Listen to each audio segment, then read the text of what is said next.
Welcome back to the meeting. I hereby pass the floor to Minister of VSA Brug to answer his questions from the second round. Minister, you have the floor. Thank you. Thank you, Madam Chair Lady.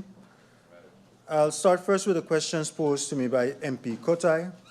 Question, how many work permits per year? How many are currently in process? For 2024 financial year, a total of 1,098 permits were processed. Thus far, for 2025, a total of 471 was processed, and at this moment, there are 27 work permits in process. An overview will be provided to Parliament. Second question regarding work permits. What is the average turnover time? When can we expect any concrete changes to improve these timelines? Madam Chair Lady, per the legislation governing the application process for employment permits, the time frame is 6 weeks. Next to this, the Ministry continued to make significant steps in reducing the processing period for critical positions like public health, education, engineering, and STEM positions. This is done without infringing on the legal mandate to ensure that the local labor market is the first source for suitable candidates. Following question by MP Lewis. What specific measures is the Ministry considering strengthening labor enforcement capacity, given the current shortage of inspectors? Response. The Ministry has initiated the process for strengthening the VSI Inspectorate through the hiring of an interim Inspector General to be able to properly lead the department. This candidate will be part of the team to assess 1. The functioning of the Inspectorate, 2. Their legislation, and 3. The structure of the department. This should enable the Inspectorate to carry out their duties more effectively and potentially bring additional funds to the government's coffer. Following question. How does the Ministry plan to encourage or enforce public cooperation in avoiding complaints of French-side companies operating on the Dutch side? To be able to better strengthen the response, to be able to better strengthen the public cooperation and avoid French-side companies operating on the Dutch side, public awareness campaigns need to be continued in combination with the Ministry of TIAT, seeing that they are the competent authority that actually issue business licenses. For this reason, this should be done. At the same time, the Ministry of TIAT and VSA should conduct enforcement measures. Following question posed by MP Waver. Please clarify your statement about working on the Dutch side and French side. Madam Chair, as indicated during the first round, as Minister of Labour, it is my responsibility to protect as much as possible the local labour market. Currently, our Dutch registered Sint Maarten businesses cannot operate on the French side without first being registered on the French side.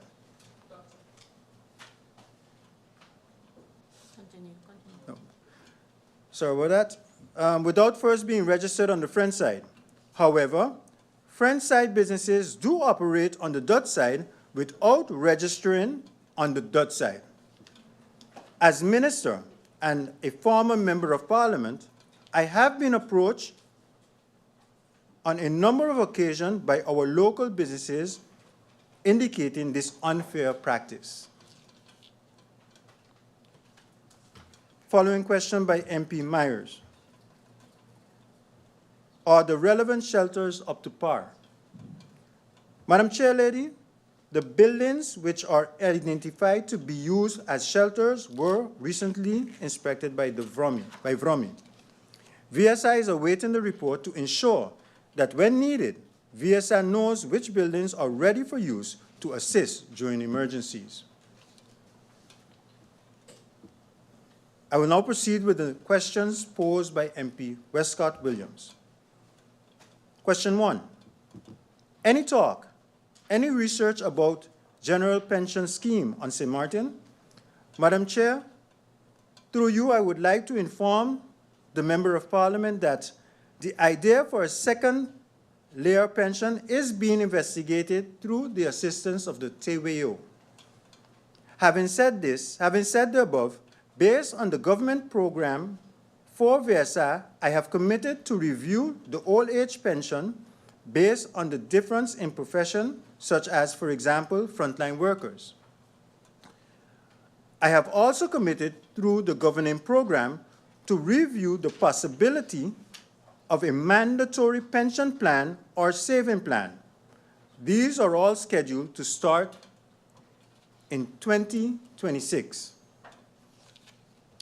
Regarding Freegan Food Foundation, second question regarding Freegan Food Foundation, can you be more specific?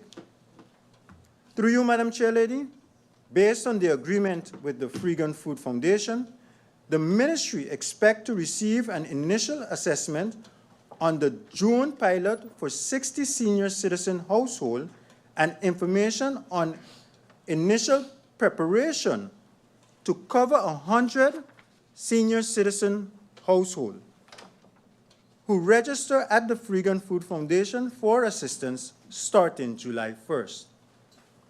At the end of the 4-month pilot, we will assess whether the foundation have received an increase of requests for assistance, whether or not Freegan Food Foundation would be able to cater to the group of 100 households or more households based on their current infrastructure. Based on the results of this assessment, the ministry will review what would be the best way forward. Examples are, 1, either structural subsidy, or 2, collaboration with other NGOs with Freegan Food Foundation. Third question, social registry project. Where does that stand? Currently, data collection is being done within the cul-de-sac area, and the amount of households registered has increased to just over 900 households, which is an increase of 100 in the space of 1 month. The web portal to connect organizations and finalize the social directory has been launched, and the finalization of the case management model is nearing completion.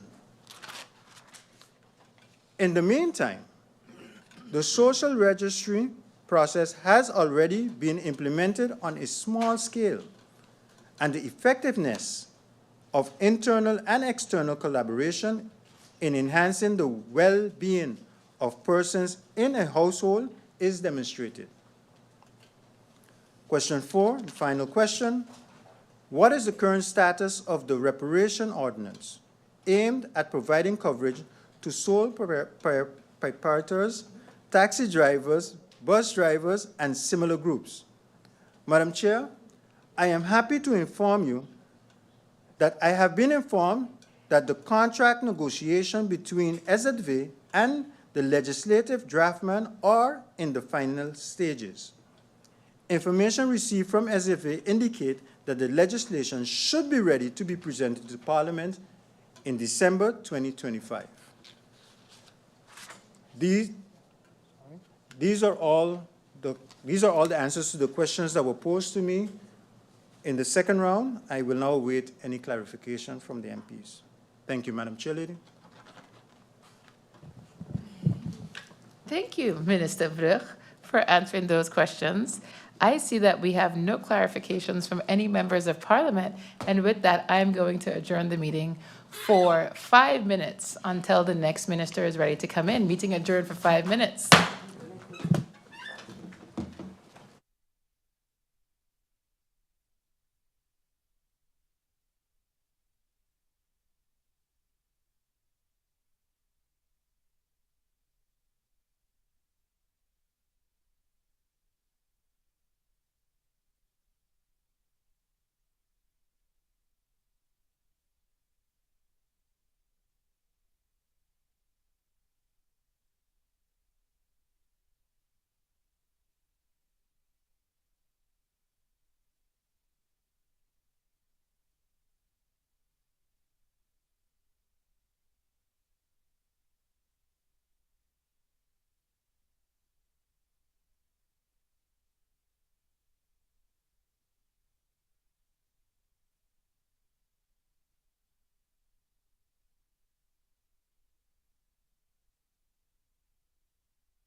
Welcome back to the meeting. Members of Parliament, welcome back to the meeting. I'd like to welcome Prime Minister Marcelina here to answer his questions from the second round. Prime Minister, you have the floor.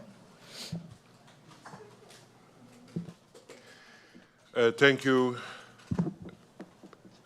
Madam Chair.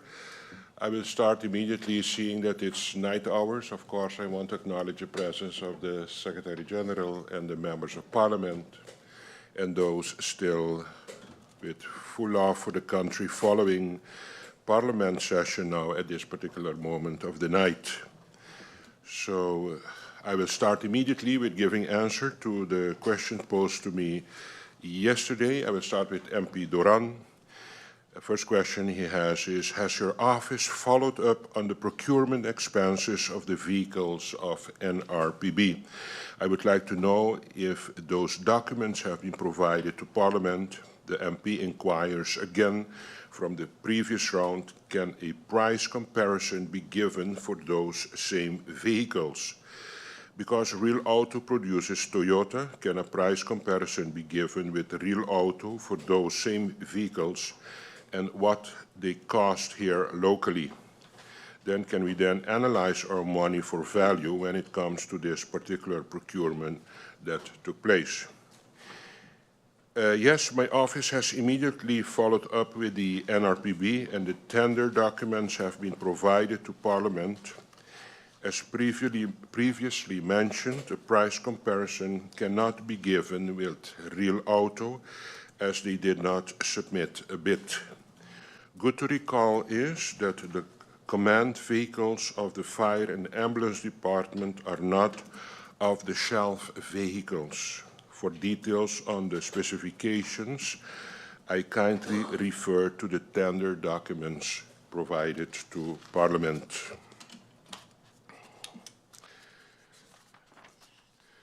Question number 2 from MP Doran. Considering that the World Bank funds are for local recovery, can the Prime Minister agree that the goods and services should be sought locally first? Has this been addressed with NRPB? The government wants all its projects to be implemented successfully. Projects should support and not undermine our local economy.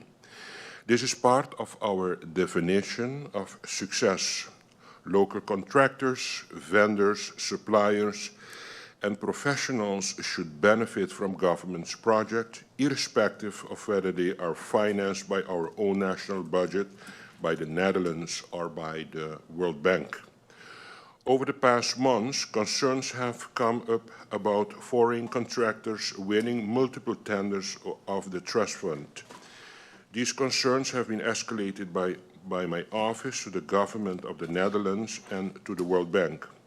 I understand that these concerns are being taken very seriously and aligned with the concern of many other countries in the world.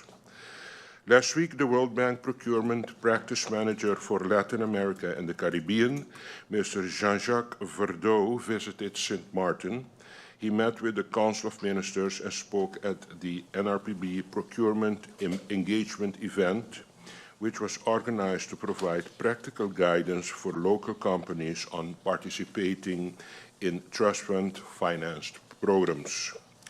On behalf of the World Bank, Mr. Verdeau informed the participant in the procurement event, as well as the Council of Ministers, that the World Bank is updating its procurement regulations to require foreign contractors to work with local contractors. This is of course, an important step in the right direction. The procurement of goods and services are referenced by the MP are also covered by these regulations. While I share the preference to source as much locally as possible, this is not at the discretion of the NRPB. The procurement process is regulated by the World Bank, as I said also yesterday. The NRPB applies the applicable regulations on behalf of the government of Sint Maarten. I'm not sure if the new regulations would also include provisions for the sourcing of goods or services locally. In either case, once more information about these new procurement regulations are available, I will inform Parliament accordingly. Question 3 from MP Duran. Can the Minister inform us of how much funding has been spent thus far and how much remains in the whole Trust Fund project? The answer is, per the 2024 annual report of the Trust Fund, approximately 550 million is available for projects, of which 350 million has been disbursed. The remaining $200 million is still to be spent up to the closing of the Trust Fund by the end of 2028. For further details, I can kindly refer to the Appendix 5 of the annual report. Question number 4 of MP Duran. Can the Minister provide a budget breakdown of the NRPB spending on consultants, staff, vehicles, and also the recovery project so that we would be able entirely to have an overview? A breakdown of Emergency Recovery Project 1, through which the NRPB's operations, including consultants and staff, the command and government fleet of vehicles, and many other recovery activities are financed, is included in the 2024 annual report of the Trust Fund, which has been provided to Parliament. This project has a total allocation of $119.7 million. This project has an implementation period of 7.5 years, that runs from mid-2018 until the end of 2025. The projects consist of four components. Component 1 focuses on emergency measures for the recovery of disaster first responders and preparedness facilities. This component has an allocation of $16.4 million, of which approximately $4.3 million is still to be disbursed. Component 1 finances, for example, the command vehicles, repairs to the fire and ambulance building, new fire trucks and ambulances, as well as a repair and upgrading of emergency shelters. Component 2 supports NVGB with the restoration and upgrading of utility services. Total budget is $11.6 million, of which the remaining $5 million is currently being used for underground cabling by NVGB. Component 3 has a budget of $51.6 million for public building and home repairs, which has been used for school repairs, but also private and social home repairs. Approximately $14 million is still to be spent, mainly for the ongoing repairs to school gyms and sport facilities. Finally, Component 4 has an allocation of $40 million to support recovery institutional arrangements, which includes the NRPB's operational budget, 4 years of the CRIF insurance premium, and the membership cost of CDEMA. The available allocation under Component 4 has a remaining balance of $1.3 million. This component finances the NRPB staff, office, operational consultants, and other operational costs since the start of the Trust Fund in 2028. This component also finances a project management firm for design and the supervision of works for the Emergency Recovery Project. Question 5. Citizens have long complained about the inability to get timely appointments at the Census Office. I would like to know, are there any ideas to maybe open on certain days in the summertime in order to get the ball rolling on certain urgent documents that persons may need? The update on passport services and summer scheduling. First of all, the Civil Registry Department. Let's start with that. The Civil Registry Department continues to serve the community with education, especially during this peak period of passport renewals. As we have previously informed the public, 2025 marks the expiration of many 10-year passports issued in 2015, resulting in a significant increase in renewal requests. To accommodate the surge, the department has been offering additional service days every Saturday since February. This initiative has helped many citizens obtain their documents in a timely manner. However, we must inform the public that during the summer months, we face additional challenges. Several of our staff members are parents of minor children and must take leave during the school break. As a result, our staffing capacity will be reduced and we will not be able to continue extra Saturday services during this period. Regular office hours will remain in place and our team will continue to work diligently with the available resources. We also want to emphasize a few important concerns. One of them is missed appointments.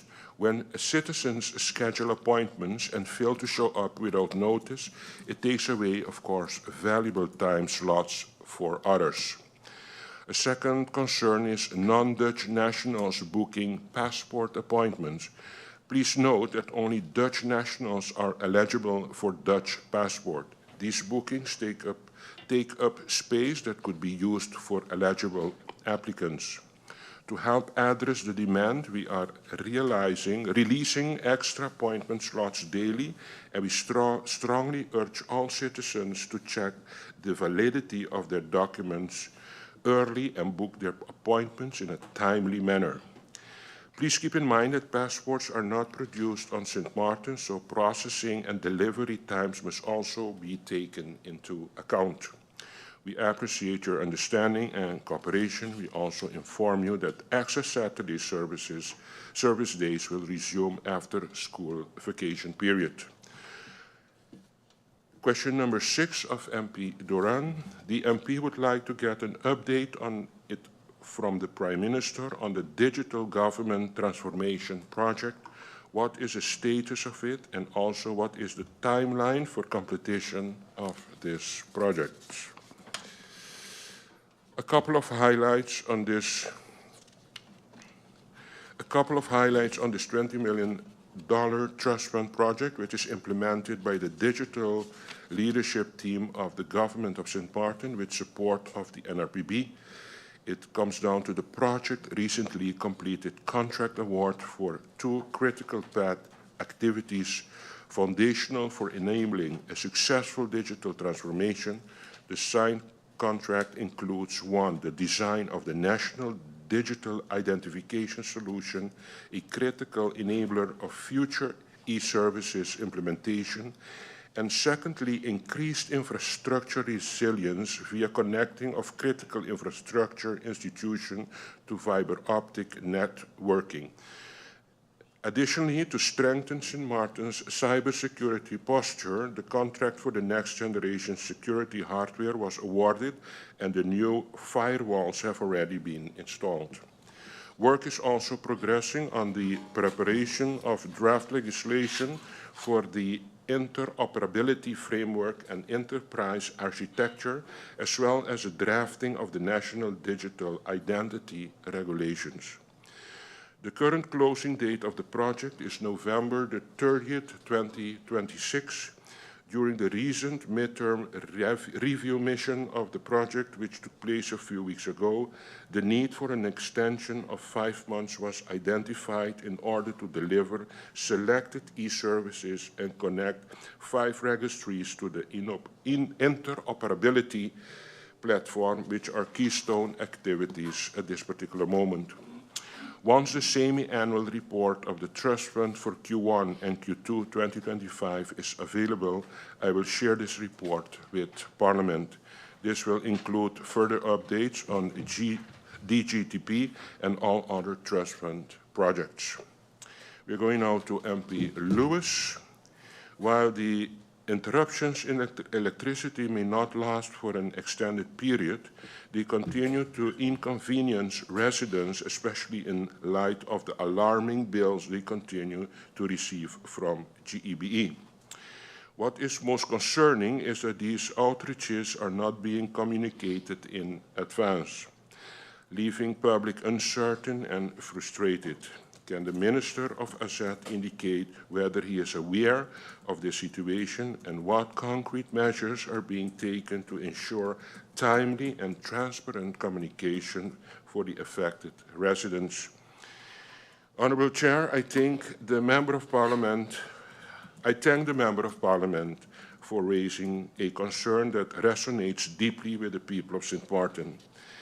The ongoing electricity interruptions, regardless of their durations, have indeed caused significant inconvenience to our residents, especially against the backdrop of rising utility costs. I fully acknowledge and share the public's frustration. As Prime Minister, I have consistently and directly communicated these concerns to the management of GEBE.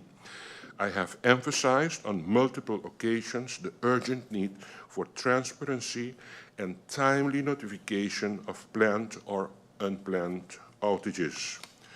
Notable to mention is that GEBE does have a communication officer and has active social platforms intended for public update. Going now to MP Myers. Reference is made to the escalating war between Israel and Iran and the United States. How prepared are we to deal with the consequences if there is a major fallout? Answer to this, a question was raised concerning the ongoing escalation of the conflict involving Israel, Iran, and the United States, and how prepared Sint Maarten is to deal with the potential consequences should this crisis escalate further. Let me begin by stating that although Sint Maarten is geographically removed from the region of direct conflict, we are fully aware that global instability of this nature can have far-reaching consequences, especially for small island economies like ours that are heavily reliant on imports, tourism, and stable energy markets. Madam Chair, we still need to coordinate closely within the Kingdom of the Netherlands. Geopolitical developments of this magnitude call for a unified kingdom-level response to protect the interest and stability of all overseas kingdom countries and territories.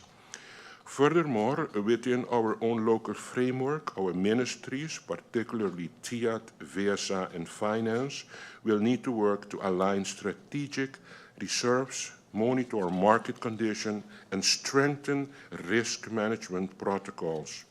Additionally, we will strive to work with regional partners to strengthen regional cooperation. We will continue to keep Parliament informed of any developments and remain committed to working collaboratively within the Kingdom to safeguard Sint Maarten's stability. Question number 2.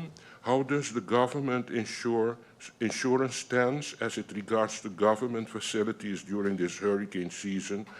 Are all these things up to date? I can confidently confirm that the insurance coverage for all government facilities is fully up to date and secured through 2025. As part of a comprehensive preparedness strategy for this hurricane season, we have ensured that all premiums have been paid in full, safeguarding critical infrastructure and enabling swift recovery efforts should the need arise. Now I will go over to MP York.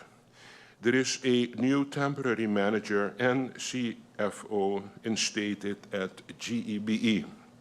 The MP looks forward to their movements for the company. To date, the MP has not seen any local media houses being able to interview any of the new management boards from GEBE. Is there a reason for that? And when does the new management board plan to, aside from speaking with other entities like the US today, sit with some local media houses and explain the way forward? And Björk, I want to thank you for that answer. for your question and your interest in the development of NVGP. I really want to thank you. It is important to know that while the government of Sint Maarten is the sole shareholder of GEBE, the day-to-day operations, appointments, and communications from the company fall under the purview of its corporate governance structure, namely the Supervisory Board of Directors and the Managerial Board.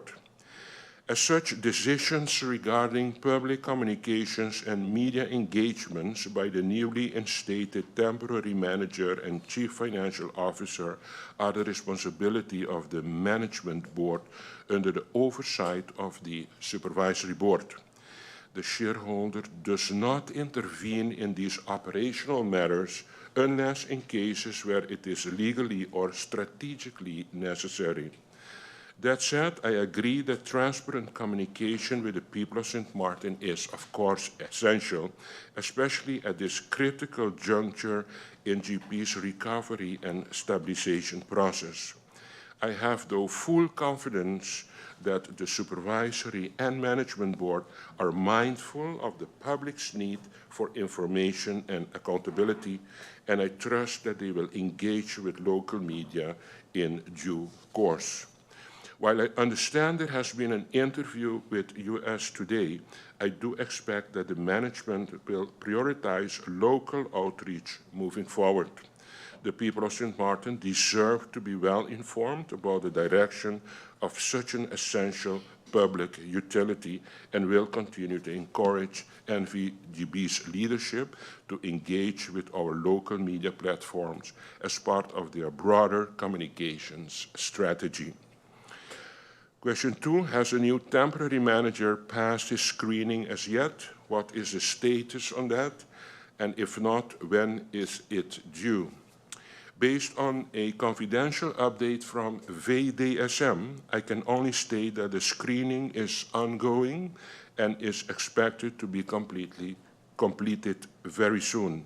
This screen is for all C-levels that are necessary to be placed on the C-suite C-level. Question number 3, the throughput fee. It was already said by the MP that the related investment for the origin of the throughput fee was the pier. Can the Prime Minister explain if that is correct or incorrect? And seeing that it was for the pier, please explain, since the loans were then subsequently taken out for other investments, for example, for the bridge. The MP's question was, is the concession agreement or whatever relevant paperwork fit to purpose as it pertains to specific type of investments? And if that's the case, may the MP see such paperwork as well the evaluation of the fuel costs, given the points the MP brought, seeing that the fuel clause was instated when GEBE still fully subsidized SEBA and Stasia, and that is no longer the case. It was not explained whether this is going to be actively looked into or sought out. Can the Prime Minister specify if moving forward, will this be something additionally researched as well?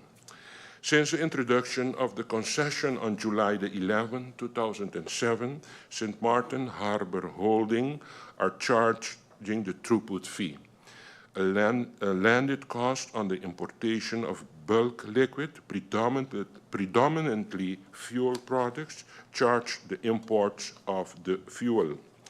The fees levied to the wholesale importance of liquid bulk through the concession goes to the port and are used to fund operation, maintenance, and investments and to service the debt obligation of the port. As part of the debt obligation, specifically our bond loan, the port has pledged, amongst others, the revenues to the security agent as such. Legal basis for this is the following. Under the Landsverordening havenconcessie that has been enacted in 2007, harbors of general economic interest can be designated to a decree containing general measures, de landsbesluit houdende algemene maatregelen. The designated harbors are operated through a concession. The concession contains a description of the harbor areas and the activity that can be undertaken in the concession area. The concession is, for sure, exclusive. The concession holder may charge fees to users of the concession areas, which fees require the approval from the Minister of Fiat. 2. In 2007, Great Bay and Cold Bay have been designated as concession areas under de besluitsaanwijziging Groot Bay en Cold Bay. Dat is de Landsverordening from 2013. That's the Landsbesluit of 2013. The third session is on July 11, 2007. The former Executive Council granted an exclusive concession to St. Maarten Harbor Holding Company, NV, for the designated harbors of general economic interest of Great Bay and Cold Bay, allowing it to perform all harbor-related activities in these areas. 4. The fees that St. Maarten Harbor Holding Company NV charges to users of the concession areas include a fuel throughput fee. As per October 1st, 2007, the throughput fee charge was 0.04 cent per liter. As of 2012, the throughput fee were increased with approval of the Minister. In the specific case of GB, they were increased to 0.04 per liter, coming from 0.04. Other import was increased over a period of 2 years to actually 0.08 per liter. These tariffs have not been adjusted since then, and that then is 2012. In other words, to below as additional, if it wasn't for the application outlined below, we would not have had a world-renowned cruise facility and gateway to the country, nor would we have had a transshipment hub for more than 6 countries in the region. The throughput is pledged in the financial model, and it is of importance to the current financial scenario, including any opportunities ahead to maintain the facility. It should also be noted that with the implementation of throughout the company commenced, the annual concession payment to government is at this particular moment 5.2 million Caribbean guilders. As I have stated yesterday, there has been no reevaluation of the fuel clause since the constitutional transition from Seba St. Maarten into the BES and Country St. Maarten Constitution. On the request of the MP, this matter will be further looked into. Question number 4. An update was requested on the motions passed in October 2024. Especially the MP was interested in the motions from MP Roseberg and also the motion of MP Kotay. The motions have been shared with the organizations, those motions that you're talking about in October 2024 and those in 2025. Those have been provided to the organization, and we will provide Parliament with an adequate in writing about the follow-up on these motions. On the motion concerning hiring legislative lawyers, I can inform Parliament that the Department of JZNW has 2 vacancies for legislative lawyers. One of the vacancies was filled, but the civil servant applied for a higher function in the department and got accepted. This vacancy was then filled in at the beginning of this year with another legislative lawyer, and currently the Department of P&O is finalizing a job offer for a new legislative lawyer, which means that both FTEs will be filled within a short time frame. Next, I can inform Parliament that there is also a project with the TWO, tijdelijke werkorganisatie, to hire a legislative lawyer for more specific assignments. That is at this particular moment also being finalized. As it pertains to the drag strip circuit, further interministerial discussions are required, and this will be taken up further in the Council of Ministers. Coming now to the questions of MP Irion. Question number 1. There are some civil servants that feel there is an unfair treatment within the government when it comes to working from home, where some ministries allow staff to work from home for 3 to 5 days a week and others not. Will there be a unified policy that allows for all civil servants to have a similar opportunity without being penalized financially?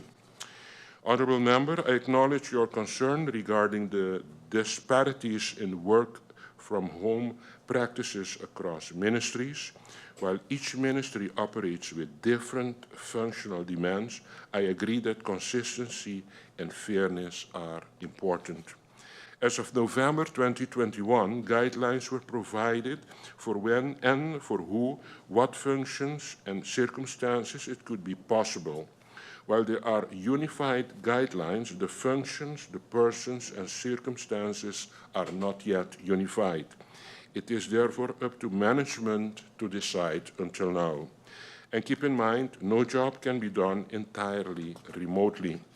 Management determines, and the SG must also approve and sign an agreement in this case. Government will take your point into consideration and actively review the current arrangements with the aim of developing a unified policy that ensures equitable opportunities for all civil servants without financial disadvantages, of course. Question number 2 from MP Artwell. Can every minister or ministry decide for themselves, based on the law, if they are allowed to leave their staff work from home or not? Honourable Member, while ministries do have a degree of discretion in managing their internal operations, including work from home arrangements, this must always be done within the framework of the law and in alignment with broader government guidelines. However, the current lack of a standardized policy has indeed led to varying interpretations and implementations. This is precisely why the government will discuss further ensuring to prioritize the development of a clear, cohesive policy to ensure fairness, legal clarity, and accountability across the board. Question number 3 from MP Artwell. Last year, July and August had the most outages when it came to GEBE and imposing questions to GB at that time. MP told GB at the time, it cannot be that the time that we have the most outages, that we have the highest bills if we don't have electricity. How can you have, of course, a higher bill in July, August compared to other months? MP Artwell, your concern is noted, and it, of course, reflects a reality many households experienced during the period of frequent outages last July and August. I have indeed engaged in discussions with NVGB regarding the same question: how can bills be higher when services was interrupted? The explanation provided by NVGB is that following an outage, appliances, particularly energy-intensive ones like air conditioning units and the refrigeration system, require additional energy to restore normal functioning and the right temperature back. This results in a post-outage consumption spike, which may reflect in higher billing. While that may be the technical reasoning, I fully agree that no consumer should feel penalized for services due to disruptions beyond their control. I do believe it is essential that NVGB continues to engage with the public in a transparent manner and that any measures taken be guided by fairness and technical feasibility. As Prime Minister, I will of course continue to hold NVGB accountable to the people of Sint Maarten. Coming now to the questions posed by MP Westcott Williams. Following some of the decisions of the American government, which were following each other very rapidly, the Prime Minister was asked about creating a task force of persons to basically monitor as quick as possible come with the scenarios for Sint Maarten to deal with whatever was developing depending on decisions in the United States. Government did establish a task force. MP asked if that task force is still active, and if not, MP implores the government to make sure that it is, and if it was put on a back burner, to please bring it back up in front. Honourable MP, I would like to thank you for making this statement. The matter raised concerning the task force, originally established to monitor and advise government on developments stemming from decisions made by the government in the United States, is indeed one of significance. The original intention behind the creation of the task force was to ensure that Sint Maarten remained alert and well informed in the face of fast evolving international developments. While I am presently reviewing a number of advisory and interministerial structures within government, I must express that the relevance of such a task force remains clear, particularly in these times when geopolitical shifts can have both direct and indirect effect on our economy, trade routes, and broader national security. As I mentioned, during the Central Committee, we had 2 initial meetings, and further meeting and structuring of the task force is ongoing. Question number 2 from MP Westcott Williams. The retreat for the Council of Ministers was also a suggestion of the MP and was supported by the Prime Minister, a way to see how the Council of Ministers can even be stronger. Answer on this is I would like to extend my appreciation to the Honourable Member of Parliament for initially proposing the idea of a Council of Ministers retreat. The matter has since been followed up accordingly. As we approach this weekend, a COM retreat is scheduled to take place on the 27th and 28th of this month. Question number 3. MP wants to plead government again for a clear vision and a strategy about public-private partnership, not only about infrastructural public-private partnerships, but other areas as well. Partnership, for example, between government, private sector, and civil society. So those are my general comments, the Member of Parliament states. Once more, Member of Parliament, thank you for these remarks. Your point on the need for a clear vision and strategy regarding public-private partnership beyond just infrastructure is absolutely noted. We recognize the importance of collaboration between government, the private sector, and the civil society, especially in shaping sustainable progress for our country. This is a topic that warrants continued dialogue, and your input is appreciated as we consider how best to approach such partnership moving forward.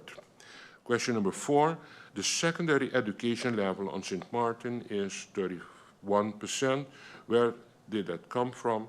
References made to census figures. Primary education 2011 states 13.8%, 2022 states 10.6%, secondary education 2011 62.4%, and in 2022 54%.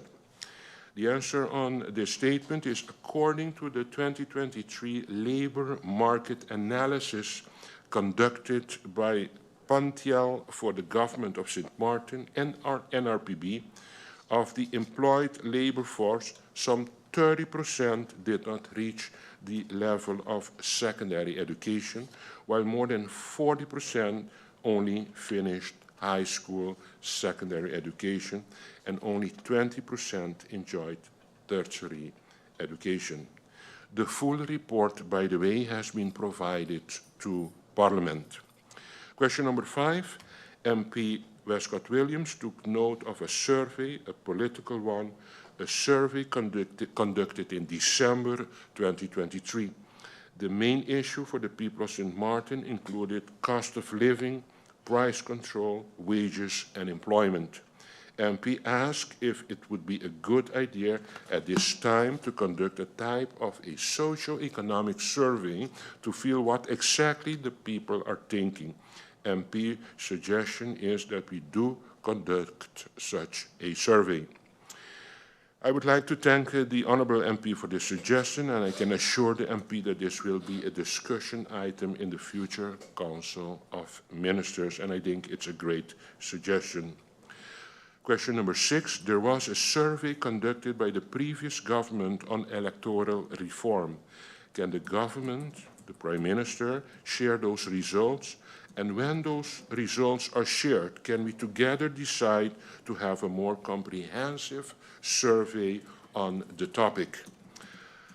To be honest, I'm not familiar with this survey. I did my best, by the way, with, for example, the DIF, to see if we could find more documents about this.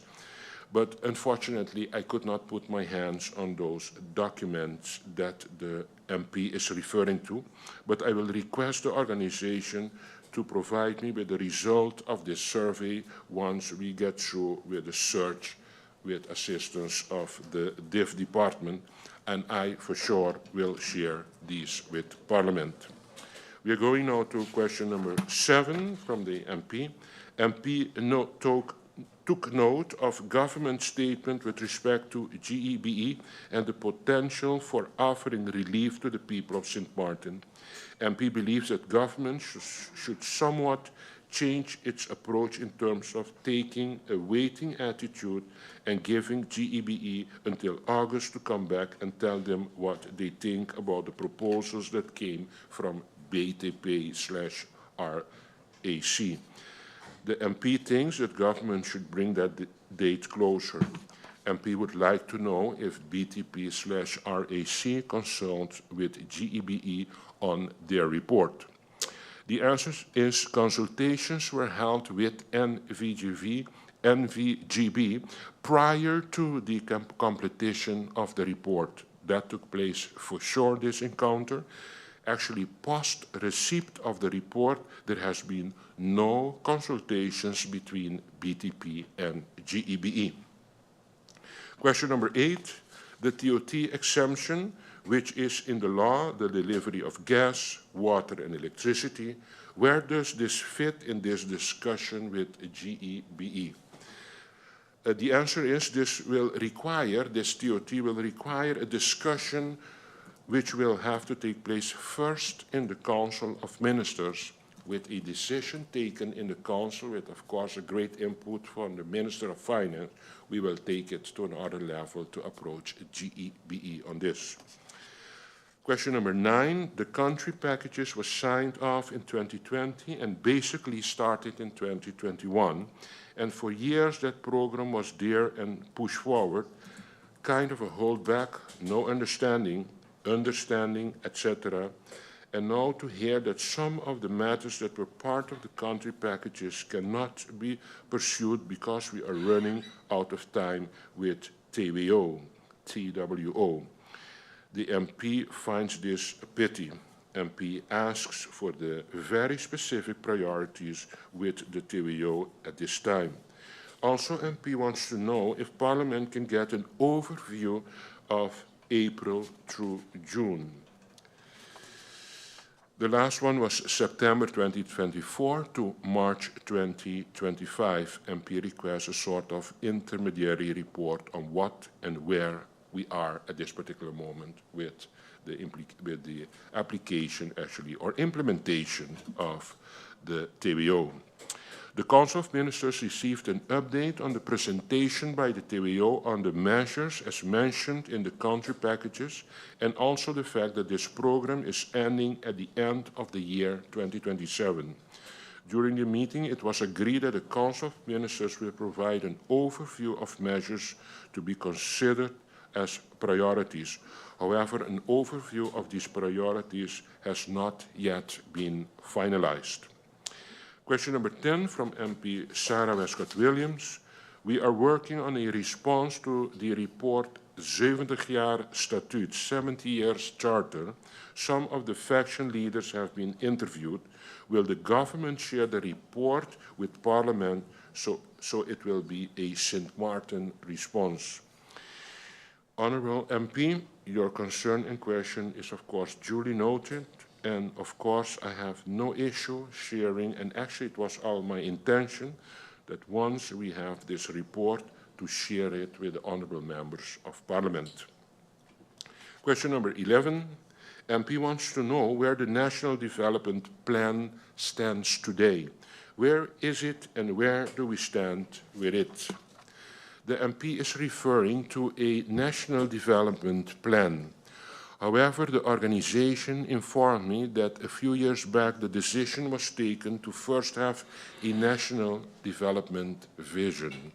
This National Development Vision was established and is the guiding vision for the overall planning of government. A National Development Plan can now be developed based on the various programs running, to which the governing program of the current coalition would have to be included. However, given limited capacity, this development plan is taking longer than anticipated. I have to be honest with that. As such, the various programs are aligned to the National Development Vision instead of the National Development Plan. Moreover, given the time frame of ongoing programs, the way forward will be based on priorities, in particular as it pertains to the TWO measures. A copy of the NDV, the National Development Vision, can be sent to Parliament if there is any necessity for that. Question number 12 from MP Westcott-Williams. Is the government's retreat still on? Yes, Honourable Member of Parliament, the COM retreat is still going ahead as planned for the 27th and the 28th of June of this month. Next question is, where do we stand right now with alternative energy, proposals, ideas, steps, whatever? Where would you say, if you have made that presentation very briefly, what would it be, the future vision of alternative energy? As I've stated publicly, I'm a proponent of the transition to renewable energy for Sint Maarten, especially realizing that Sint Maarten is actually a small island development state. As it pertains to the government of Sint Maarten's position, internal discussions are still ongoing in regard to energy in its totality to determine the long-term sustainable development. It is also important to notice that a lot of accent will be put to the report of Energy Nautics that was made in assistance and financing of NRPB. Question number 13, what about all the changes that have to take place in the context of corporate governance? That too is something falling under the TWO. Where are we actually? There was a lot to do about that, and suddenly when it went quiet on that front. The remark or answer on this is the risk assessment concerning the airport's asset structure required additional time. Upon receipt of the proposal submitted by the airport, external advice was sought. Further here, the matter is now ready for further deliberation within the Council of Ministers. Let me see if I gave the right answer. What about the changes that have to take place in the context of corporate? That too is something falling under the TWO. The answer that I have on this is actually that we are still busy working on the remarks of the Member of Parliament. That's it, I think, for now. If there are any clarifications necessary from the Members of Parliament, of course, I'm willing to give more elucidation or explanation on any questions from the members of Parliament. Madam Chair, thank you very much. Thank you, Prime Minister Marcelina. I also wanted to just verify, Prime Minister, because you mentioned in your presentation that there were 2 documents that you shared with Parliament, and we have not received those, so I'm going to just adjourn for about 3 minutes, just for us to verify whether or not that indeed was done. But as of now, it hasn't been done, so meeting adjourned for 3 minutes.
Welcome back to the meeting. We are still verifying of some documents that are pending from Prime Minister, the Ministry of AZ or General Affairs. So until then, I will look to the floor to the members of Parliament to see if any members of Parliament have any further clarifications for Prime Minister.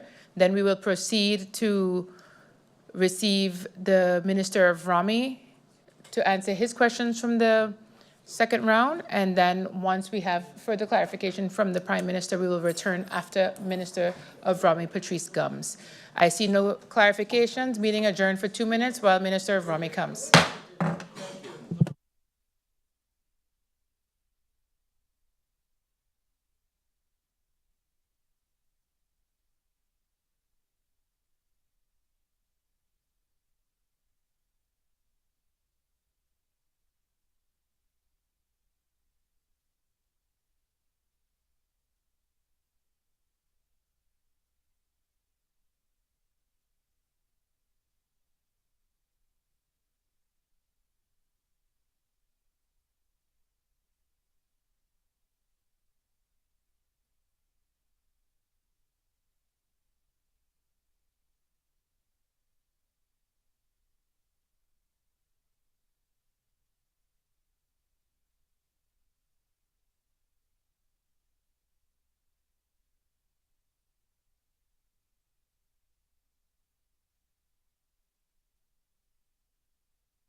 Welcome back to the meeting. Before I let the Prime Minister actually leave the hall, the documents that Prime Minister referred to in his answers to the round 2 questions were not received as yet.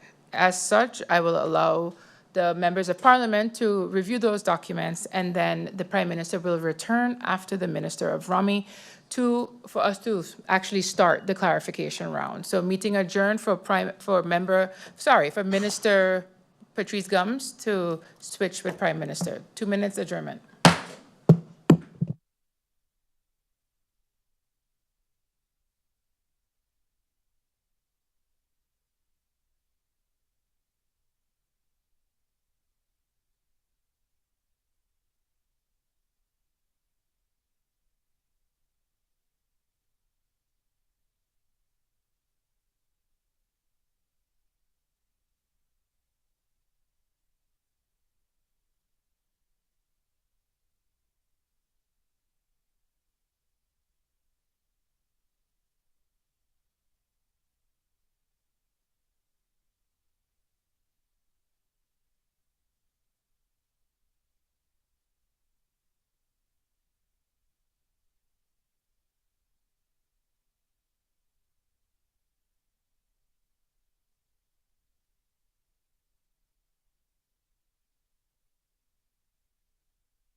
Welcome to Minister Patrice Gums of Rami. Minister, you have the floor.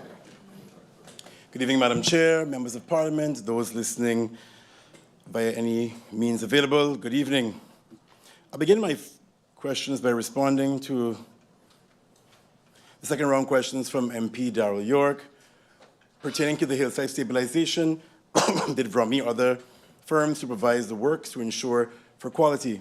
Madam Chair, it is important to be clear, while the Ministry of Rami did not exercise the typical on-site day-to-day supervision on this project, as is customary for most of our civil works, this was not due to oversight or negligence, but rather a conscious and calculated decision based on the urgent nature of the situation and the specialized scope involved. This was not a standard paving or drainage project. This is a high-risk, time-sensitive geotechnical intervention requiring immediate action to stabilize a slope already showing signs of structural failure. In such circumstances, what matters most is not just presence, but the quality and appropriateness of oversight. To that end, we engaged a firm with specialized expertise in geotechnical stabilization with a track record across the region. Their internal engineers supervised the work continuously, ensuring that all interventions, soil anchoring, shot creek application, trenching, were executed to professional standards. The contract included clearly defined technical specifications, and we received regular updates, photographic evidence, and technical reports from the contractor's own team. Final inspection and sign-off were conducted by the ministry once stabilization was complete, and field conditions verified compliance with the G5 geotechnical recommendations that guided the works. While this may differ from our traditional supervisory model, it reflects an evolving practice of risk-based delegated oversight, particularly in urgent projects where the immediacy of the threat and the need for specialized intervention make continuous in-house supervision less practical and sometimes less effective. What guided this approach was a single overriding concern: the imminent danger to life and property faced by residents of the Ebenezer and Valley Estate. These were desperate and unusual circumstances. The ministry acted with urgency and deliberation, ensuring that even in the absence of constant ministry boots on the ground, every safeguard was put in place to guarantee the integrity of the work. Regarding the MP's second question, the cost of the project, Madam Chair, the quoted cost for the Ebenezer Hillside Stabilization Project stood at 837,757 guilders and 93 cents. The challenge we encountered was not primarily the slope's terrain, but rather restricted access to the job site. The stabilization zone was located between residential structures, many of which were built close to property boundaries without service corridors or vehicular access. This made it extremely difficult to mobilize equipment. I would like to stress that this intervention was carried out in the interest of public safety, under emergency circumstances, and with no margin for delay. The alternative, waiting or under-engineering the response, would have risked lives. Pertaining to the hillside stabilization, were local contracts awarded the chance to participate in the bid? In response to the question regarding whether local contracts were awarded the opportunity to participate in the bidding process for the hillside stabilization works, the company that executed the work is a local company. More importantly, there was no bidding process, and this decision was not made lightly. Given the highly technical and urgent nature of the intervention, it's determined that the most prudent course of action was to engage a firm with proven specialized expertise in geotechnical engineering, not only to execute the stabilization work, but also to carry out necessary assessments and risk analysis on site. The firm is one of two in the sub-region and has, as stated, a proven record in St. Maarten. This was not a conventional civil works project. Throughout the 10-month process and the 3 months of the physical intervention, the Council of Ministers and the Governor were kept updated of the project scope and, most importantly, the finances. The scope included soil anchoring, shot creek application, and trench stabilization in a high-risk residential zone under conditions where failure could have had life-threatening consequences. The ministry made the decision to proceed with a contractor that had both technical capacity and regional expertise in executing such works rapidly and safely. The priority was safety and technical reliability, and that required a highly specialized approach. The deviation from public bid was well substantiated and approved, and the result is one we are very proud of. Pertaining to the hillside stabilization, how was the project funded? This was funded from the OPEX, operational budget of the ministry. Pertaining to the hillside stabilization, can similar interventions or treatment for those who are facing erosion problems be extended? The government is busy identifying high-risk areas, Madam Chair, through you, where possible. Government will offer assistance. Who is liable for the recovery of landslides between two parties holding private land of a mixture of private and public infrastructure or lands by government? Now, Madam Chair, there's quite an extensive answer to this, and this can be provided in writing, but I will offer the following to the Minister for the time being. Landslides are serious and time-complex events, especially when they involve both private and public land. In principle, landowners are responsible for maintaining their own property in a safe and stable condition, so it doesn't pose a risk to others. However, in practice, determining liability depends heavily on the specific circumstances. It may involve legal considerations, such as whether proper precautions were taken or whether there was negligence. In some cases, neighbors may resolve the matter privately or through the courts. Where public infrastructure is affected, or when a risk involves both private and government-owned land, the ministry will step in to assess the situation and may carry emergency works to protect the public interests. In the current case, the ministry still needs to consult with legal counsel to determine the most appropriate way forward, including where the legal basis for cost recovery. I also want to emphasize the ministry continues to improve our policies and response mechanisms to areas prone to slope instability, and we are looking to stronger guidance on retaining structures and site drainage in vulnerable areas.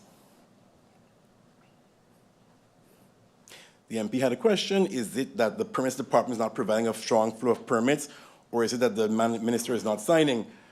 MP, through you, Madam Chair, referenced the response given to MP Duran in the clarification rounds of round 1. In my response to the weekend in question, a weekend in May, in the month of May, a total of 21 permits left permits, and 23 were signed by me. As such, any insinuation of me not signing permits is not the case. As stated during Central Committee, any permits I have questions on is offered a note or a memo and returned for clarification. Once clarified, a position or decision is taken on said permit. In the event when the Minister of the SG are both off island, who is responsible? The signing power. At the ministerial level, my deputy is the Minister of Education, Culture, Youth and Sport. At the SG level, his deputy is the SG of TEAT. What is the Minister's vision on improving the gathering of data in order to make data-driven decisions? The Ministry strongly believes in the importance of evidence-based policymaking and is committed to strengthening the use of data to inform decisions. To support this, we actively promote research and studies that provide necessary insights for effective policies. We are working to improve data collection, collaborate with national and international partners, and build internal capacity for data analysis. These efforts aim to ensure that our policies and plans are grounded in facts, responsive to real needs, and capable of delivering measurable results. Garbage contracts, where is the LB-HAM? The Ministry of Finance is taking the lead on the LB-HAM for tendering by a SPARE of trust fund project. In interim, the Ministry is seeking external support by SOAB to assist with the contracts. What is the opinion of the Minister with relation to the morale among civil service within the Ministry? Madam Chair, the Employee Satisfaction Survey in 2023 indicates that VROMI had the lowest morale of all ministries. Cited reasons for this include very high workload, limited capacity, and sense of independence in work. This imbalance has led to significant stress across all departments, including the Staff Bureau. Despite these challenges, I also see a ministry filled with people of talent who will still display dedication and still have a sense of pride in serving at VROMI. I am very grateful for them for this. As I publicly stated, and my ministry knows it very well, I believe not only in an open and transparent work environment, but one where persons are encouraged to explain and to think, and about what they are doing and why. The SG himself has challenged staff to implement the Scrum method to bring about more collaboration and flexibility in personal work management. I believe any measure should be given its fair chance because, of course, organizational change, change management, and building in increased accountability will undoubtedly lead to tension, and this is best addressed through open dialogue. Is the minister open to conducting a survey of the morale in the ministry? There is a consensus to repeat the employee satisfaction survey within a certain period of time. As such, I welcome any assessment once a reasonable chance is given to implement measures to improve conditions. With regards to permit backlog, last December the minister shared about 300 backlog permits, but now more than 500. Where was the increase in more than 200 come from? The most recent calculation is more accurate, as it incorporates data from multiple sources. Additionally, the involvement of key senior personnel this time has contributed to a more comprehensive assessment of the backlog. Moving to the questions of MP Duran. Yes. Can you clarify your stance on large-scale developments today? As stated on several occasions, my stance has never been against large-scale developments or high-rises. It has been and will always be about doing it sustainably. Large-scale developments on a very small island like the Sint Maarten must be approached with great caution. Given the limited availability of land and the competing demands from various sectors, the biggest being tourism, any such development must undergo thorough evaluation. It is important that large-scale projects that large-scale projects may offer economic benefits. However, the ministry's responsibility goes beyond immediate gains. As the authority on spatial planning, the ministry is committed to ensuring the development is sustainable, meaning balancing economic growth and environmental protection and social well-being. Even though large developments may be positive for our economy, developments must be done in a way that safeguards the island's natural assets and ensures long-term resiliency and affordability of land and housing opportunities for residents. This means resisting temptation to approve projects solely on economic merit and instead requiring that development align with sound planning principles and sustainable land use. When deviation occurs, as it may often, or falls outside of these general interests, they must be done with sound justification and consideration. The MP asked status of the task force team to collect the canon fees. The task force was dismantled as it was deemed ineffective. During its existence, none of the long outstanding fees were collected as envisioned, and costs associated with the task force, which include external legal, did not merit its continuation. As stated, VROMI and finance are internally intensifying collaboration to not only collect outstanding, but to create a more efficient way to ensure collection long-term. Concerning Westview, why hasn't all construction received a building stop who have a building permit but no civil works permit? This seems very personal. Madam Chair, stated before, through you, the ministry is handling cases as they arise. This is not personal or discriminatory, but the reality of capacity issues. Stop orders have been issued and civil works permits with past permits have been requested. I again reiterate, the decision to take this to court was the choice of Westview, not the government.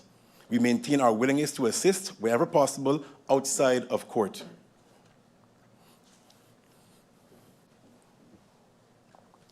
Concerning the pathway for disabled persons in elderly in Phillipsburg, this initiative is not ongoing. Why is it and what's the status? Allow me to clarify. I never stated that we aren't busy with the elderly pathway. I indicated, in fact, that it has been proposed for the upcoming CapEx. Concerning civil works permits, provide clarity on why everyone who requested a building permit has not requested a civil works permit, as the ministry stated every building permit moving forward will require a civil works permit. Once the minister stated that all building permits require a civil works permit, the permit department notified each new applicant requiring to submit for a civil works permit.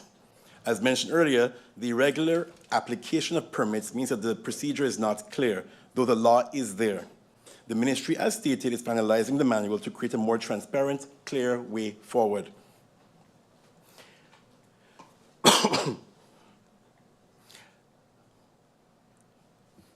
Allow me, Madam Chair, we're going to finish the questions of MP Durant, and then with your indulgence, I'd like to ask for a 2-minute break to just share the information regarding the outstanding amounts for 2 companies in particular, which we cannot share on the floor of Parliament. So I'll continue with all the questions of MP Durant. If I can propose, with your indulgence, that we ask for a break and then we share and you come back online.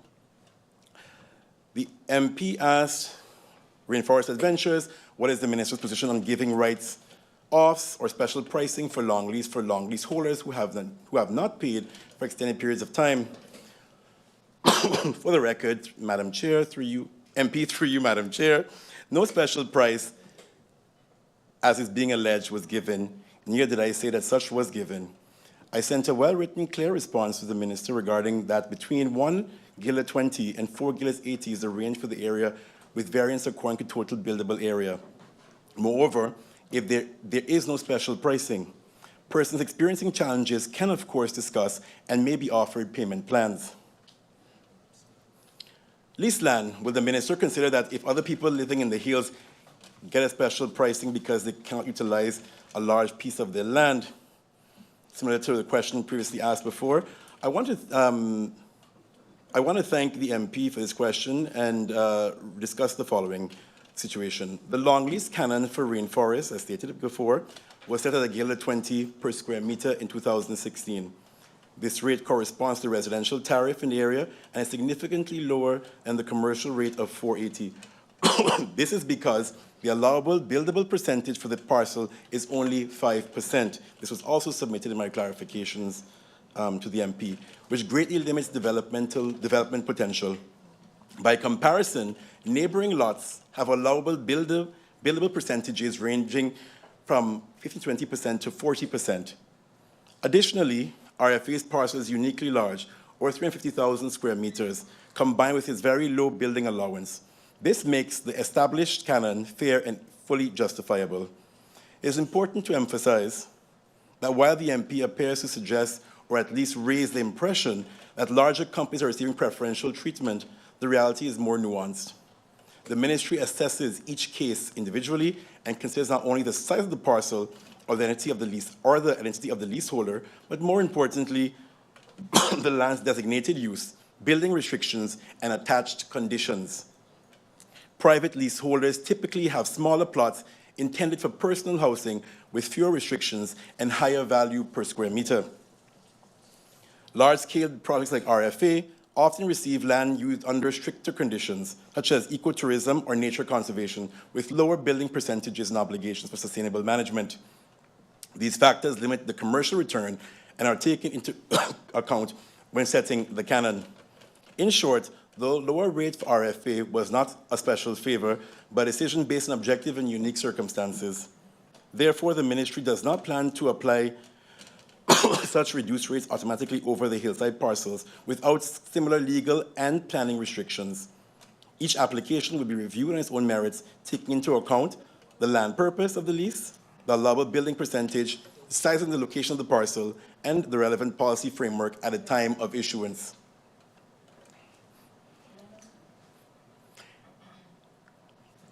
A person has a plot of land A, which is adjacent to land B. The person has accidentally built on land B. Why can't the person get an extension on additional plot in long lease? Madam Chair, let me again state that while the comparison with Maho in the original extent of the question and the case of the Garden are unrelated, and any insinuations of elitism or favoritism have no ground. On the matter of Maho, I have covered this extensively. On the matter of the property in Garden, as stated, an extension is only possible when the land being requested can only be accessed through the property owned by the requester. The area in question consists of 2 separate meebriefen, both with direct access to the road, and as such cannot qualify as an extension by law. Furthermore, the land that the house was built on was not deeded to her, and as such, her building on it and forfeiting the deeded land that remained unused is fair. What is the Ministry doing to bring on bring in new persons on board in order to expedite these requests. This is regarding permits.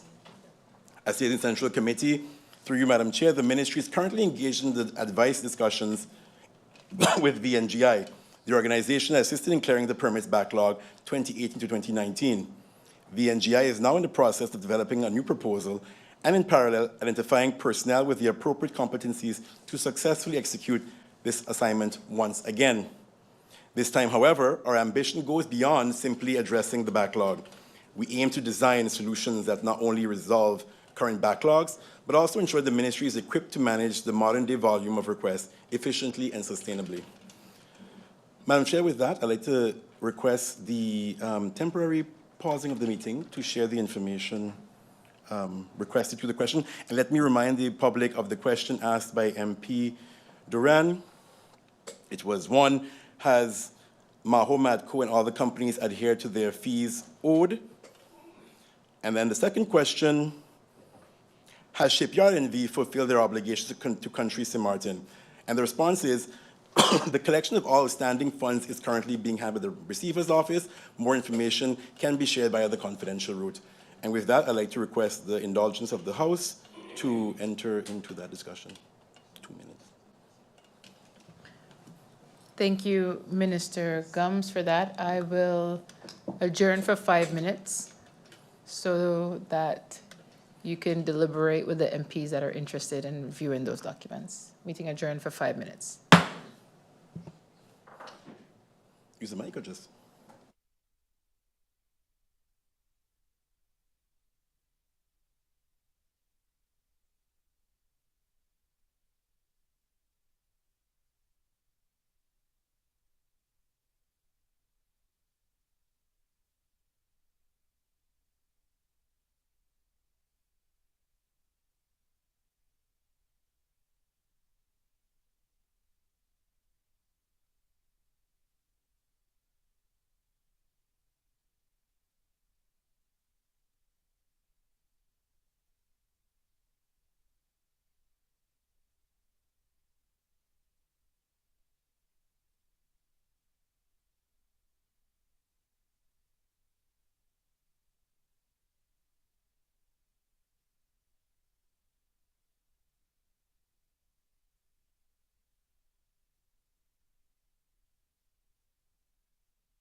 Welcome back to the meeting. Minister Gums, you have the floor for the continuation of your answers. Thank you, Madam Chair. Moving on to the questions of MP Sarah Westcott-Williams, who requested an overview of where we stand with the TWO projects. Cleaning up of the backlog of domain affairs, we are awaiting legal review on the contract for the project manager, aimed to start short after the contract has been signed, and this is looking tentatively at July. Land issuance policy, we're basically finalizing the contract for the project manager. Thereafter, it will be sent for legal review, aimed to start in August. Spatial economic strategy, we need to start negotiations with a successful project manager. Thereafter, a contract will be drafted, aimed also to start in August. The Minister's vision for a smart city concept. Madam Chair, as noted in previous discussions, we remain open to engaging with qualified experts on helping us to define a clear vision for a smart city concept. This is currently being discussed internally and will be shared.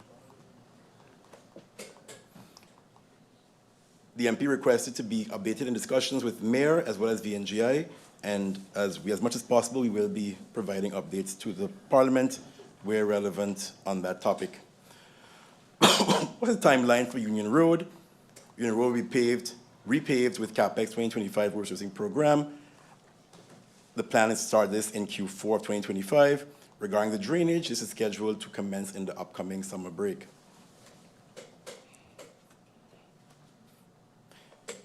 To the questions now of MP Artwell Arian pertaining to the pertaining to hillside stabilization. The cost, again, through Madam Chair, the costs were 837,757,000 guilders and 93 cents. Pertaining to the hillside stabilization, can the Minister share how much residents are impacted by this intervention? The trench in question, Ebenezer Main Trench, carries water down from the hills of South Reward, Weymouth Hill, parts of Prima Vista, and Valley Estate, down through the back of the neighborhood, and out to Phillipsburg via the cul-de-sac, Phillipsburg Basin via cul-de-sac. The people impacted, while the exact number is not known, is significant, noting that the cul-de-sac is the second largest district in terms of population. It's also a district where much of the workforce that keeps the engines of the economy running live. As such, the impact goes beyond numbers, but also a peace of mind that investments in families will be safer once the project phase 2 is completed. The MP had a question. Yes, civil works permits. No civil works permit was issued for this project. Moving to the question of MP Viren Kutai. Which company is the ministry using to discuss the permitting backlog? Madam Chair, through you, the ministry is engaging with VNGI, rather organization, rather than a company, and they are from the Netherlands. Finally, to the MP Lewis's questions, ongoing issues regarding garbage collection, health, and environmental concerns. Indeed, MP Lewis, I've spoken, through you, Madam Chair, I've spoken about this as early as July 2024, 1 month after taking office. Garbage collection has been a long-standing issue. I wish to refer everyone to the Ombudsman report, wherein which it was stated that interference in the tendering process occurred.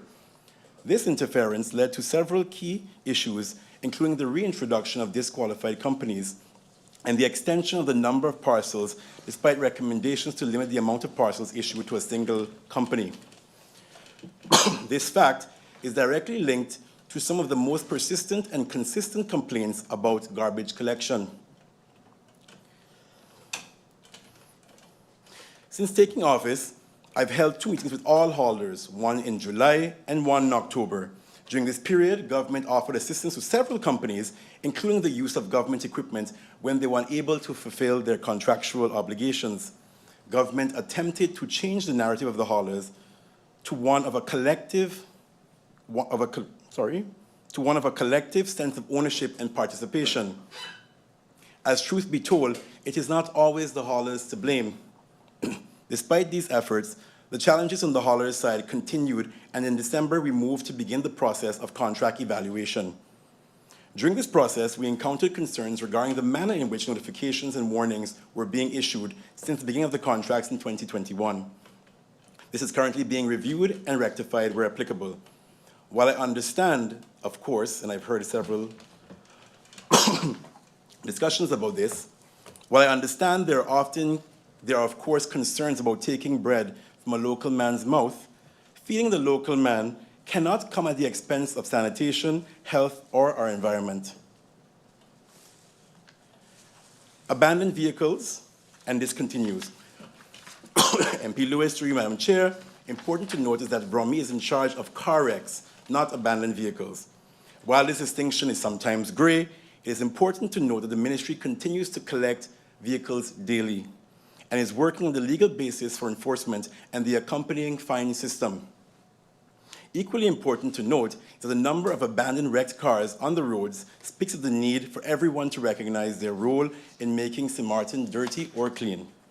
Charity starts at home. While government has its role, your community is also your responsibility. With that, Madam Chair, I believe we've come to the end of the questions from the MPs, and I look forward to any clarifications, should there be any. Thank you. Thank you, Minister Gomes. I look to the floor of Parliament to see if there are any members of Parliament with clarification. I see MP Duran would like the floor. MP Duran, you have the floor. Thank you, Madam Chair. Sorry, I will be brief. that's the old one. Thank you, Minister, for the responses provided. I just want to bring up a couple points. With regards to shipyard, you mentioned that the total land, not shipyard, sorry, Rainforest Adventure, the total land mass is over 340,000 square meters, which would make the buildable area about 17,000 square meters on a 5% basis, which is quite a lot of land to build on. And again, I'm going to draw reference to the fact that in South Ward, in Saunders, and St. Peter's, there are similar cases of 10%, but they don't get the special treatment. You mentioned there's no special price, but here in your response, Madam Chair, through you with your indulgence, 1 gillar 20 per square meter is residential, 4 gillar 80 is commercial, yet they get the residential rate. That is a special price. With that being said, Madam Chair, I would go over to the shipyard situation. It was sharing confidentiality, so I would not go deep into the numbers and the specifics. I would just like to know what are the steps that the ministry has been taking over the last year to acquire these funds, because I know that they chase down other people to pay, which is right, the rightful thing to do. Everyone has to pay. What is being done here, and what is the long-term plan? Does the ministry plan to take them to court if they don't comply with these payments?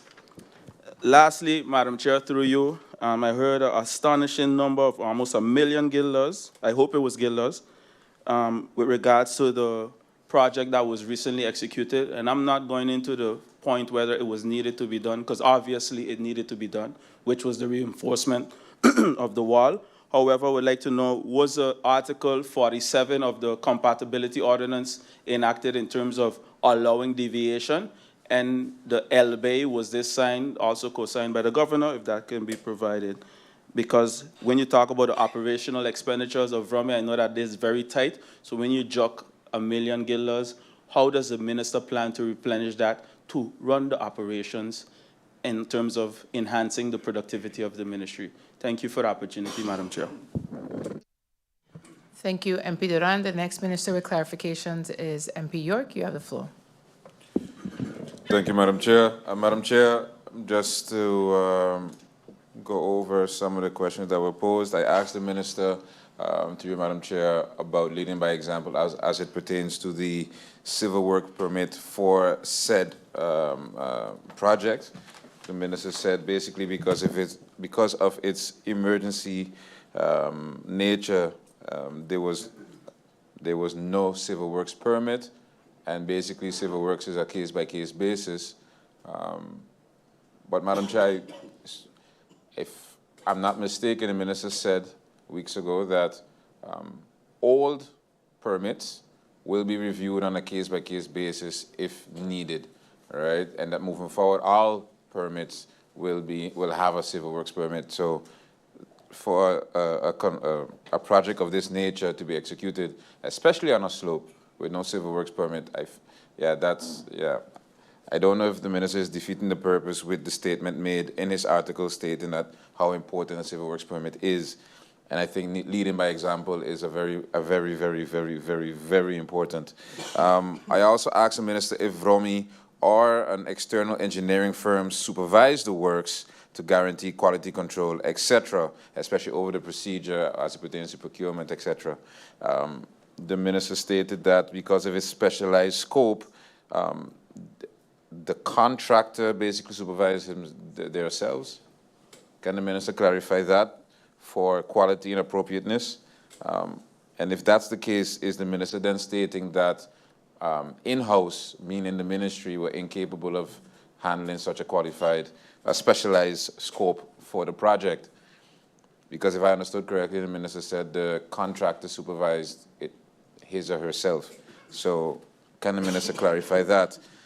And also that the final signed off was signed off by the ministry. Can the minister clarify if a department, a specific department in the ministry signed off upon final sign off, or did the cabinet sign off on final sign off? Because I know during final sign off of projects, there's also a technical aspect of it. So I would like to know if a department did it, yes, no problem. But if the cabinet did it, how did they ensure that the technical specs were in place for, as it pertains to quality control? As well as we going on about the procedure, if the departments were not part of the procedure, who verified and reviewed the quote that the minister received of 800 plus odd thousand guilders? Because, Madam Chair, through you, I think all of us who've done expensive purchases in the past, we all know if you don't go with someone that knows what they're talking about, most of the time you will end up spending more money than you initially intended to. So can the minister clarify if one of the departments of the ministry reviewed the quote before the minister signed off? I also asked the minister if it was placed on bid. I understand the emergency nature of the process, so maybe the minister veered left on that. But aside from that, I'm not going in on bid or no bid, but why was it hand-selected? Why was a contractor hand-selected? Because you could go without doing a bid, but then the hand selection of the contractor, can the minister clarify why that? Other than, and I asked that especially in the initial question, other than it being an emergency, why was a contractor hand-selected?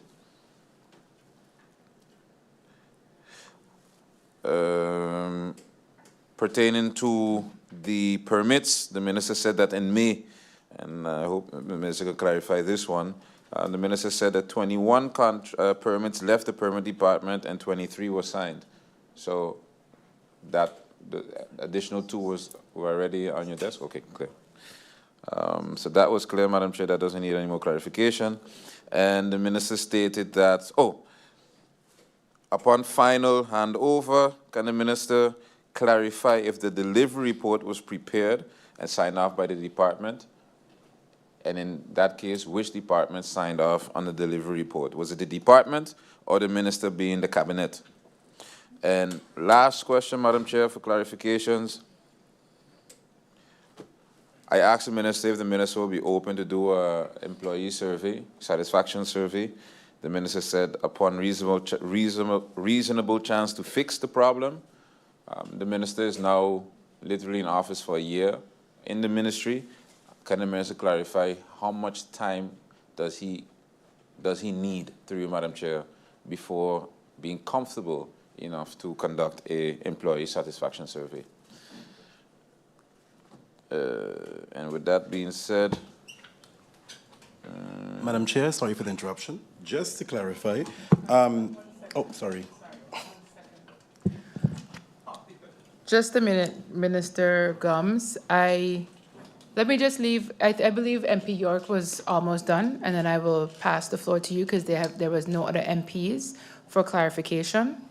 Sorry, but it's just that I need to just keep a little bit of order here rather than us jumping up to answer. MP York, are you near your end for your clarification?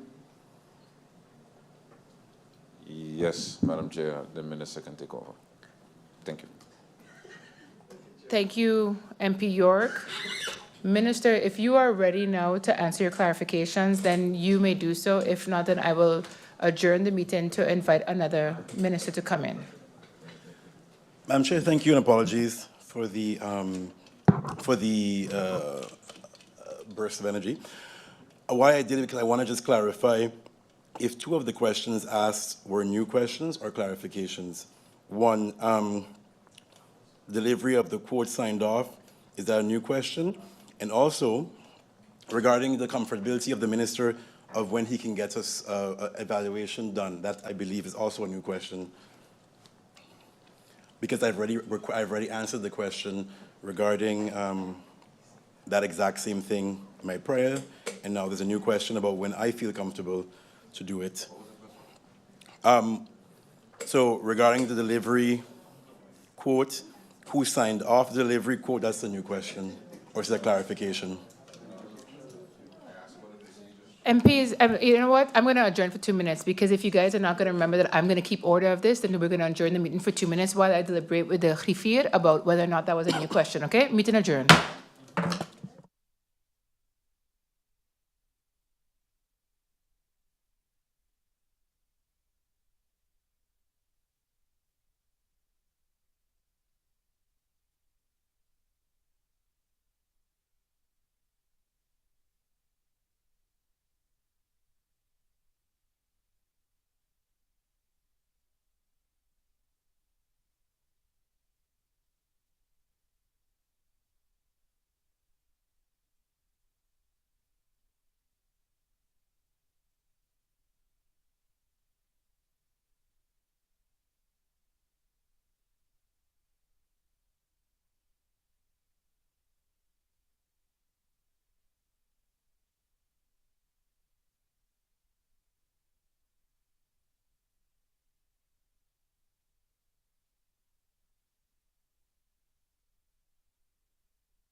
After the brief adjournment, we clarified which questions or which further questions MP York had.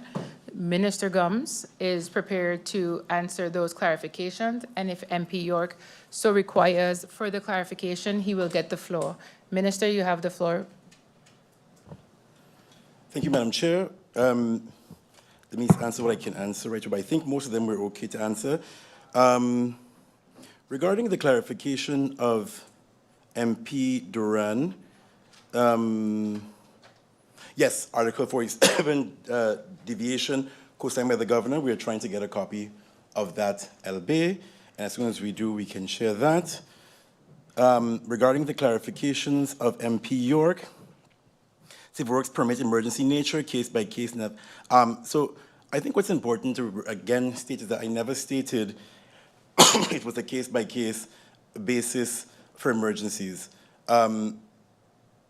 Regarding if it was applied or not, I can say that maybe it was oversight from our side, but it was never stated that it was a we didn't apply it because of the emergency nature of it. I simply said there wasn't a works permit. I just want to clarify that as well. Supervise the works, indeed. Contractors supervise themselves in-house. Indeed, Madam Chair, as stated before, in my whole elucidation as to why this project managed the way how it did, we don't have geotechnical expertise within the ministry. So essentially, an oversight of a project of this nature, though there was back and forth between people within the ministry, it was pretty much, as stated before, not necessarily the best use of limited capacity to oversee such a project of that magnitude, given that all the different things we have ongoing. So that was the rationale. Then we had, if the question verified by the different departments, indeed, throughout this process, all departments were involved. In the end, of course, due to the capacity constraints, the cabinet did end up taking the lead, but the ministry was very much aware of it, and that whole entire procedure is well documented, and I have no problem at all sharing the advice and the memos related to that via the confidential route at some later date.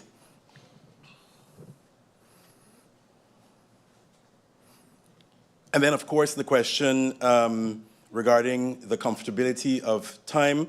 I stated in my, elucidation, the discussion, I asked very quickly the Prime Minister in his capacity over pay and no affairs. It was supposed to be, I think, every 4 to 5 years. We will verify information for you. Unfortunately, he couldn't verify with pay and no at the very moment, but we believe it's every 4 to 5 years as agreed upon by the the employee satisfaction survey team that comprised people from P&O and from the, I believe, policy platform. With that, Madam Chair, I think I have all my clarifications answered. If not, just please give me a nudge. Thank you. Thank you, Minister Gums, and I appreciate both you and MP York coming together during the break so that we can clarify those items before, and I see that MP York would like a further clarification. MP York, you have the floor. Thank you, Madam Chair. Madam Chair, just to be clear, the Minister is refusing to answer about the final sign-off of the project, but I also asked about the delivery report that was prepared and which department prepared it. So is the Minister willing to answer at least that question, or is that something also I have to send in writings and that he doesn't want to answer right now? Thank you, Madam Chair. Yes. Thank you, MP York. Minister Gums, do you need time or are you prepared to answer straight away? You have the floor. No, and our apologies, Madam Chair, to you for missing that question. It was not intentional. The delivery quote was signed off by the Cabinet. Thank you, Minister Gums. I see no further clarifications. I will adjourn the meeting for about 2 minutes so that Prime Minister or Minister of Finance can be the next in line. Meeting adjourned for 2 minutes.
All right, I'd like to welcome back Prime Minister to answer his clarification questions. Prime Minister, you have the floor. Sorry. Prime Minister, you have the floor. Madam Chair, thank you. Madam Chair, I had the opportunity to give answer to questions of the members of Parliament. After that, there were, Madam Chair. I had the opportunity to give answer to questions from the MPs. That session I have accomplished, and I think this is the moment for some clarifications, and I had the impression that the members of Parliament didn't have the necessity for clarifications, but I leave it up to you.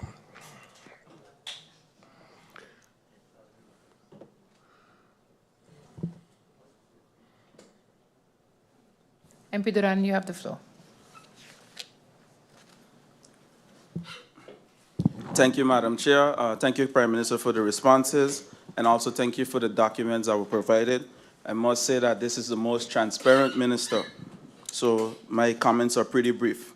And I just want to say this for the record, although I know Real Auto was not part of the bidding, I did my own research in the meantime, which I mentioned, 60,000 for the fully loaded Hilux. A Siren, the most expensive one online, is about 18,000, so add a 2,000 to that, so that's 20. Bring us to 80. If you add 10,000 extra to that for painting or whatever have you, you're still under the 90,000. Madam Chair, this is high-day robbery what took place with these vehicles, and definitely it won't stop here because I'll definitely be digging further. And just one clear clarification I would like through you to the Prime Minister.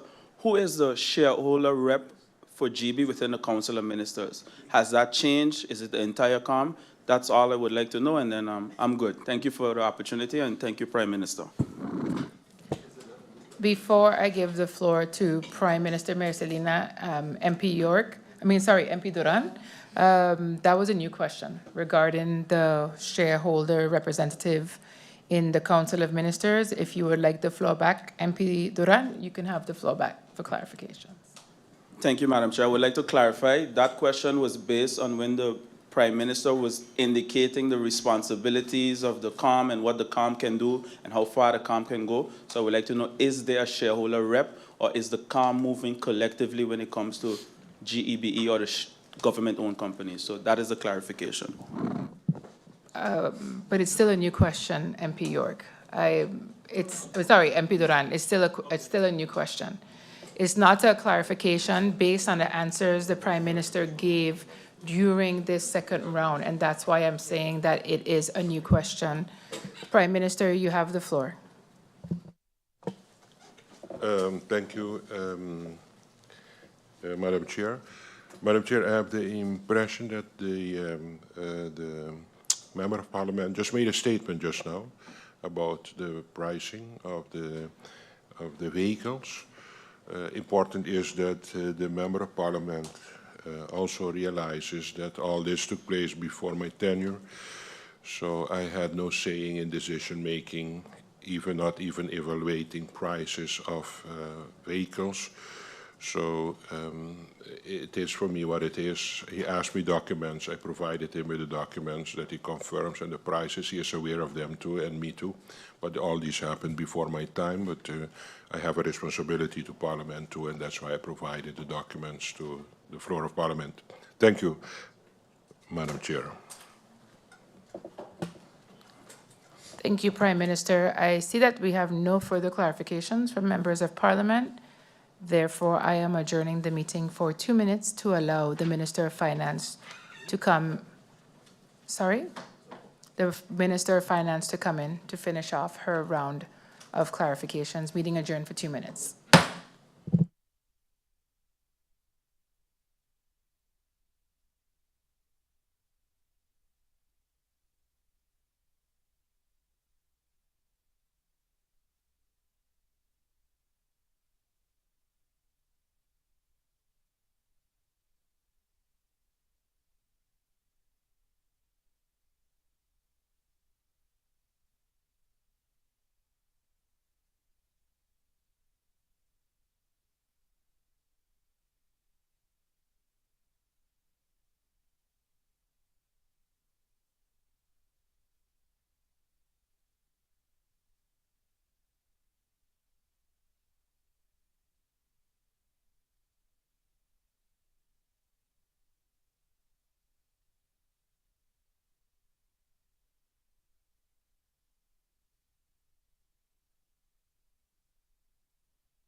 I'd like to welcome back the Minister of Finance for her clarification round of answers. Minister, you have the floor. Thank you, Madam Chair, for allowing me the opportunity to respond to the clarification questions in round 2. Starting with MP Westcott Williams, Minister provides Parliament with a listing and overview of where this COM stands with regard to the tax reform under Phase 1 and Phase 2. Through you, Madam Chair, let me repeat my previous response. The document referenced was approved by the former Council of Ministers and outlines a broad holistic tax reform strategy. As I've stated before, my approach differs. I am pursuing a modular step-by-step method. We are currently awaiting key data to determine which parts can be introduced together in a practical and coordinated way. Once this revised approach is formally approved by both myself and the current Council of Ministers, it will be shared with all honorable members of Parliament. What in this listing is possible and what is not? Madam Chair, through you, as previously stated, and I will repeat, we are still in the process of obtaining the necessary tax data. Once received, it will be analyzed and used to shape the legislation.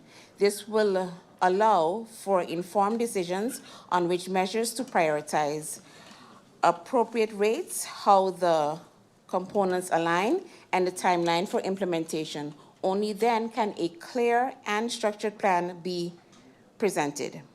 Next question. MP considers this document received as a tax reform approach of government.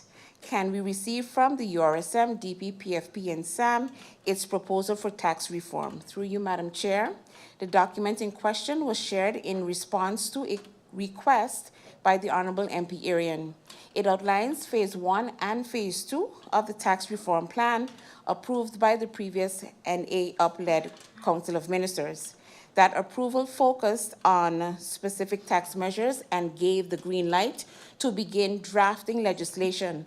Following that decision, the work group started drafting the proposed laws, including, as noted under point D, the potential activation of the existing national ordinance on dividend withholding tax 2000 and possibly expanding it with a revenue tax. However, it's important to clarify that these measures were approved without supporting financial data. The approval was simply to begin the drafting process. As I've mentioned before, this government is now awaiting the necessary tax data. That data is essential for deciding which measures to move forward with, how they should align, what the applicable rates should be, and when to implement them. What is already clear is our intention to reduce both profit and wage taxes. But in order to do that, we will need to introduce a solid, reliable revenue-generating measure in addition to the tourist tax. The URSM, DP, PFP, SAM tax reform proposal will be submitted to COM after we have the underlying data supporting the reform. Next question. The national decree, assuming a decision has been taken by this COM, approving the dividend withholding tax law implementation. Did the previous government prepare the national decree but did not sign it? Can we have some formal dates on what actually happened? Through you, Madam Chair, as previously stated, the approval granted by the prior Council of Ministers was to proceed with the drafting of the legislation, and accordingly, the working group began that process. Should exact dates and further detailed information be required, I will gladly provide them during the tax reform meeting, as I will need additional time to gather and verify all relevant data to be able to submit this to Parliament. Next question. If the government of 2023 approved the dividend withholding tax law, why did they not finalize that? Why is there a national decree still pending? As previously stated, the prior government did not implement any tax reform, not a single measure. One may fairly ask, why didn't they bring forward the retraction of the inheritance tax or the land tax? The reason is because they pursued a fully holistic approach, which unfortunately resulted in 4 years of no tangible reform. Even more concerning is that 4 years later, we still lack the supporting data needed to move forward with many of the proposed legislations. The document being referenced, which was approved by the former Council of Ministers, was only finalized on October 5th, 2023, just 3 months before the election. I believe it is clear why no legislation was brought to Parliament prior to that. Legislative drafting was underway by the working group, but actual proposals never reached the floor. Let me also be very clear, and I repeat, I fully stand behind this proposal. I genuinely believe it will improve tax compliance and create a more level playing field for all taxpayers, both local and foreign. More importantly, this measure puts us in a stronger position to provide tax relief to all citizens of St. Maarten. I am in no way backing away from my position that this legislation is needed. What I do find surprising is that the same NA-UP-led government that approved both Phase 1 and Phase 2 of the tax reform plan, which includes this very legislation, now stands on the floor of Parliament criticizing it, as though they were never in support. Next question.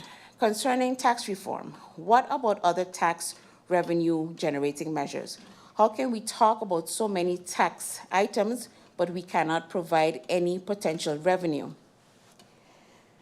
Madam Chair, the other tax revenue generating measures are currently on hold as we await the necessary data to properly assess their impact. Once this data is received and analyzed, it will allow us to conduct an impact analysis to determine appropriate rates, how much we can realistically lower existing taxes, and which measures can and must be introduced simultaneously. Next question. Did the previous government approve this outline, Phase 1 and Phase 2, without any kind of financial considerations? How can we talk about so many tax items without mentioning their financial consequences? Madam Chair, through you. Yes.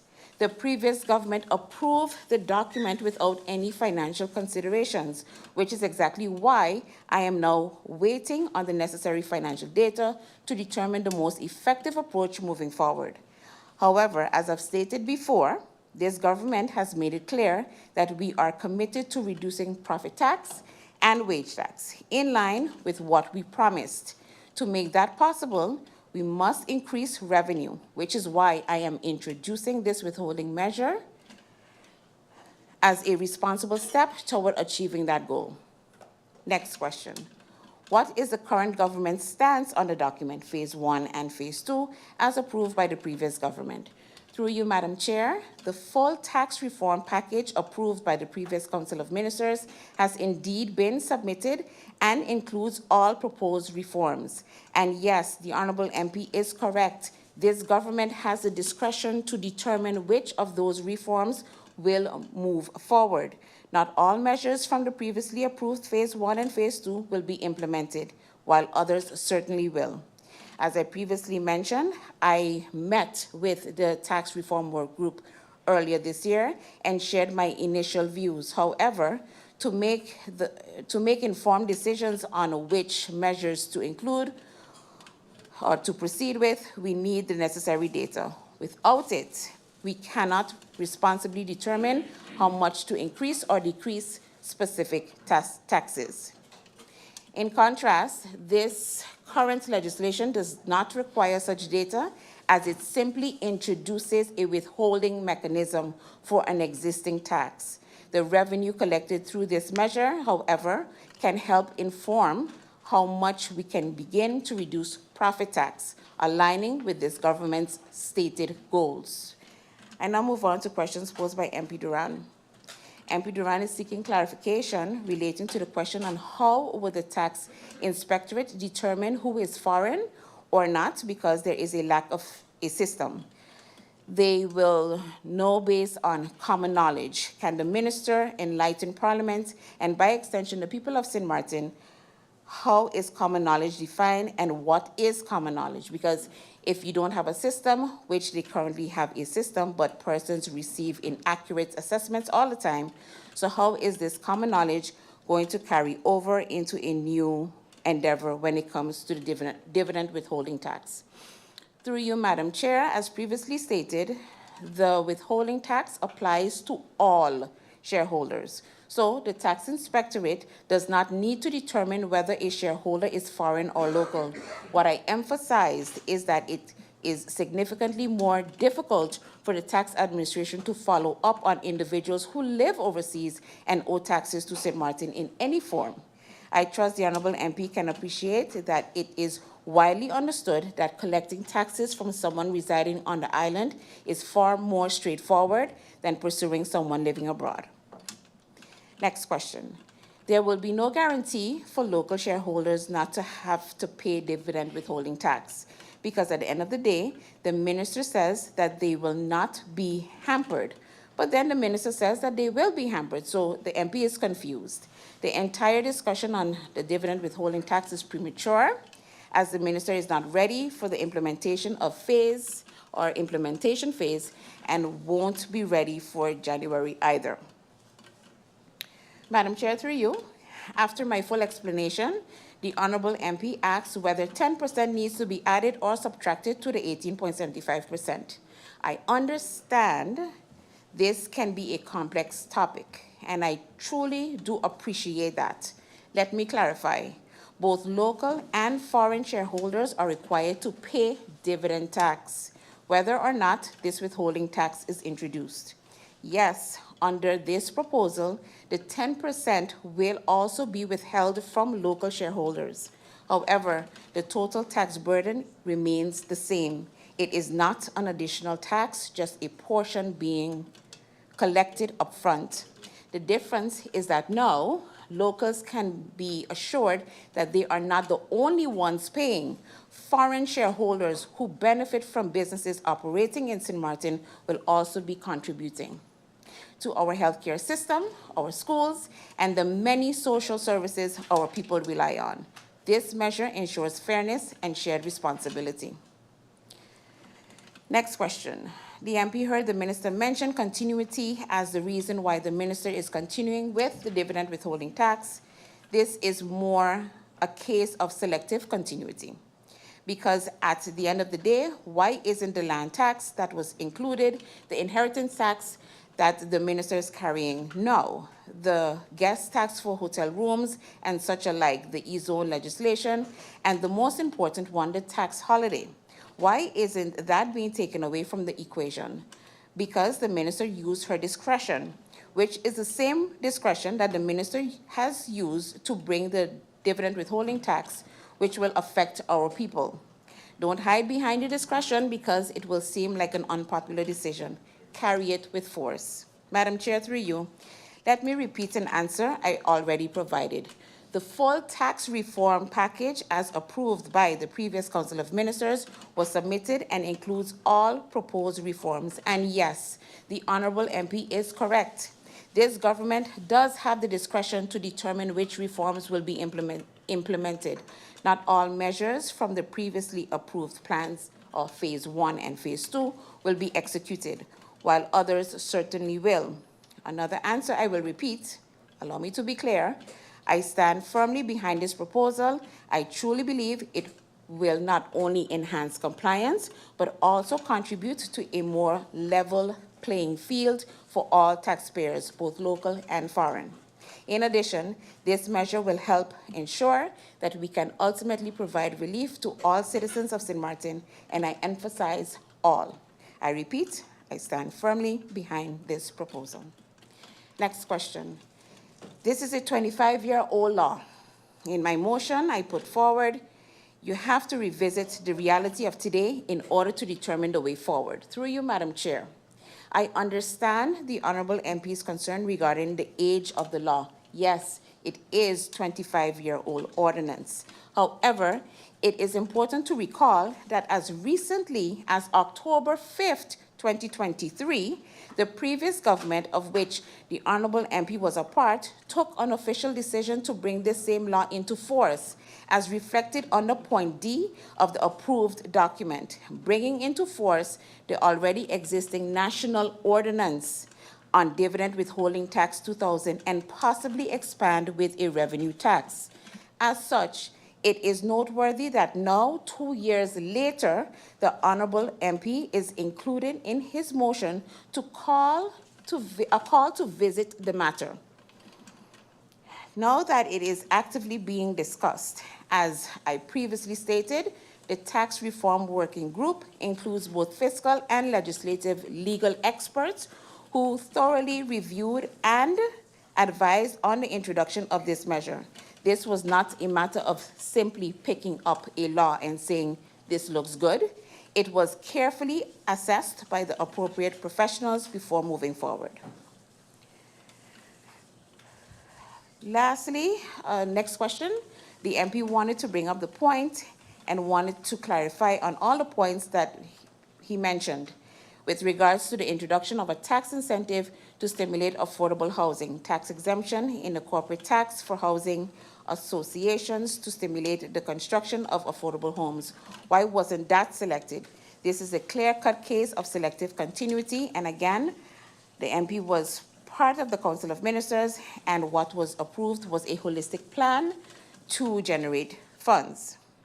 Through you, Madam Chair, the Honourable Member of Parliament is highlighting only non-revenue generating measures. While it would indeed be ideal to implement a range of exemptions, the reality is that we must also be able to balance the budget and meet our financial obligations, including the increased costs associated with the prison system, indexation for civil servants, and other essential public services. It is clear that the Honourable MP has yet to present a concrete revenue-generating measure that can meaningfully contribute to our national finances. We often speak of the need for revenue-generating solutions, but what we need are measures that bring in millions, not just thousands. That is why I have chosen to prioritize this withholding tax. It improves compliance, increases revenue, and creates the fiscal space for us to move forward with our goal of reducing profit tax. It's a practical, balanced approach that meets our needs both in short and long term. Can the minister refrain from introducing a dividend withholding tax until the minister and the ministry fully understands the potential adverse effects it could have for the people of St. Maarten? Madam Chair, through you, as previously stated, I will revisit the implementation process. I now move on to questions posed by MP York. What is the plan as it pertains to tax reform? Madam Chair, we are currently awaiting the necessary data. Only once that is available can a comprehensive plan be presented. To date, not a single member of Parliament has proposed a concrete revenue-generating measure. Not one motion in that direction has been submitted.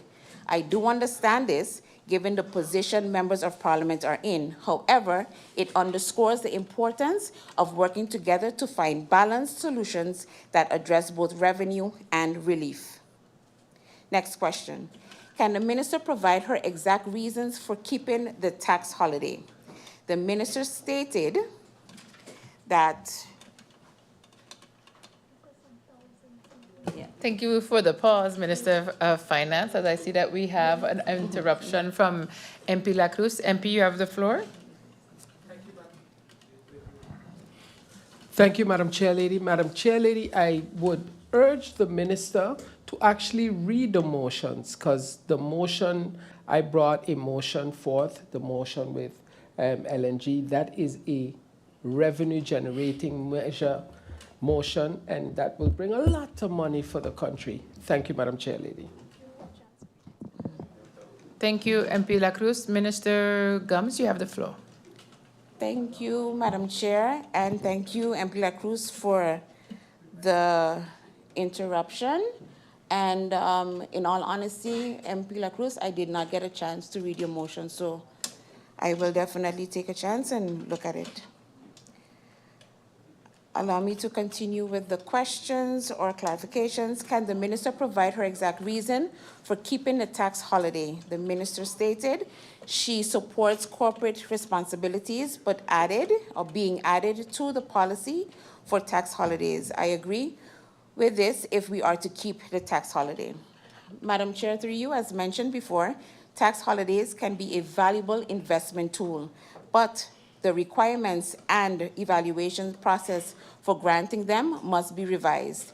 I fully agree with the point raised by the Honorable MP that there should be a clear requirement for tangible investment in our country as a core condition for granting such incentives.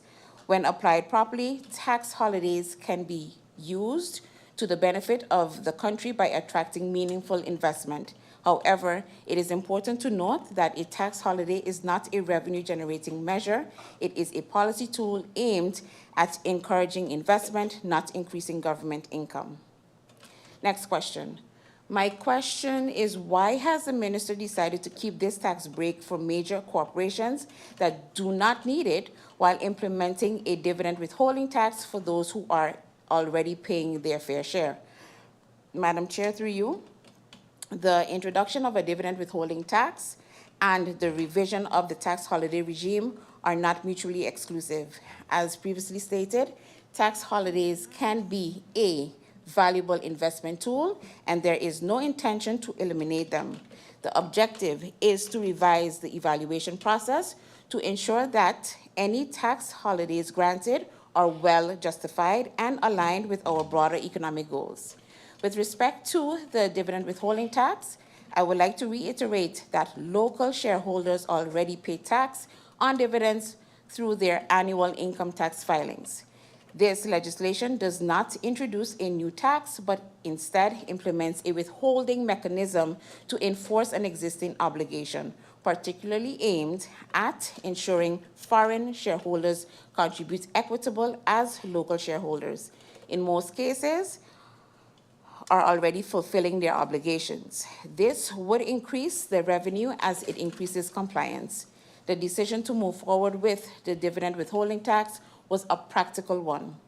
The legislation was finalized and ready for implementation and it serves as a critical step toward enabling future reductions in the profit tax, a goal that benefits the entire business community. Next question. 6 months later, are we any closer to establishing corporate social responsibility policies as it relates to tax holidays? Through you, Madam Chair, the revision of the process for evaluating tax holidays is indeed a manner that the Tax Reform Working Group is currently working on. As I have previously stated, we are operating with limited staff capacity, and while the process has already been initiated, it will naturally take time to be fully developed and reviewed. We are committed to improving the framework, but it requires a careful and thorough approach and will not happen overnight. Next question. The tax reform package that the minister is referring to, did the COM approve this package for implementation or for research? Madam Chair, through you, the tax reform package that was submitted to Parliament at the request of the Honourable MP Arian was approved by the previous government and included approval for the drafting of legislation outlined in Phase 1 and Phase 2. However, as I have previously stated, that same approval also included the bringing into force of the already existing National Ordinance on Dividend Withholding Tax of 2000. So why did it not enter into force? Because this approval was granted just 3 months before the election. And as we all know, the outcome of those elections brought about a change in government. I now move on to questions posed by MP Arian. Can we get confirmation on the date when the national decree was signed? Madam Chair, through you, the national decree was signed in December 2024 to enact the amendments to the initial dividend ordinance of the Netherlands Antilles. The other national decree to put into effect the dividend withholding tax is to be sent to the governor, including the consolidated text. For the consolidated text to be established, this one is yet to be signed. Next question, the Honorable MP made reference to an advice annulled from the Ministry of TIAT. Through you, Madam Chair, as the Honorable MP referenced the Ministry of TIAT, unfortunately, I cannot provide an answer as I am not aware of any advices being annulled. Next question. The Honorable MP asks about an amount of $175,000 harbor and concession and related to the budget 2024. Through you, Madam Chair, I will repeat my previous answer with specific reference to Soul Beach. As previously stated, the funds were allocated from the 2024 budget expenses. Regarding the mention of concessions, the 2024 budget does include a revenue line item under concessions. However, it is important to clarify that the total amount disbursed by government, the $500,000, was covered from the general revenue streams. The $175,000 reference is not a separate payment, but rather forms part of the overall $500,000 government contribution. Through you, Madam Chair, I believe there is still a misconception regarding liquidity and the budget. Allow me to clarify once more, there is an important distinction between a commitment and a payment. The budget provides the legal basis to make a commitment. In this case, the commitment was made in 2024, and therefore the funds were allocated in the 2024 budget. However, the actual payment resulting from that commitment can take place at any time and is part of our 2025 cash flow, not budget. Last question. The minister mentioned that it is at her discretion which policies and laws approved by the previous administration would be implemented. Is the implementation of the approved plan at the minister's discretion, or is she obligated to follow the plan as approved by the previous COM, which included the repeal of the tax holiday? The minister referenced continuity when questioned about the dividend withholding tax, but we did not continue with the repeal on tax holiday. We didn't continue with the introduction of a gambling tax, so which one is it? Are you the one making the decision, or are you merely following the approved plan? Through you, Madam Chair, let me repeat an answer I already provided. The full tax reform package, as approved by the previous Council of Ministers, was submitted and includes all proposed reforms. And yes, the Honourable MP is indeed correct. This government does have the discretion to determine which reforms will be implemented. Not all measures from the previously approved Phase 1 and Phase 2 will be included, while others certainly will. I will once again repeat the response I previously provided. I stand firmly behind this proposal. I truly believe it will not only enhance compliance, but also contribute to a more level playing field for all taxpayers, both local and foreign.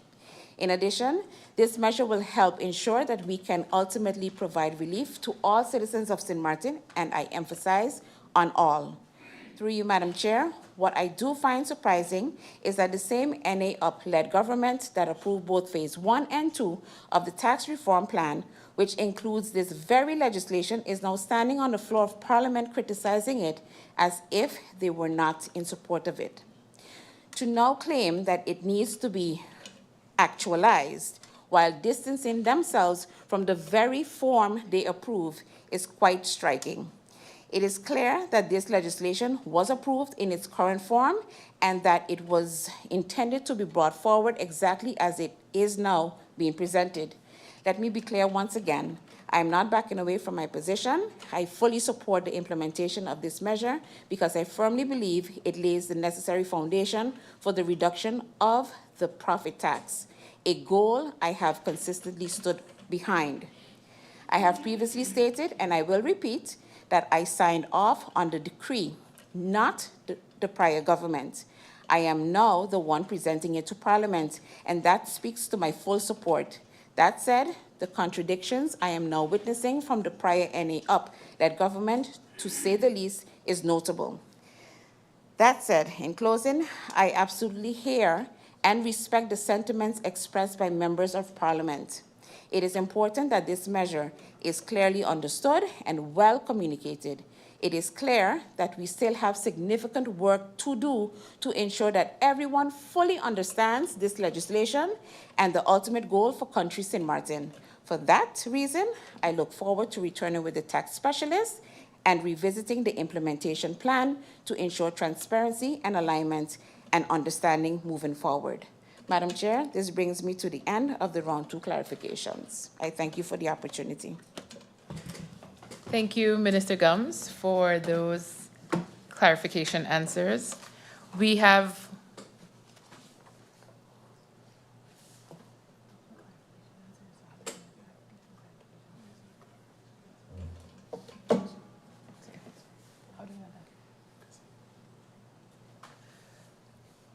before I come to the end of these deliberations, I see that MP Lacruz has a proposal. MP Lacruz, you have the floor. Thank you, Madam Chair Lady. Madam Chair Lady, after I brought the motion number 6 concerning the housing to the Minister of Rami, I had some real good conversations with him, and he assured me and showed me what he was actually busy with concerning the St. Maarten Housing Foundation. Therefore, I'd like to pull that motion back, and I trust that the minister will get even more done than what I expected in that motion. Thank you, Madam Chair Lady.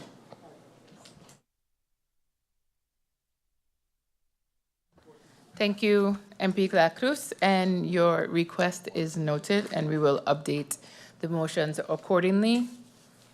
I see that there's no other MPs with any proposals, so we have come to the end of the deliberations on this agenda point. Thank you all ministers for all of the answers. During the handling of the 15 motions, during the handling of the budget, 15 motions were submitted. 4 of the submitted motions have been amended in the meantime and have been forwarded to the members and the members of parliament and the government. Additionally, 2 amendments to the draft National Ordinance Budget 2025 have been submitted. Before going over to the voting on these motions and amendments, we will allow the Council of Ministers to react to those motions and amendments submitted. So at this point, I would like to take a 5-minute adjournment to allow the Council of Ministers to come in. Meeting adjourned for 5 minutes.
Members of Parliament, ladies and gentlemen, ministers of the Council of Ministers, our support staffs here with us this morning, welcome back after that brief adjournment, after we have closed the deliberations on agenda point number 2 of this meeting, namely the draft ordinance regulating the budget of St. Maarten for 2025.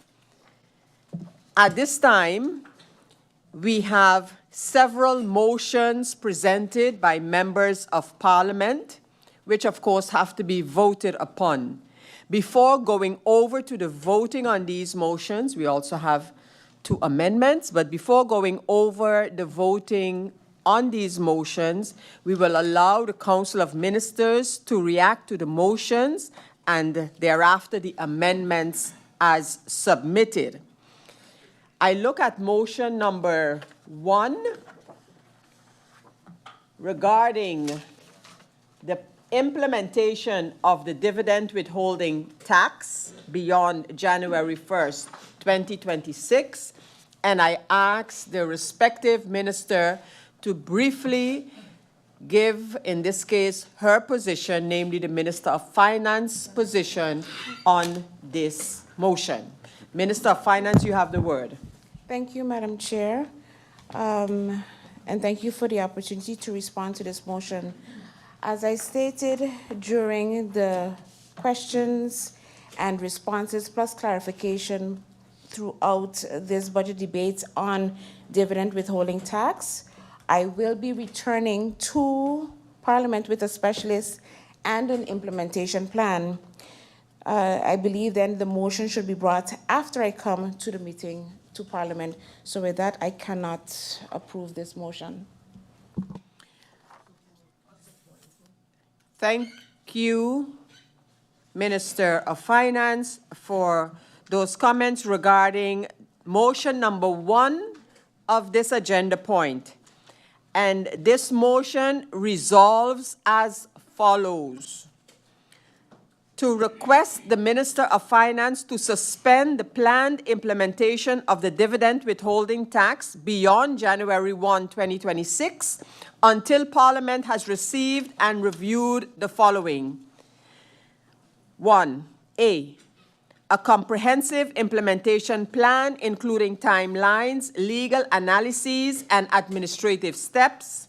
2, a written overview of stakeholder feedback, sector-specific concerns, and associated risks assessment. 3, a clear tax reform framework linking the dividend tax to reductions in wage and profit tax, including projected timelines. 4, a readiness report on the capacity of the tax administration to effectively administer and enforce the tax.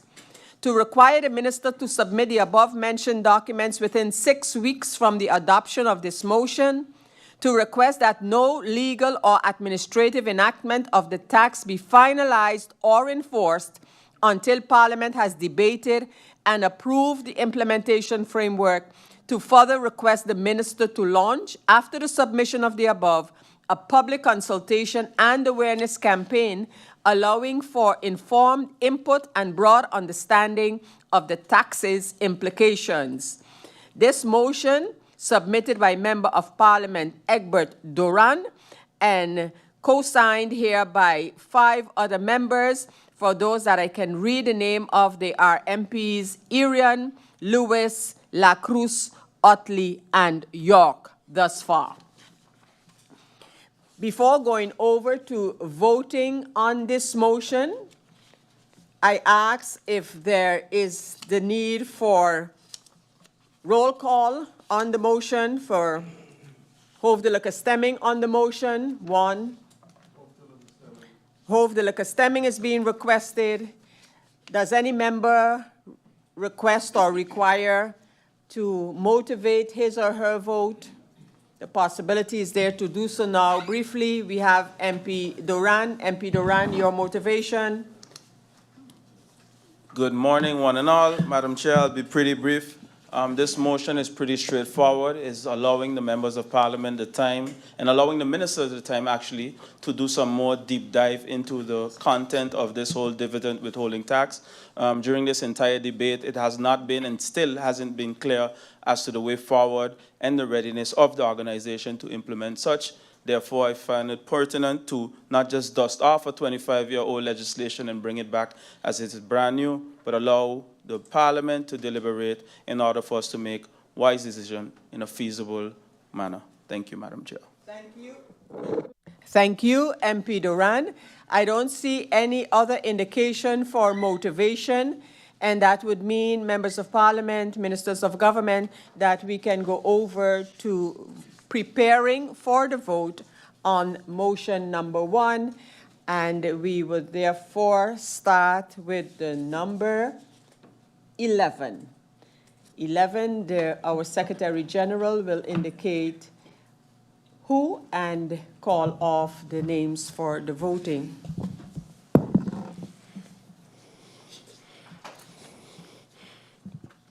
MP Rayon Peterson.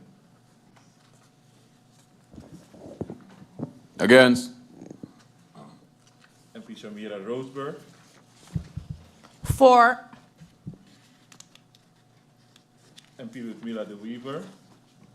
For. MP Christopher Waver. Against. MP Darrell York. For. MP Egbert Duran. For. MP Artwell Irian. For. MP Veronica Jansen-Webster. MP Viren Kotai. For. MP Dimar La Vega. Against. MP Francisco La Cruz. For. MP Lyndon Lewis. Voor. MP Franklin Myers. Against. MP Omar Otley. For. Chair Lady Sarah Westcott Williams. Against.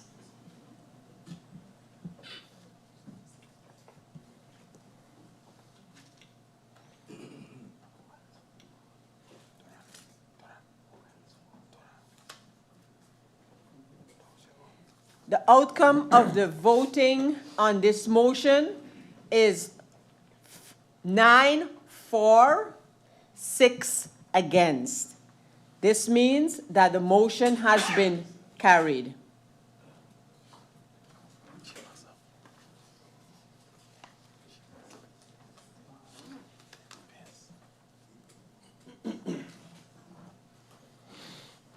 We continue as soon as I allow the Secretary General to make the necessary notes. We continue with motion as amended number 2. It's stated here, amended motion number 2. This motion resolves to 1.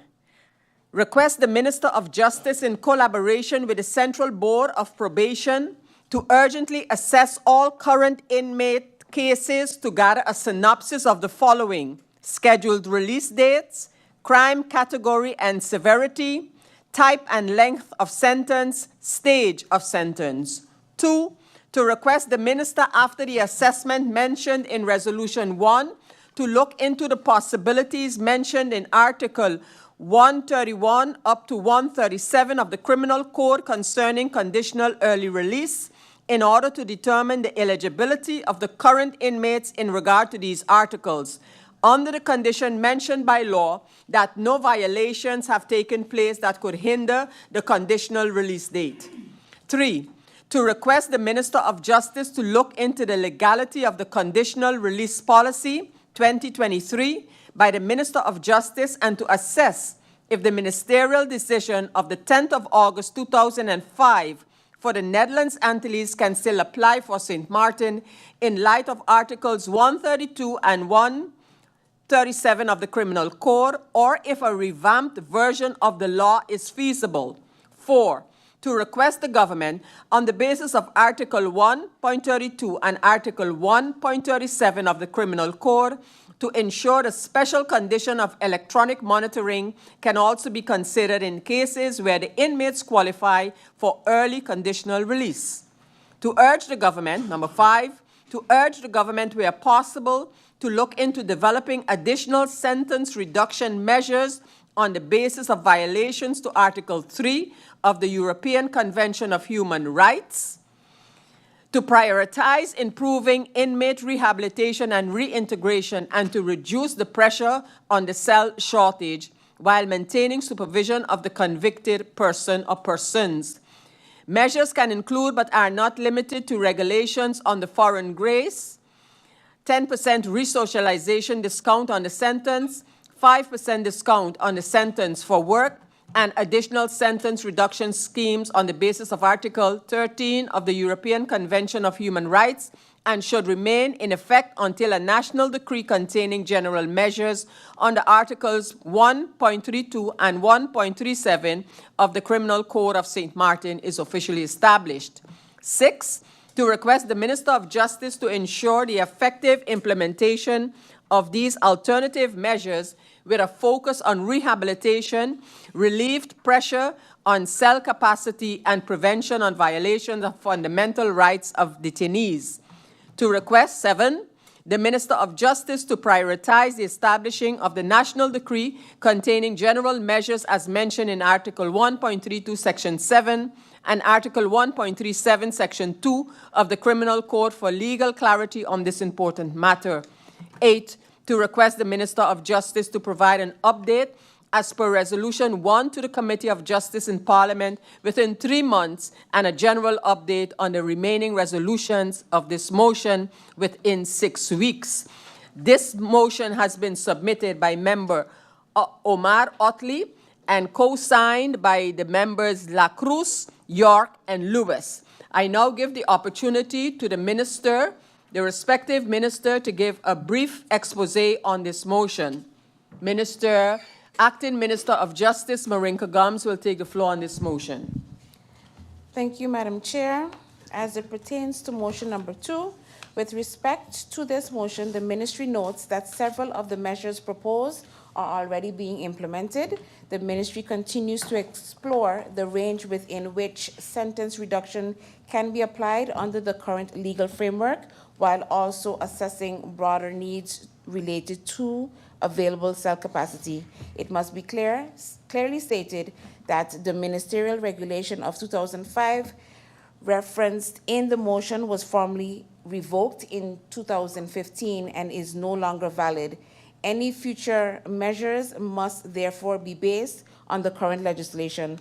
Additionally, it is important to clarify the application of Article 137 of the Penal Code. This article allows for early conditional release in cases of cell shortage. However, it is not the minister who initiates this process. The Public Prosecutor's Office, as the entity charged with the execution of sentences, must first determine and substantiate that there is a capacity issue that warrants application of Article 137. Only once that threshold is triggered can the minister act accordingly in line with the law. The ministry will take the MP's suggestion under advisement and assess what is legally possible within the boundaries of the applicable legal framework. Thank you, Madam Chair. Thank you, Acting Minister of Justice, Minister Marinka Gums. Does anyone require hoofdelijke stemming? Hoofdelijke stemming has been requested, and it shall be so. Does any member wish to motivate their vote before we go over to the voting? There is no need for motivation. We go over to the voting on motion number 2. And motion number 2 will start with the number 9. Number 9. Secretary General, number 9. MP Franklin Myers. Against. MP Omar Otley. For. MP Rayan Peterson. For. MP Shamira Roseberg. For. MP Ludmila De Weaver. Against. MP Christopher Waver. Against. MP Darrell York. For. MP Edward Duran, For. MP Artwell Irian, For. MP Veronica Janssen-Webster, Against. MP Viren Kotai, For. MP Dimar La Vega. Against. MP Francisco La Cruz. For. MP Lyndon Lewis. Voor. Chair Lady Sarah Westcott Williams. Against.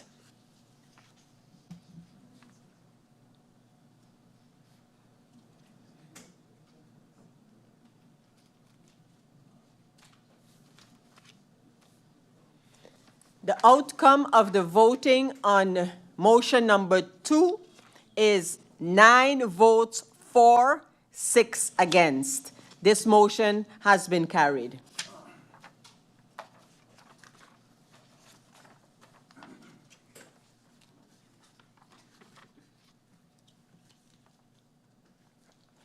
We go over to motion number 3.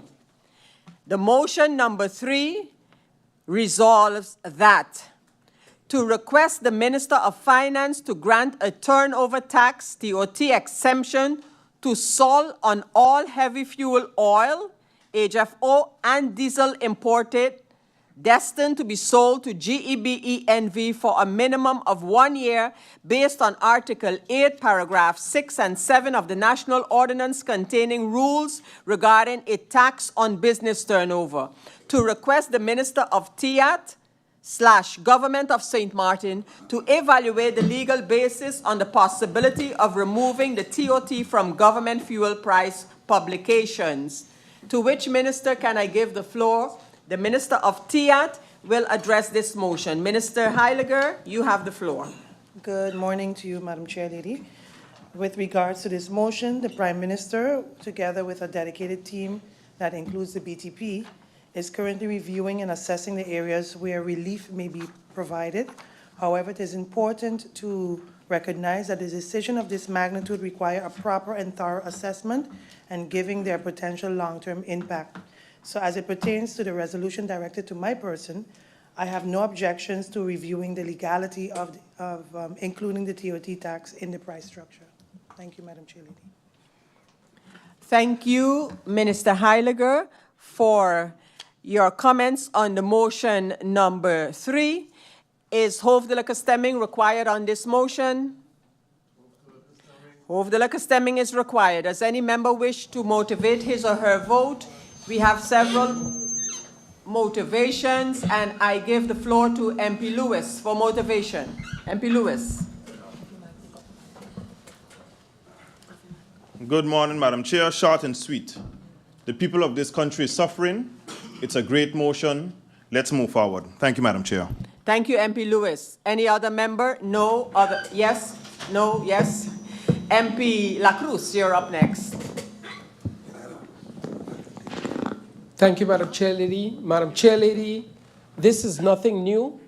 The previous government once also gave the people of St. Martin a relief by reducing the TOT off of the fuel prices. So it was done before. I think it can be done again, and it's very much needed. Thank you, Madam Chair Lady. Thank you, MP La Cruz. Next member up, MP Otley. Thank you, Madam Chair. Madam Chair, as stated by my previous colleague, it's time. And as I stated, the government cannot control the apparatus of GEBE nor the management of GEBE. But this is in the hands of the government. And it states for the government to give a tax exemption on heavy fuel and diesel allocated for GEBE, which will bring an immediate relief to the people of St. Martin in electricity bills. And also, as my other colleague stated, this is nothing new. And it also asks the Minister of TIAT not to do, but look into the legal basis to remove it from the government price list. So, Madam Chair, I hope that we can garner support for the people of St. Martin. Thank you, MP Otley. The next member to motivate her vote is MP Janssen-Webster. MP Janssen-Webster, you have the floor. Thank you, Madam Chair.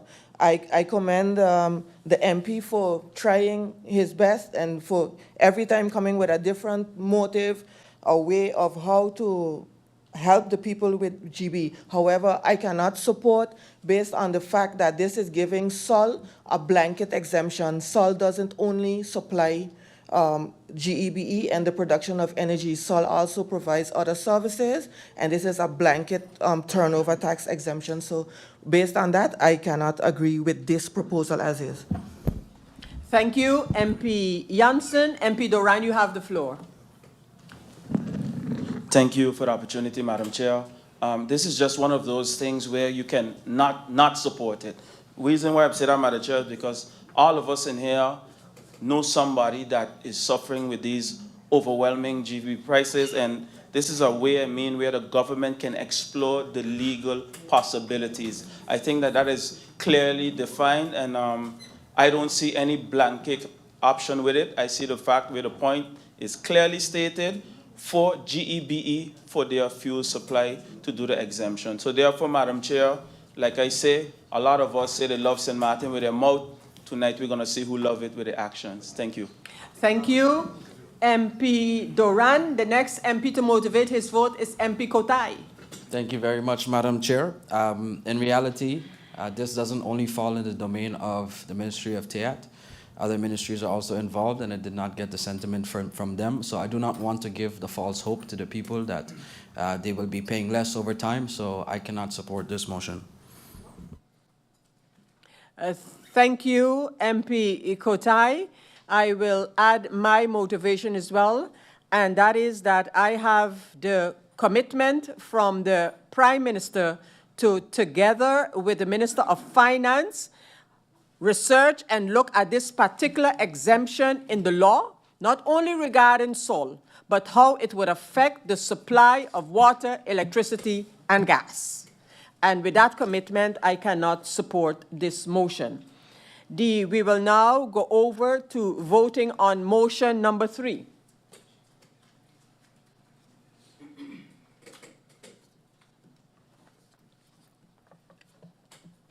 Okay. Oh, okay. Yeah. So the Secretary General would start the roll call for the voting.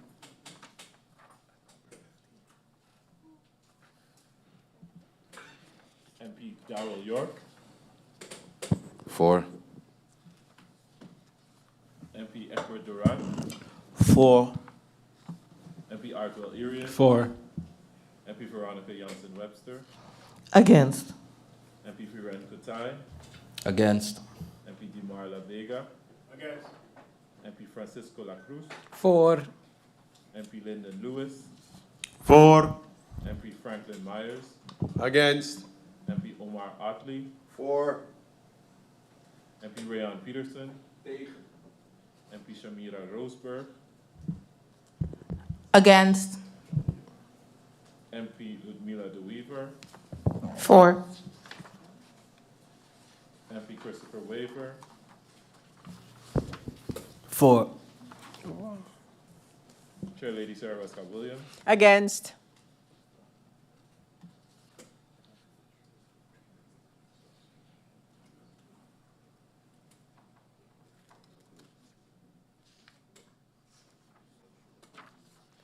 The outcome of this voting is 8 votes for, 7 against. This motion has been carried.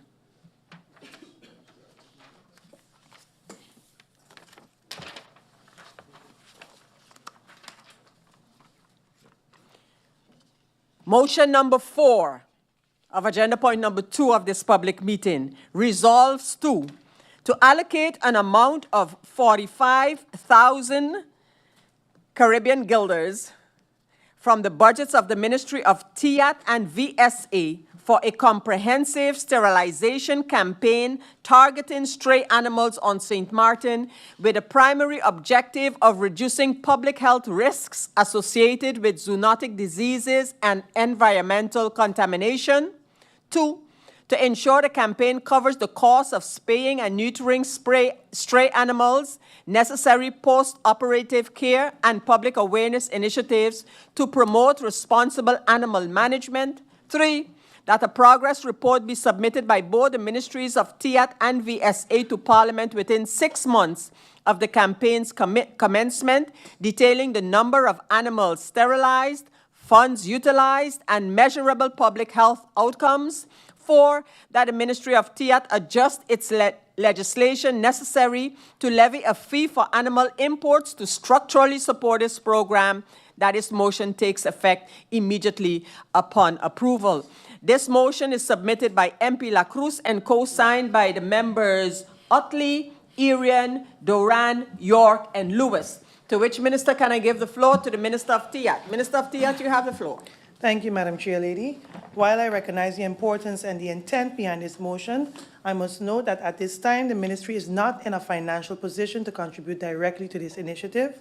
That said, the Department of LVV will explore the possibility of establishing a public-private partnership to support future campaigns.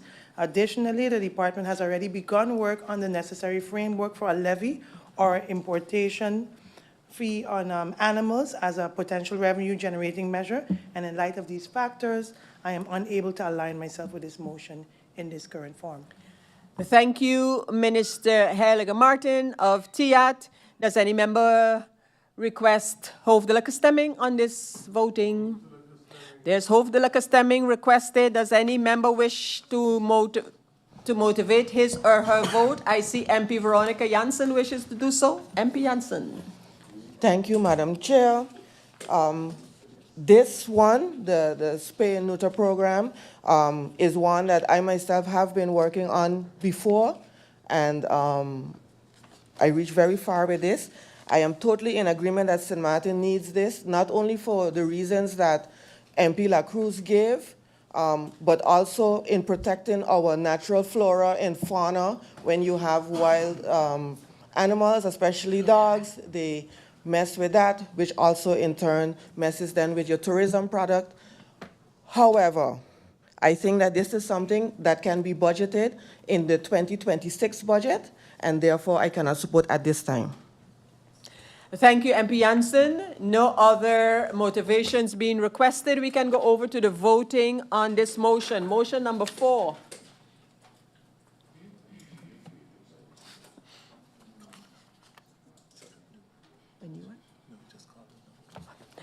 We start at number 4, and number 4 is Secretary General Richardson. MP Veronica Janssen-Webster. Against. MP Viren Kotai. Against. MP Marla Vega. Against. MP Francisco La Cruz. For. MP Lyndon Lewis. For. MP Franklin Myers. Against. MP Omar Otley. For. MP Rayon Peterson. Against. MP Shamira Roseberg. Against. MP Ludmila De Weaver. Against. MP Christopher Waver. Against. MP Darrell York. For. MP Egbert Duran. For. MP Artwell Irian. For. Chair Lady Sarah Westcott Williams. Against.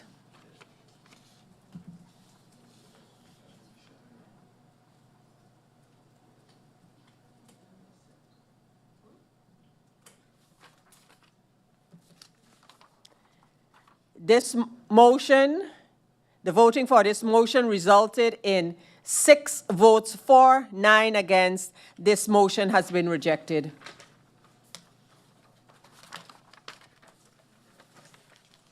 We go over to motion number 5. Motion number 5 resolves to request the government of St. Maarten to modernize road safety measures to reduce injuries and fatalities and promote respect for traffic laws, enforce helmet and protective gear laws for all riders, conduct regular checks for valid licenses, insurance, and vehicle safety, implement graduated licensing with restrictions for new riders, launch public awareness campaigns on road safety and legal consequences of non-compliance, report to Parliament within 3 months on enforcement and outcomes, develop road safety education programs in schools, provide support services for accident victims and families, establish a road safety fund from fines and insurance contributions for awareness, victim support, and infrastructure upgrades, partner with private stakeholders to promote safety technology, ensure all new public infrastructure meets high safety and accessibility standards. To which minister can I give the floor? Acting Minister of Justice Marinka Gums, you have the floor. Thank you, Madam Chair. As CAPSM is already running campaigns and enforcing to increase road safety and compliance, that road safety measures fall under finance, and this is already being done. The road insurance ordinance says there's one insurance company would have to pay into, and therefore this motion is unable to be supported. Thank you, Acting Minister of Justice, Minister Marinka Gums. Does any member request roll call? Hoofdelijke stemming? Hoofdelijke stemming, it shall be. Does any member wish to motivate his or her vote? There is no need for that. We can go straight over to the voting.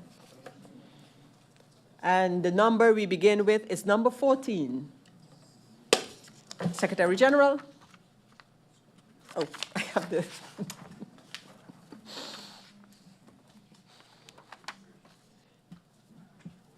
MP Christopher Waver. Against. MP Darrell York. For. MP Egbert Duran. For. MP Arjourian.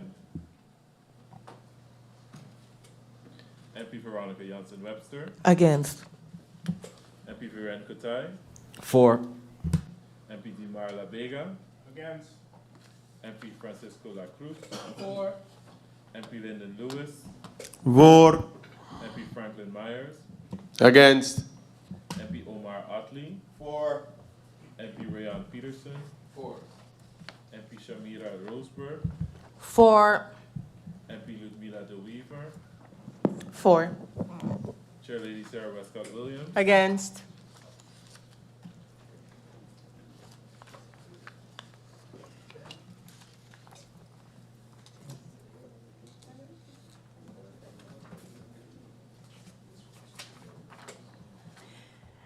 The results of the voting on this motion is 10 votes for, 5 against. This motion has been carried.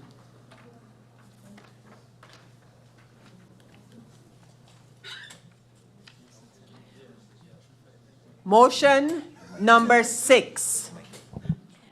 Motion number 6 resolves to request the Ministry of Public Housing, VROMI. Garrick? Oh. This motion has been retracted. So motion number 6 that would have regarded the VROMI ministry has been retracted. Thank you, members, for alerting me to that. So we go over to motion number 7. Motion number 7 resolves to request the government of St. Maarten to request the Supervisory Board of GB and the Harbour Group of Companies to develop and present a comprehensive plan for the implementation of fuel diversification strategies, including but not limited to LNG and other sustainable energy sources for the country. To request the Supervisory Board to tender a fair and transparent proposal that supports all citizens of St. Maarten and investigates new income-generating and cost-cutting measures to accommodate all vessels docking at the harbour, as well as all operations at the GB power plant. Urge the government to make a policy to enable the supply of fuel and electrical power to cruise ships docked at the harbour, allowing them to conserve their own fuel and to provide LNG to ships that have already transitioned to LNG usage, thereby positioning St. Maarten as a regional leader in green port operations. to request the Board of GB to explore the technical and financial feasibility of transitioning from heavy fuels to LNG for local power generation and to report findings and recommendations to Parliament no later than the 15th of October 2025. Upon agreement on terms, direct the government, the Supervisory Board of the Harbour Group of Companies and GEBE to establish a joint venture for the procurement, storage, and distribution of LNG or alternative fuels, ensuring that the cost per kilowatt hour does not exceed the prevailing ceiling set throughout the Caribbean region. Request that a concessionaire provide specified contributions for public street lighting and support for solar rechargeable equipment at key sporting facilities, including but not limited to Raul Elliott Sports Complex, Jose Lake John Cooper Jr. Field, the Little League Field in Phillipsburg, and the Phillipsburg Sports Auditorium to ensure their independent operation and resilience with additional support from donated generators, and to require regular progress reports to Parliament on the status of these initiatives and the measurable, no word follows. This motion has been submitted by MP La Cruz and signed by members Otley, Arian, York, Duran, and Lewis. To which minister could I give the floor to speak to this motion? The Prime Minister, Minister of General Affairs. Minister of General Affairs, you have the floor. Thank you, Madam Chair. Madam Chair, the motion as such has 7 resolve items. In advance, I know already that there are a few of these items that are not possible to be carried out, although there are, for example, 2 items that are possible to carry out. But if you combine it in the whole package, you commit yourself to aligning yourself to realize the package that is approved, and that is not possible. For example, item number 2, the request to Supervisory Board to tender a fair and transparent proposal to support citizens. Yeah, we are busy with that. That is one. Secondly, item number 3 and 4, I can agree with. But there is, for example, here they're speaking about prevailing a ceiling set throughout the Caribbean. There is not a one-size-fits-all ceiling set in the Caribbean, so it's impossible to assume that responsibility. And item number 6 is request that the concessionaire provide specified contribution for public street. The corporate governance as such makes it impossible for me to give continuity to this. So in general, I'm unable to align myself with this motion. Thank you very much. Thank you, Prime Minister and Minister of General Affairs. Does any member require hoofdelijke stemming? Hoofdelijke stemming, it shall be. Does any member wish to motivate his or her vote before we get to it? Yes, we have several. We have MP Jansen-Webster. MP Jansen-Webster. Thank you, Madam Chair. Madam Chair, since 2014, I have been involved in various research about this subject, about LNG. Today we heard earlier from a colleague that the motion is a wish, and at this time, I wish for the relevant ministers to take up LNG and look at it again as something feasible for St. Maarten, seeing the background information that I have gathered over the years. Thank you. Thank you, MP Jansen. Next MP to motivate his vote is MP Otley. No, sorry, my bad. Firstly, MP La Cruz. Yeah. Oh no, MP Otley, you're first. You're second on the screen, but you're first. Thank you, Madam Chair. Madam Chair, you know, I realize the minister's working on everything. And sometimes when you're working on things, then it should be perfect because then it's aligned. And I stated earlier, when a member of Parliament brings a motion, it should not be looked at as or used as criticism or saying you are not doing anything. It just means we're in a line, so you should be in agreement with. And for one of the points that the good Prime Minister brought up, the MP didn't say to donate in such. It says to have them to do outreach, such as, those were just examples. The MP did not specifically state, so that's what I'm saying. We need to be very careful when we read and when we go against things, because it makes me feel like we're going against to go against. Thank you, MP Otley. MP La Cruz, you have the floor. Thank you, Madam Chair Lady. And to add to the other point from the Prime Minister, a base can be set for a price if you see what other countries in the Caribbean are charging per kilowatt on or per liter on LNG. So to determine a price that does not exceed what we are paying right now or what is being paid for in the Caribbean. And again, Madam Chair Lady, this is not about a motion that instructs government. It is please look into the possibility so that we could either move forward with this or put it to rest. That is what this motion is about. Thank you, Madam Chair Lady. Thank you, MP La Cruz. I would like to motivate my vote by saying that I would like the government within the shortest possible time to give its position regarding the transition to LNG, and very particularly so in the context of GEBE. I don't have to support this motion to make that request. I know the ministers will support my request and hopefully comply with it. So having motivated that regarding my vote, I now go over to, we have MP Peterson who wishes to make a point. Not make a point, motivate his vote. MP Peterson. Thank you, Madam Chair. Very brief. Although I understand the sentiment of the PM, I also have been in contact with GB for quite a while, and I think it's about time that the research starts as to where we are going. I've seen many governments come and go, and we have heard many names of many companies and many solutions come forward, but when I look at the resolutions of this motion, it particularly goes for the research and then to bring that back to Parliament, especially the last resolution. And I had one little issue with it when it comes to the financial part, which the PM spoke about, which was to ask for funding when it comes to public street lighting, etc. But then I read again, it says that this should only be a request from the government, so not an instruction. So therefore, I don't see a real issue with it, and I would want to see the research start by GB. Thank you, Madam Chair. Thank you, MP Peterson. MP Roseberg, you have the floor. Good morning.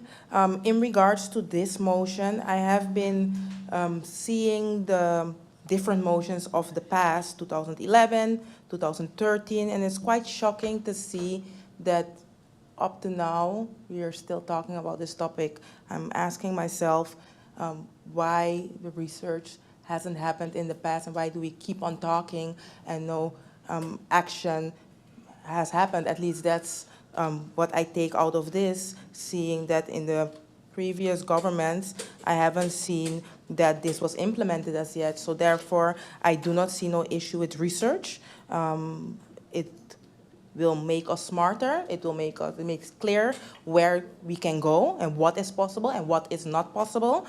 Because at this moment, it's quite vague for me. So I would like to get educated and get the information so they can go further in that. Thank you. MP Roseberg. MP Lewis, you have the floor. Madam Chair, to motivate, and I will be brief. We hear things of the past government, we hear things of the government now. When are we going to move forward with this country? Anything that comes here, be it from the coalition side or from opposition side, when it comes to the betterment of my country, the country that I was born and raised in, I will vote for it. Whether it's coming from me, the other side, or this side, I will vote for that motion to move my country forward. Thank you, Madam Chair. Thank you, MP Lewis. No other members wish to motivate their vote. We go over to the voting. And number 10, Secretary General, we start at number 10.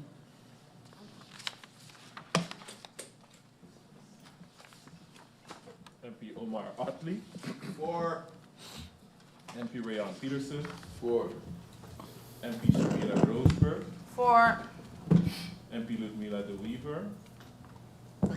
Against. MP Christopher Waver. Against. MP Darrell York. For. MP Egbert Duran. For. MP Artwell Irian. For. MP Veronica Jansen-Webster. For. MP Viren Kutai. Against. MP Di Marla Vega. Against. MP Francisco La Cruz. For. MP Lyndon Lewis. For. MP Franklin Myers. Against. Chair Lady Sarah Westcott Williams. Against.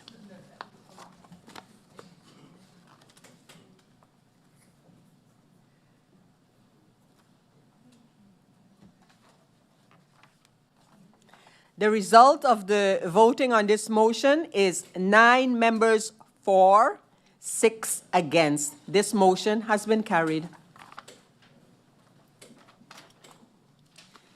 We go over to motion number 8. Motion number 8 resolves to request the Minister of Justice and Finance to make increasing the foster care stipend from 225 Caribbean guilders to 775 Caribbean guilders per child a priority and ensure this adjustment is implemented in the Budget Amendment 2025, to which Minister, can I give the floor to the Acting Minister of Justice and Minister of Finance. Minister Marinka Gums, you have the floor. Thank you, Madam Chair. And while I do believe personally that this is a much-needed motion and one that is needed, this is already being included in Budget 2026, already being executed, and therefore I cannot support this motion. Thank you, Minister Marinka Gums, for that elucidation from your point of view on the motion. Is hoofdelijke stemming required? Hoofdelijke stemming it shall be. I already see a member who wishes to motivate, in this case, her vote, and I ask MP Roosburg to motivate her vote. Thank you, Madam Chair. As one who stands firmly for the protection of foster children, I agree wholeheartedly. The current stipend of 225 guilders is far too low. Foster families are stepping in where the system cannot, and they deserve meaningful financial support. That the situation has been inadequate for far too long is a fact, and that we cannot continue like this is also a fact. However, at this point, I cannot unfortunately support this motion. Reason is because in the motion it specifies to have it via a budget amendment, the 2025 budget amendment, and it was set by the Acting Justice Minister that it will be implemented for the draft budget 2026. So therefore, doing it for 2025 will not be feasible, seeing the financial constraints. So therefore, I unfortunately, although I do believe in this and it's needed, will be voting against this motion. Thank you, MP Roosburg. MP Peterson. Thank you, Madam Chair. Just to kind of reiterate what my colleague before me just said, this motion, the contents of it is great, and I think that if the Court of Guardianship sees this, they would also smile. But again, we also have to listen to what the ministers are saying, and the Minister of Justice made it pretty clear to us that within the budget of 2025, specifically, there is no more budget, especially seeing that the prison just burned down. The financial constraints of the Ministry of Justice, they go a little bit higher than what they were a couple of months ago. So just for that specific financial issue, I cannot support the budget because this motion, because it's speaking of 2025. But I also understand from the Minister that an increase for this budget post has been taken up in the budget 2026, and I'm looking forward to approving that. Thank you, Madam Chair. Thank you, MP Peterson. MP Jansen-Webster. Thank you, Madam Chair. As a former foster parent, also as someone who is still in the system in foster care and a volunteer, I must say that I have first-hand experience with how little the amount is. As a former minister as well, I championed raising this fee. However, hearing that the minister has indicated that this will be in the 2026 budget, and I really will hold the government to that this will be in the 2026 budget, I cannot at this time support this. Thank you, MP Jansen-Webster. MP La Cruz. Thank you, Madam Chair Lady. Madam Chair Lady,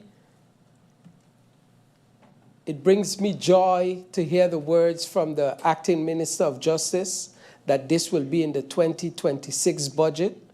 I do understand, seeing all the circumstances that took place with the house of detention. I understand all of that. But this would be one of the situations where I will be holding the minister accountable for the words that were mentioned today, that the stipend will be raised in the budget 2026 for the foster parents. Thank you, Madam Chair. Thank you, MP La Cruz. MP Lewis.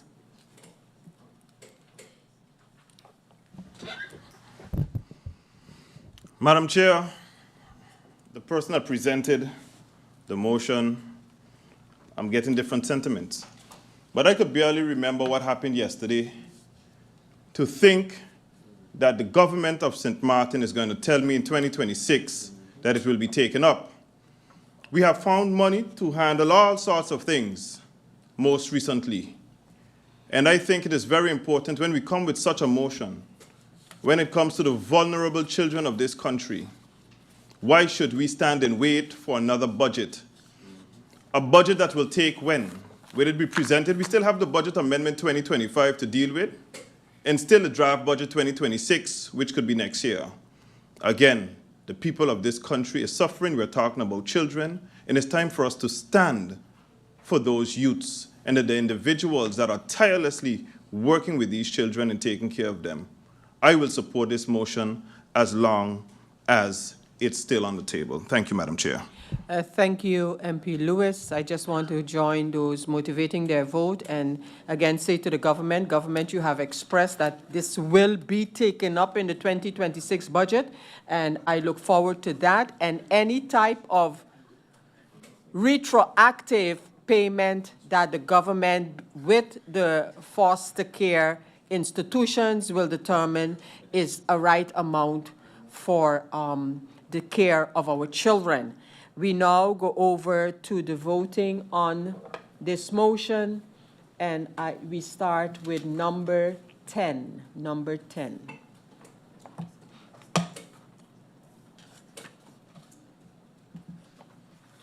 MP Omar Otley.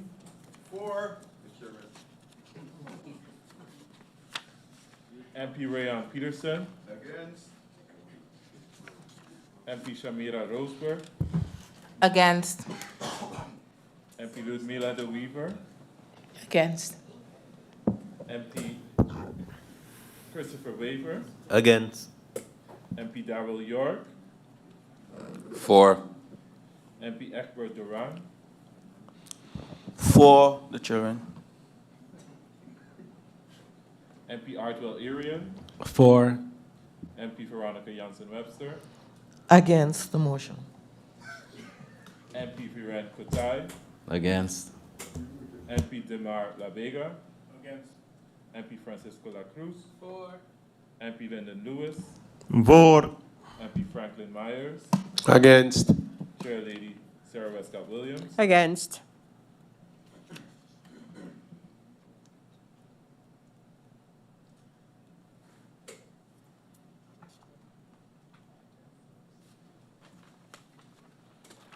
The outcome of this voting is 6 votes for, 9 votes against. This motion has been rejected.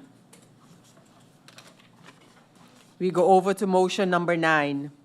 Motion number 9 resolves to request the government of St. Maarten to present to Parliament within 30 days a comprehensive report on the current status of the ENIA bailout, including but not limited to A, the legal and financial feasibility of acquiring the Mullet Bay property as part of the restructuring package, B, the position of the other kingdom partners on this matter, C, all steps taken thus far and steps to be taken by government to explore this possibility in alignment with the public interest.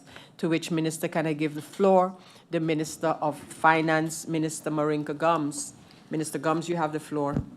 Madam Chair, with respect to the motion requesting that within 30 days a comprehensive report be presented on the legal and financial feasibility of acquiring Mullet Bay, along with the position of the other kingdom partners and an overview of all steps taken by government, I must express that the government does not support this motion in its current form. The position of government has already been clear or made clear. St. Maarten cannot unilaterally acquire Mullet Bay without the involvement of a strategic partner. This has been publicly stated and remains our approach moving forward. While we understand and appreciate the interest in seeing progress on this matter, it must also be acknowledged that gathering the level of detail requested, particularly with respect to legal, financial, and intergovernmental considerations, requires thorough coordination and cannot realistically be completed in a 30-day time frame. As previously stated, once the government has valid and concrete information, I will return to Parliament to provide an update. We remain committed to transparency and to pursuing the best outcome of the people of St. Maarten, but we must do so in a realistic and responsible manner. Therefore, I cannot support this motion. Thank you, Minister Marinka Gums. Does any member require hoofdelijke stemming? Hoofdelijke stemming. And does any member wish to motivate his or her vote? We already have Member Otley. MP Otley, you have the floor. Madam Chair, during the Mullet Bay saga, the Enya saga, I said that I hope I don't have to say, I told you so.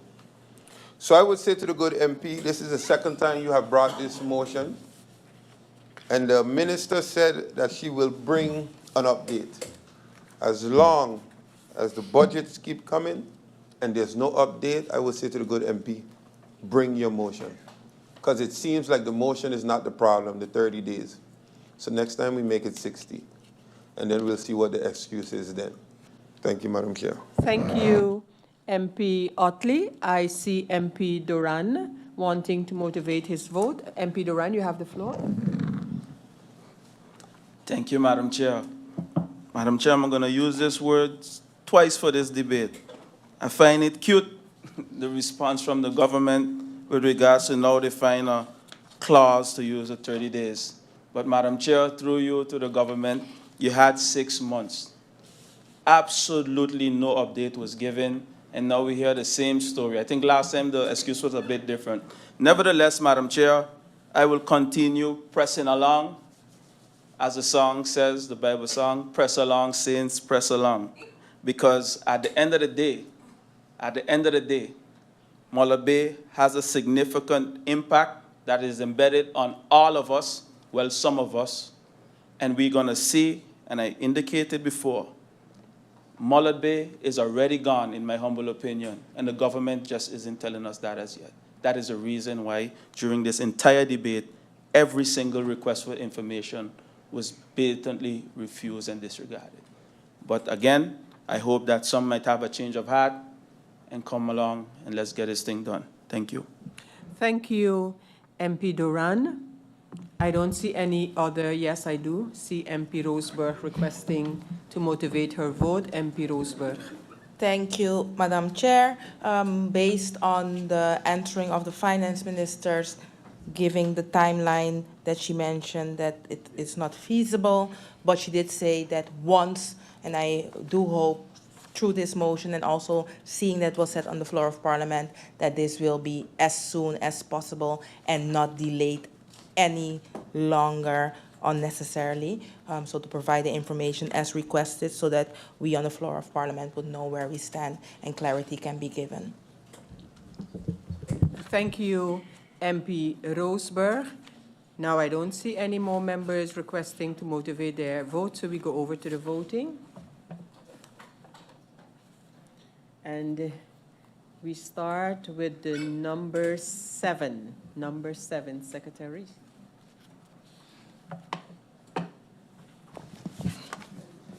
MP Francisco La Cruz. For. MP Lyndon Lewis. For. MP Franklin Myers. Against. MP Omar Otley. For. MP Rayon Peterson. Against. MP Shamira Roseberg. Against. MP Ludmila De Weaver. For. MP Christopher Waver. Against. MP Darrell York, For. MP Egbert Duran, For. MP Artwell Irian, For. MP Veronica Janssen Webster, Against. MP Viren Kotai, Against. MP Dimar La Vega, Chair Lady Sarah Westcott Williams, Against.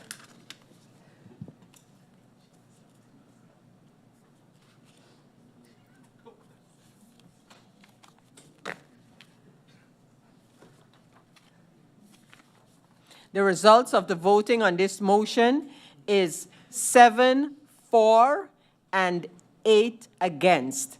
This motion is rejected. We go over to the voting on motion number 10.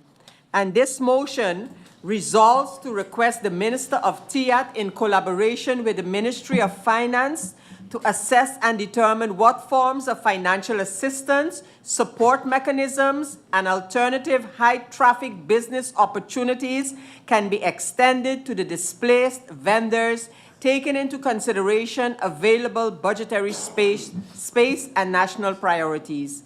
To explore the possibility of increasing the subsidy to an institution such as St. Maarten Development Fund to allow for the disbursement of a monthly stipend taking the minimum wage into consideration to each registered displaced vendor, using a framework similar to the former SSRP initiative until they are either relocated to the new marketplace or placed in another suitable high-traffic commercial area. To request the Minister of TIAT to continue direct engagement with the affected vendors to hear their concerns, assess their current socioeconomic conditions, and ensure regular communication and updates are provided throughout the process. To request the Minister of TIAT to return to Parliament at the appropriate time with a concrete update on the Marketplace project, including a realistic overview of progress, key milestones, and any relief measures being considered or implemented for vendor support. To further request the Minister of TIAT, as part of any such update, to provide details on the funding sources for the proposed stipend, the method of distribution, and the designated executing agencies, including mechanisms to ensure transparency and accountability. To instruct the Minister to provide monthly updates to Parliament on both the construction progress of the new marketplace and the relief effort being provided to the displaced vendors. This motion has been submitted by MP Egbert Duran and signed by MPs Otley, Irian, York, Viren, Lewis, and and MP Lewis. And before going over to the voting, I ask the Minister of TIAT to talk on this motion. Minister of TIAT. Madam Chair, Lady, thank you for the opportunity. As mentioned in today's proceedings, we are diligently working on this matter in collaboration with the Ministry of Finance. Our teams has been actively assessing a practical form of relief for the displaced vendors and discussing on discussions are ongoing to identify solutions that are both financially feasible and operationally effective. So I fully support the call for continued engagement with the vendors, hence the reason we started a WhatsApp chat with the vendors about 2 weeks ago, and I can confirm that such dialogue is already ongoing. And as soon as a concrete relief framework is finalized, I will gladly return to Parliament to present an update on both the Marketplace project and support measures being considered for implementation. Thank you. Thank you, Minister of TIAT, Minister Gusha Heilige Martin. Does any member require to motivate his or her vote? So does MP Duran. MP Duran, you have the floor. Thank you, Madam Chair. I would like to thank everyone that contributed to the finalization of this motion. I had a close consultation with the Minister in this regard. I just would like to see this matter dealt with once and for all. Commitment was given to that, so I just want to say thank you, and I look forward to this motion being passed so that the vendors can not only get some kind of relief, but also clear-cut answers as to their way forward and their future at their bestemming location. Thank you, Madam Chair. Thank you. Thank you, MP Duran. I ran ahead and gave the motivation without actually requesting whether there is a desire for hoofdelijke stemming. So just let me make sure that that is the case since I've given the opportunity for motivation. That has been confirmed, so we are with a hoofdelijke stemming on this motion. We had MP Duran already motivating, and now I give the floor to MP Roosburg. Oh. Sorry, MP Roseberg, just, okay. MP Erin said it's okay. Oh. You're standing, you may continue, and then MP Erin. Thank you, Chair Lady. I will be honest, I first was not going to support the motion. The reason why is because in the motion, it was formulated in a way that I couldn't find myself in this motion. But as the MP clarified or mentioned on the floor, he had a consultation with the Minister of TEAD, and changes were made, drastic changes were made to the motion, and therefore I can find myself in this motion at this point in time. Thank you, MP Roseberg. MP Lewis. Madam Chair, as you see, I personally didn't bring any motion on the floor. I have taken note of all the motions that was given. The marketplace, as a former member of the Ministry of TEAT, I think the discussion started in 2023. Just like we said, many things were placed in budgets, are going to be placed in budgets, and this is going to happen, and that is going to happen. We're in 2025 today. We had, I don't even recall how much groundbreaking, but the people, again, I have to deal with them every day that I park up in that parking lot. To hear the cries of those individuals, and I motivated my vote by saying I will vote for this motion. I've signed on to it for the mere fact that something needs to be done, whether in consultation with the minister. A lot of people can find themselves into what is presented here today, but it's not about finding ourselves.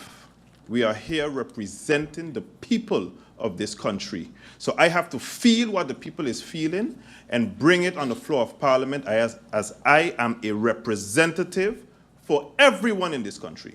So Madam Chair, with that said, I will be voting for this motion. Thank you. Thank you, MP Lewis. MP Erin. Thank you, Madam Chair. Good morning, all. As MP Duran said, we did have a consultation with the minister where we even brought forward what we did during the COVID time with SRP and working with SMDF, and I believe this is a viable solution for the government. So I look forward to the vendors eventually getting this good news and later on this year getting some type of support or relief. Thank you, Madam Chair. Thank you, MP Erin.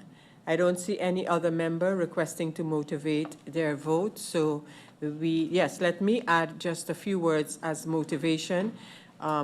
I too have had discussions with the minister.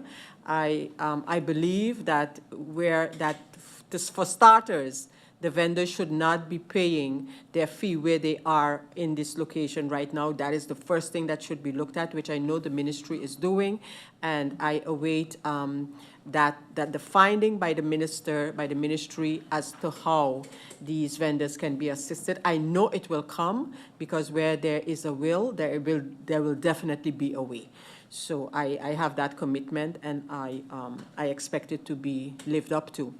And we now go over to voting on the motion, and I have here number 4. We start with number 4. MP Veronica Jansen-Webster. For. MP Viren Kotai. For.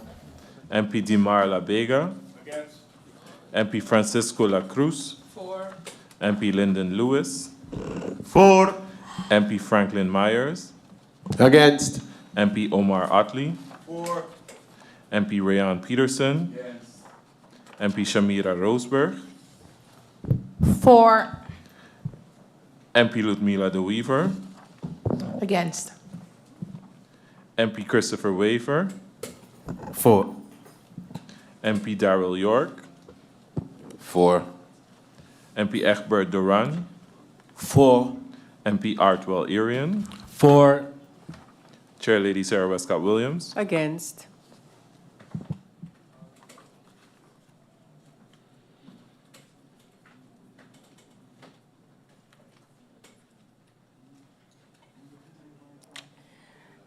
The result of this voting is 10 for, 10 votes for, 5 against. This motion has been carried.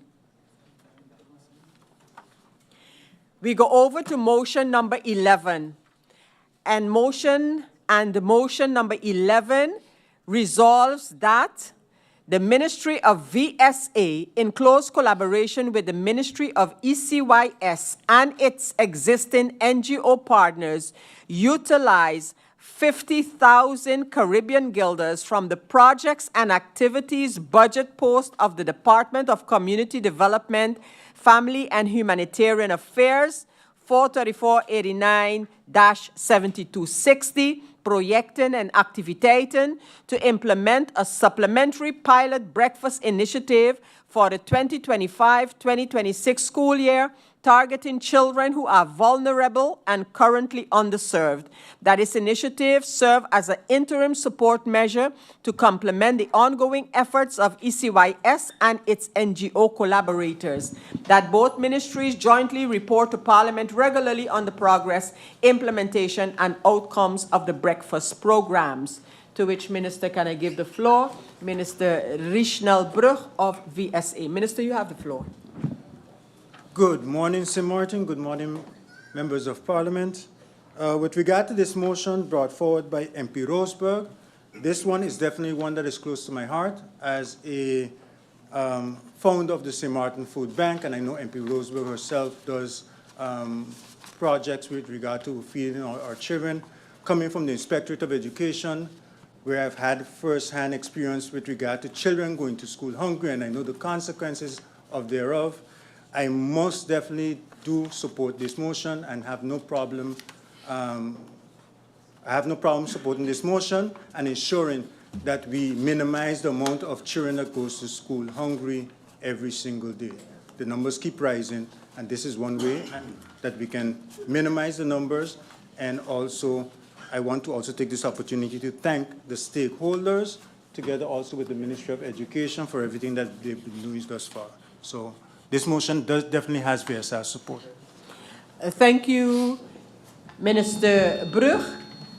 I also now give the floor to Minister of ECYS, Minister Melissa Gums. Thank you, Madam Chair Lady, and good morning to everyone. Madam Chair Lady, ECYS is never going to be one to turn away funds, recognizing, of course, that there's a pending tripartite meeting between myself, Minister of Justice, and the Minister of VSR, whose budget ultimately is impacted by this motion. I've stated publicly and privately that I don't like to chase half-baked measures. So ultimately, once Minister Brug is okay with this motion, and I'm okay with it, because it then allows the ministry to focus on the priority of a long-term structural solution to this problem of feeding programs in schools. So the motion has my support. Thank you, Minister Gums. We can now go over to the voting, and before we do so, I ask if anyone requires hoofdelijke stemming. There is no Hoofdelijke stemming. There is a hoofdelijke stemming request, so that is what it shall be. Does any member require to motivate their vote before we go over to the voting? I see MP La Cruz. MP La Cruz, you have the floor. Thank you, Madam Chair Lady. Madam Chair Lady, this motion touched me deeply, seeing that I've also had the experience with a lot of kids that had nothing to eat and would suffer even on a Saturday or Sunday. So I commend MP Shamira Roseberg and the ministers that are in full support. And this motion will definitely 100% have my support. Thank you, Madam Chair Lady. Thank you, MP La Cruz. I now give the floor to MP Lewis. Madam Chair, I would like to reiterate what my colleague just said, that it touched him. I am one of those students from in the 90s that benefited from the food program.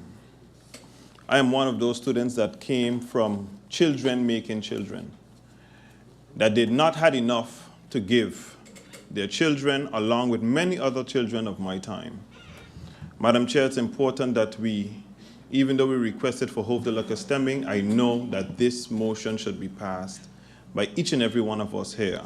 Whether we're parents or not, I will not speak for the others, but I'm saying that the sentiments that we are sending out there, again, for children, vulnerable children in our country, as we know that there's so much going on when it comes to mental health to parents and also young parents and parents that does not have because of the current situations we have in this country. So, Madam Chair, it is heartfelt that MP Roseberg came with such a motion. After reading it, I had no choice but to sign on to it, and it has my full support. Thank you, Madam Chair. Thank you, MP Lewis. MP Roseberg, you have the floor. Yes, I forgot that I pressed. Once more, blessed morning.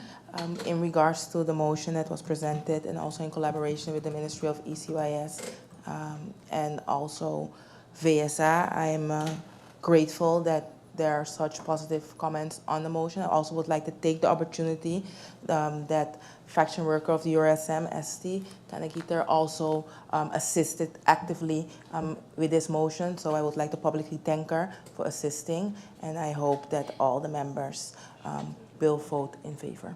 I thank. Thank you, MP Roseberg. MP Doran, you have the floor. Thank you, Madam Chair. I just want to echo the sentiments of my colleague, MP Lewis. Having personally also benefited from this program, I could still remember the peanut butter sandwich at M. Genevieve de Weaver School with the milk, and I know that this played a pivotal role in a lot of my student colleagues' life, I would say, and I want to emphasize the importance of this. I believe that this is a great step in the right direction, and I believe that we need to continue these kind of incentives so that we can make sure that no child stays in school a day hungry, so that they can focus on their education to help build this country. Thank you for bringing this motion to the initiator, and thank you to everyone that played a pivotal role in seeing this come to reality. Thank you, MP Doran. I now give the floor to MP Irian. Thank you, Madam Chair. Seeing that MP Lewis, MP Doran, now also myself also benefited from a similar program, I also like to thank the Minister of VSA for his enthusiasm, but also selflessly, very late, also supporting the cause, giving a part of your budget to be able to support the cause, and seeing your last few releases and also the meetings in Parliament, where you've also indicated not just to have a breakfast program, but also focus on healthy food going forward. So I appreciate you for that. And I look forward to, hopefully even in the 2026 budget, that it becomes more of a structural situation and not just an ad hoc one. Thank you. Thank you, MP Irian. MP Peterson. Thank you, Madam Chair. I am one that, when I see numbers in motions, I tend to, take a step back, because motions should not have numbers in it. That is not our job. But hearing the sentiment of not only the Minister of VSA, but also Minister ECYS, the two ministers that that motion basically touches, then I don't see any problem with supporting it, because as long as the government can execute it and they can confirm that, then it is a wish from Parliament to them. So I will be voting for the motion, Madam Chair. Thank you, MP Peterson. MP De Weaver. Thanks, Madam Chair Lady. Good morning to everyone. This one's a little bit of a long one because just as MP Peterson said, for the most part, any of the motions that had numbers in them, I did not support for the fact that they had numbers in them on how amounts should be allocated. But I want to just give an overview on what's happened in the last 4 years in Sint Maarten. So on 11th of July, 2021, MP Emmanuel proposed a sustainable central kitchen for a school breakfast program, where he was talking about a feasibility study for a central kitchen and how that could impact the community. February 13, 2022, government commits to a commercial kitchen to feed school children and vulnerable persons, AKA, or an example of that would be the seniors. That was done by then Minister of VSA Otley and then Minister of Education Samuel. They signed an agreement committing to the sustainability of the kitchen by ensuring that the operational costs are taken along in the budget of 2024 and beyond. And October 25th, 2023, Minister of VSA Otley approved a 3-month pilot project, NutriKids program for a healthy breakfast program. Note that I said a pilot project. Number 4, on October 1st, 2024, the same Minister of VSA, Otley at that time, I think then MP, asked why it didn't continue, which was a year later. And then May 26, 2025, Ministry of VSA, which is represented by Minister Brugge and Freegan Food Foundation, launched a 4-month pilot program to support vulnerable seniors. So given all of this, all I'm saying is that when it comes to feeding children and feeding vulnerable persons in the community, we keep putting a Band-Aid on it by giving a pilot project, and it never lasts. And that's why nothing came out of it. So while I love the fact that we want to do it, the pilot project is not a sustainable way of doing it. And I heard what the minister said, but the reason I'm not going to support this is because I want a sustainable fix to the problem that we have where we have vulnerable persons in our community, and I want it to last longer. But this is another bandage on it, and I've just given you a 4-year proof of why we keep doing pilot programs and they don't work. Thank you very much. Thank you. MP De Wever, MP Otley. Thank you, Madam Chair. Madam Chair, my colleague painted a realistic picture. What she painted was actually what I was going to say. I'll be a hypocrite not to support, as you stated. She said a lot of Minister Otley, when it comes to pilot programs and food program. As previous Minister of VSI, we started the Healthy Food Breakfast Program. And I often asked about the continuation of such program because the program was coming towards the end of my tenure. And I have heard nothing but crickets. And it makes me wonder what the response of the ministers been different if this same exact program came from a member of opposition. And that is exactly what I'm saying.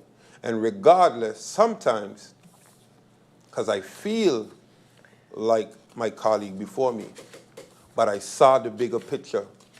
And I will support, because I signed on to this program. But it really, really paints that picture, because I know the response would have been 100% different if it came from this side. But it has my support, and I hope that we can find a structural way forward and maybe, just maybe, continue what has already been started by my person as we have had research, numbers, data, and approval from the parents to receive such data. So I would like the continuation of this to really go forward and become a structural thing. And if I can be promised that, it has my support. Thank you. Thank you, MP Otley. And just to add to that, and I don't have to waste many words, the Minister of VSA knows my position regarding especially feeding the seniors. It goes the same thing, youth and seniors. They should have our undivided attention, especially those who are in vulnerable positions, our school children, students, etc. So I don't have to waste much more words, especially given what the 2 ministers said about this motion. For me, that makes all the difference in the world. And I am sure, given what I've seen so far, that the ministers will continue to work on a structural solution for this matter, along with the private sector partners who have been assisting in such a project for many, many years. Some publicly doing so and others for years without seeking any type of recognition. So with that, we can now go over to voting on this motion, and this is number 1. Number 9.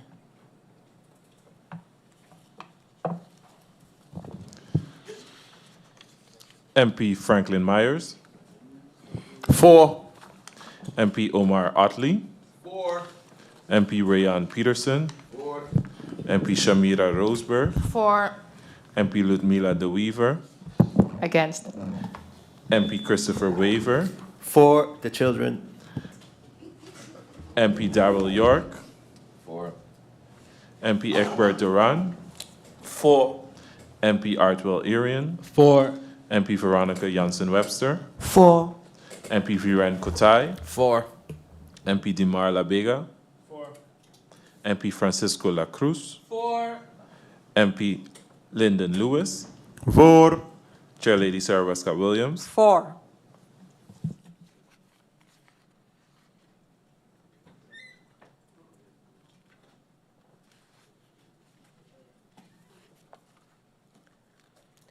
The results of the voting on that motion is 14 votes for, 1 against. This motion has been carried. We continue with motion number 12.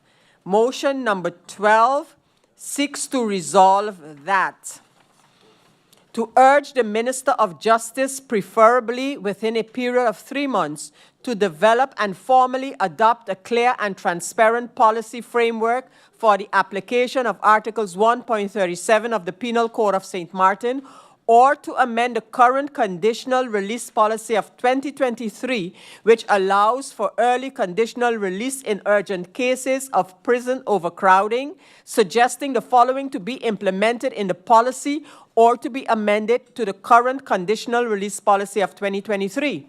A. Release should preferably be after the individual has served 2/3 of their sentence as prescribed by law.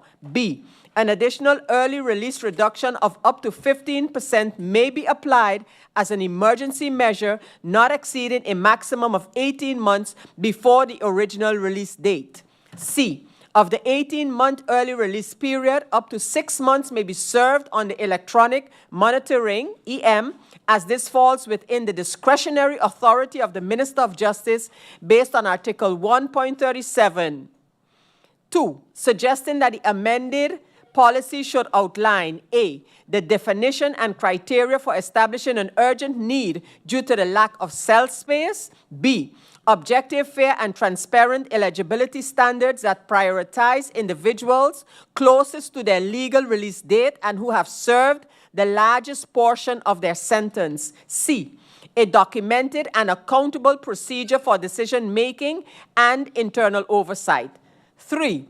That the amended policy should include provisions to reserve a number of prison cells for persons who, after being conditionally released, violate the conditions of their release or commit new offenses, ensuring their immediate return to custody as a necessary deterrent and enforcement measure. 4. To further require that the policy to be amended or developed under Article 1.37 of the Penal Code shall be designed with the expressed objective of reducing the inmate population to a level that is manageable in relation to both available prison space and correctional staffing capacity in order to ensure safety, order, and compliance with international detention standards. 5. To urge the Minister of Justice to continue, in parallel, engaging with Kingdom partners in accordance with the Kingdom Charter to explore financial, logistical, and policy support aimed at structurally addressing the current human rights violations and ensuring the successful and secure implementation of this supervised early release mechanism. 6. To require the Minister of Justice to report regularly to Parliament on the progress, implementation, and outcome of the aforementioned amended policy, including data on the number of early releases granted, use of electronic monitoring, incidents of non-compliance, and impact on prison capacity. This motion has been submitted by MP Roseberg and signed by MPs Kotai, York, and Lewis. To which minister can I give the floor? To the Acting Minister of Justice, Minister Marinka Gums. You have the floor.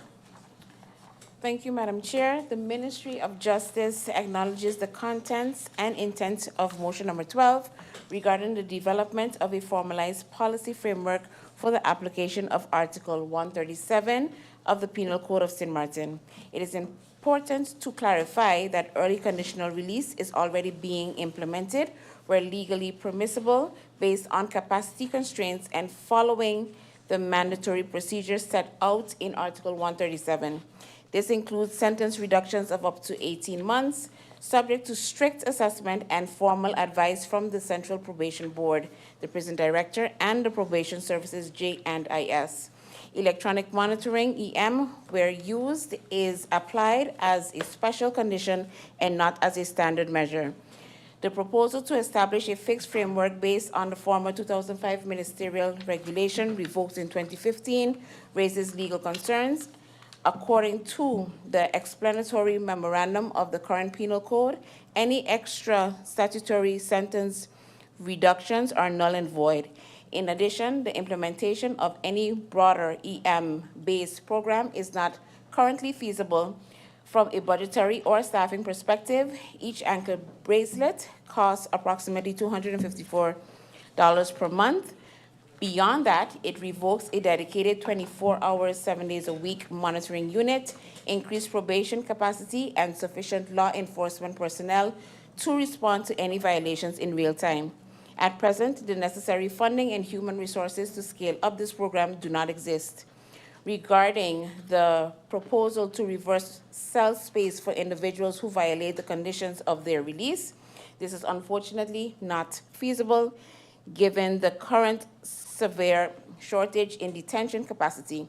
All available cell space is already in high demand, and reserving cells, effectively leaving them unused until a breach occurs, would not be a responsible or practical use of resources under present conditions. It must also be emphasized that the Minister of Justice cannot invoke Article 137 independently. The public prosecutor responsible for sentence execution must first identify an urgent need caused by lack of detention capacity. Only then can the minister take a decision based on the statutory advisory process. While the ministry will take the recommendations in the motion under advisement, all further steps will be assessed against the backdrop of legal constraints, fiscal realities, and operational capacity. The Ministry of Justice, however, deems this not to be feasible and cannot support this motion. Thank you, Minister Marinka Gums, acting as Minister of Justice. Does any member require hoofdelijke stemming on this motion? Hoofdelijke stemming requested. Does any member wish to motivate his or her vote? We have MP Lewis. MP Lewis, you have the floor. Madam Chair, this is the legislator. We are the ones responsible for passing laws here on the floor of Parliament. However, if via through the motion which is outlined and explains very deep in the way that we should go, I think on the table with Legal Minds, which I think Legal Minds is who put the document together, that we should move forward in making things better again for St. Maarten. Not only for St. Maarten, because the individuals in Point Blanche Prison form part of our population. When it comes to votes and elections, some of us have somebody in there that we reach out to in order also to get their votes. So looking out for the best interests of not only those that are outside, but those that are inside, and with the situation that we currently have, we were already under budget, under the capacity of not only personnel, but we have an overpopulated prison, and there's different and feasible ways of us making things better on rehabilitating the individuals in a different sense, because every prisoner does not, we have different type of prisoners. We have aggressive ones and we have ones that are out there, that are inside doing their utmost best to rehabilitate, to come back into today's society. And I don't want to use certain words because then I will get out of context, but Point Blanche Prison is not a prison. It is nasty, it is infected, it is infectious. There's so much of situations going on there, and this is a new light on moving the country forward when it comes to our rehabilitation system. I will be voting for this motion, whether it is feasible to a minister or not, but we are the ones in here that makes that decision. The prosecutor's office and the ministers here sitting down are the execution part. We are the one that makes the laws that they are supposed to execute. Thank you, Madam Chair. Thank you, MP Lewis. I now give the floor to MP Doran.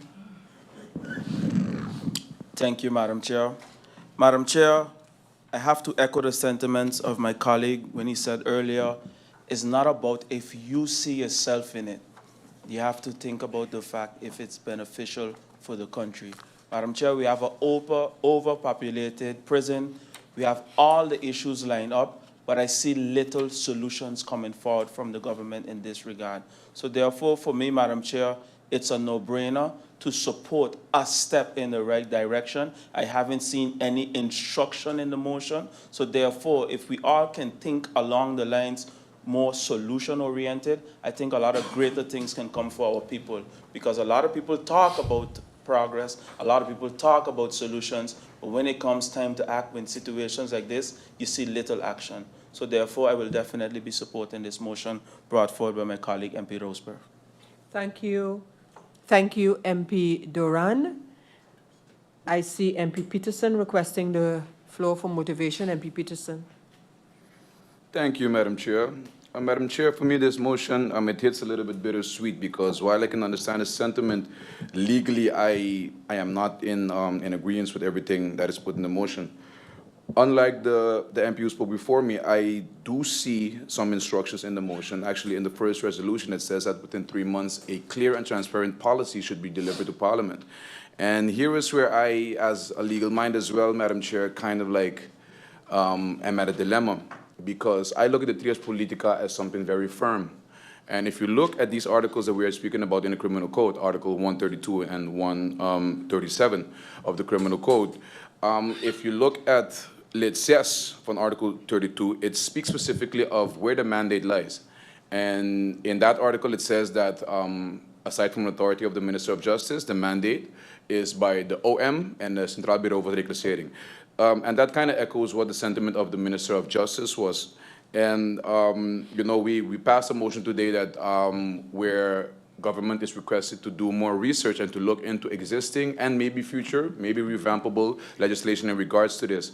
But I do want to caution my colleagues with, again, the trias politica. Some articles within the law, the intention of it is that we, as legislators on this side of the aisle, do not touch. And this, something as specific as, you know, the early release of prisoners, that is not something that is for us to say, because that is the law. And we need to just be careful with how we interpret the law, because while we might think that we have the right intentions, it is not the prerogative of Parliament to say that, oh, at this point, the prison is overpopulated or the situation is a prison is in dire need. Now, we can all see it and we can all share that with the public, but the law specifically states that authority to say that at this point, something is being done and therefore early release is possible. That is up to the discretion of the Minister of Justice and through a mandate by the OM and the Bureau voor Reclassering. And I would not want to step into the executive seat. I want to stay on my side of the aisle. And that's, I think, in cohesion with what the Minister, Acting Minister of Justice also said. And therefore, I cannot support the motion, Madam Chair. Thank you, MP Peterson. We have MP Roseberg. MP Roseberg, you have the floor. Thank you, Madam Chair. I'm just seeing what has been brought forward and seeing that I also would like to motivate my vote. I would like to make it clear that I'm in this motion talking about Article 137. During this whole budget debate, too often different articles have been conflicting with each other and have been confused with each other. Indeed, what my dear colleague MP Rayon mentioned, in Article 132, it mentions that the Minister of Justice can, so it's not an obligation, but that's in regards to Article 132, give the Centraal College of the Probation Office that they can, and together with the public prosecutor, that they can be mandated. But here, I'm talking about Article 137. And if I fastly go to that article, and it is important to do that, that it's mentioned in, that is a specific article that refers to article related to capacity issues. And because it relates to capacity issues, it's a afwijking. As you say in English, I don't know the exact word. Thank you, colleagues. So because it's an afwijking, that means that other rules apply. And therefore, I came with the motion as brought forward. And in the motion, in the resolved part, I would like to make it clear that I'm mentioning a 3-month period, but I said preferably. So preferably means it would be nice to have it in 3 months, but it's a preference. And all the other parts of resolve measure make it clear that it is a suggestion. I'm not sitting on the chair of the ministry. I'm suggesting and providing solutions, and I do believe that as a member of parliament, that's my duty to protect the human rights of all the people of St. Maarten, and therefore I made it clear to have a policy made, or even the current policy which is lacking, amended. That's all. And that's what my job as a member of parliament is. So I hope that I will get the support of the members, because I will be voting for the human rights of all the people of St. Maarten. I thank you. Thank you, MP Roseberg. Considering there are no other members who wish to motivate their vote, we can go over to the voting. And we start with number 2. MP Egbert Duran. For. MP Artwell Irian. For. MP Veronica Jansen-Webster. Against. MP Viren Kotai. For. MP Dimar La Vega. MP Francisco La Cruz. For. MP Lyndon Lewis. Voor. MP Franklin Myers. Against. MP Omar Otley. For. MP Rayon Peterson. MP Shamira Roseberg. For. MP Ludmila De Wever. Against. MP Christopher Waver. Against. MP Darrell York. For. Chair Lady Sarah Westcott Williams. Against.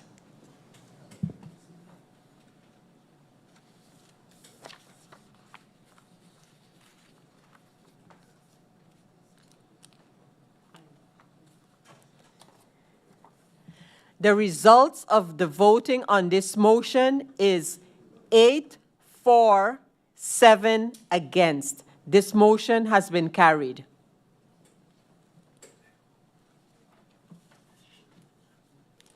We go over to motion number 13.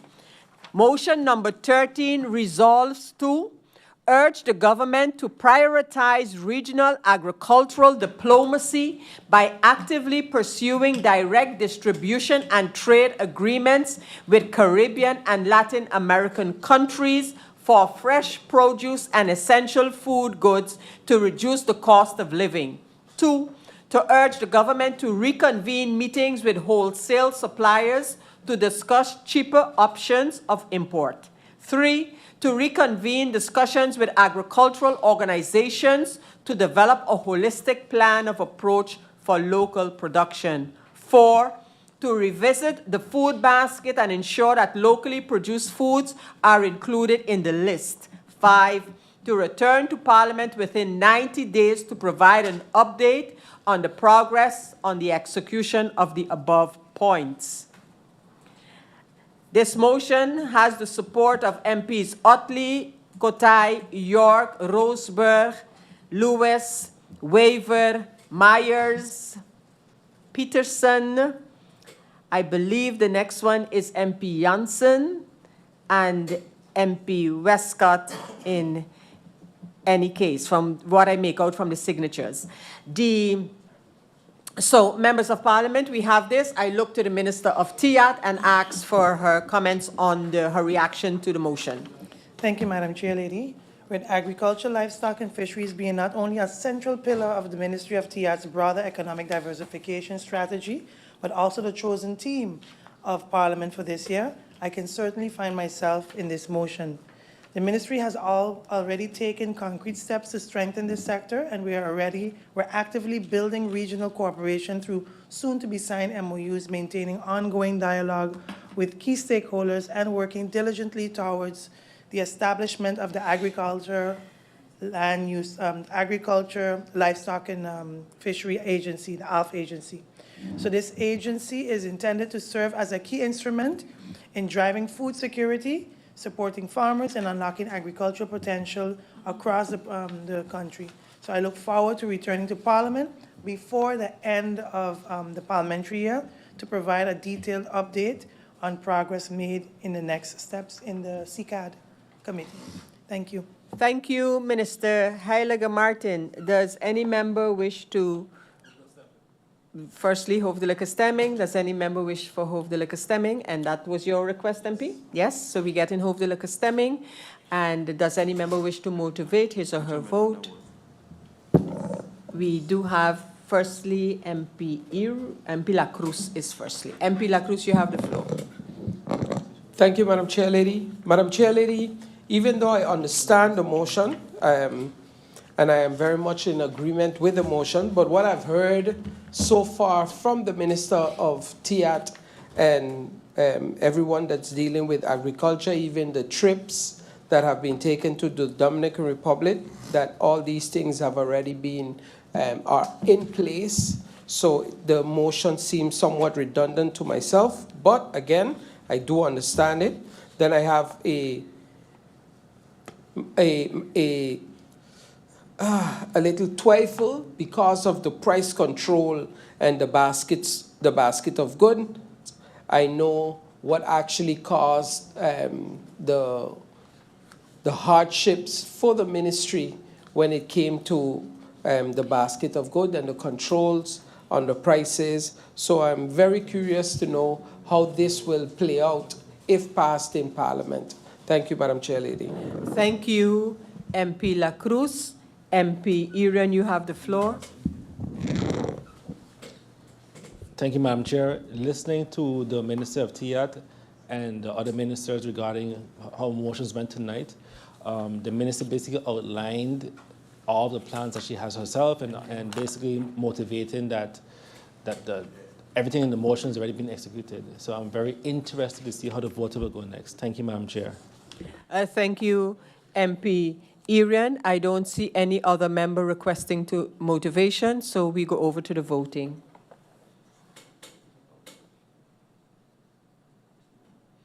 And we start with number 6.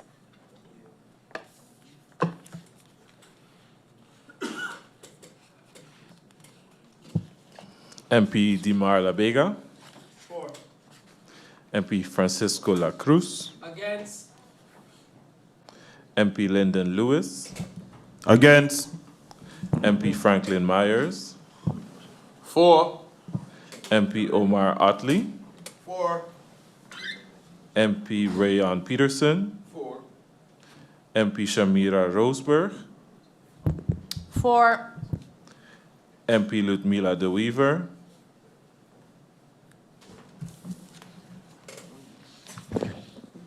So sorry. Against. MP Christopher Waver. For. MP Darrell York. Against. MP Egbert Duran. Against. MP Artwell Irian. Against. MP Veronica Jansen-Webster. For. MP Viren Kotai. For. Chair Lady Sarah Westcott Williams. For.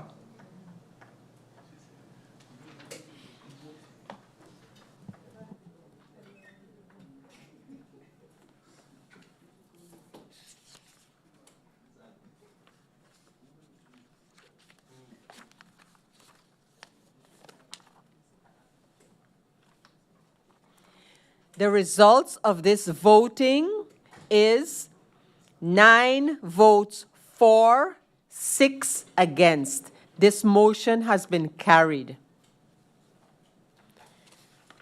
Motion number 14. Motion number 14 resolves to request the Minister of VSA to create and roll out public awareness campaigns on PCOS, fibroids, endometriosis, including media campaigns, workshops, and community outreach. B, working with doctors and clinics to spread accurate information and encourage early checks, partnering with NGOs and women's groups who know the community and can reach more women effectively, to request the Minister of VSA to research the amount of funds needed for this endeavor, to request the Minister of VSA together with the Minister of Finance to explore the allocation of the research necessary funds needed for these awareness campaigns, to request the Minister of VSA to consider an awareness campaign plan to be implemented and reflected in Budget 2026 that is due later this year, to encourage the Ministry of VSA to make sure this kind of education continues long-term by adding it to existing health programs so women always have access to this vital information and support. To which minister can I give the floor to speak to the motion? Minister Brug of VSA. Good morning once again. I agree on this important motion that is presented by the Honourable Member of Parliament, York. The information will be shared with the respective departments such as the Collective Prevention Services, the Community Development, Family and Humanitarian Affairs. But I must also state, I will also take along the motion that was presented by the Honourable Member of Parliament, Sarah Westcott, that was unanimously passed in April of 2024 concerning the overall health screen program for women. So I see this falling in the same category, so I will join the two motions, and the same plans that I have for that motion for the Honourable Minister, the Honourable now Member of Parliament, Westcott Williams. I will also do the same for this motion that's presented pertaining to the women's health issue, as they fall in the same category. Thank you, Minister Brug. Is hoofdelijke stemming requested on this motion? Hoofdelijke stemming we shall have. Does any member wish to motivate his or her vote before voting? We do have MP York. MP York, you have the floor. Thank you, Madam Chair. Madam Chair, PCOS, endometriosis, fibroids are not life-threatening illnesses. And because of that, oftentimes, some may not take it as serious as others. However, they are life-altering. And you know, as the saying goes, he who feels it knows it. I don't have PCOS, endometriosis, or fibroids, but I would say this, who feels it and have seen it definitely knows it. And I would like to thank the Minister for his blessing as it pertains to this motion, and to the women silently battling with pain while powering through their day, to those whose symptoms were dismissed as normal or just part of being a woman. Let me be clear, you have gone unheard very long, and as of today, not anymore. And this motion is far from the Holy Grail. It is not the solution, but it is a start and a step in the right direction. So based on that, I look forward to garnering support for this motion. Thank you, Madam Chair. Thank you, MP York. We have MP Roseberg.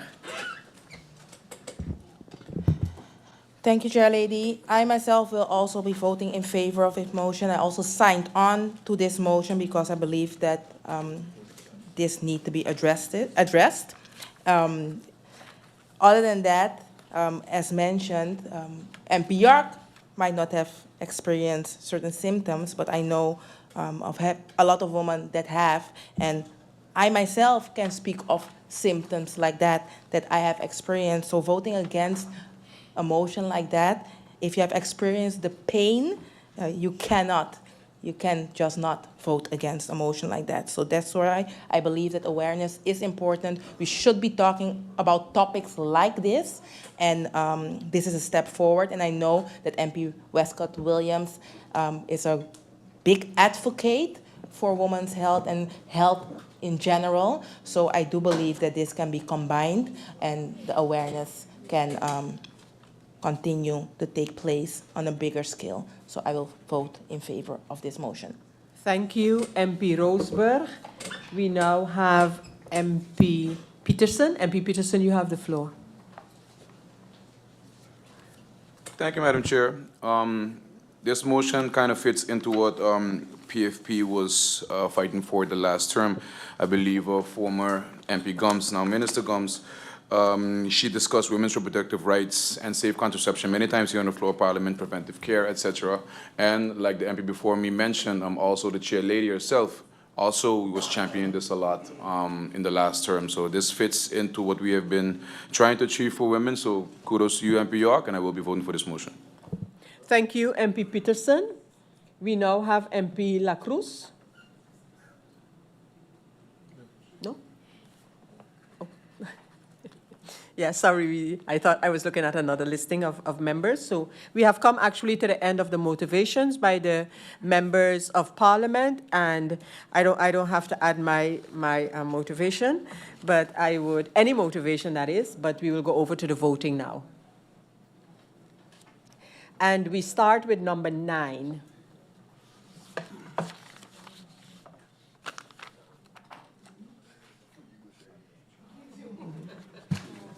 MP Franklin Myers.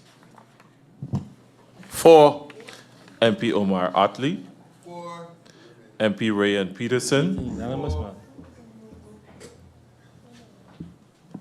MP Shamira Roseberg. For.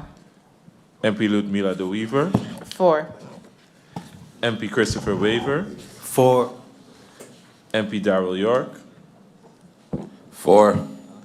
MP Egbert Doran. For. MP Artwell Arian. For. MP Veronica Jansen Webster. For. MP Viren Kotai. For. MP Dimar La Vega. MP Francisco La Cruz. For. MP Lyndon Lewis. For. Chair Lady Sarah Westcott Williams. For.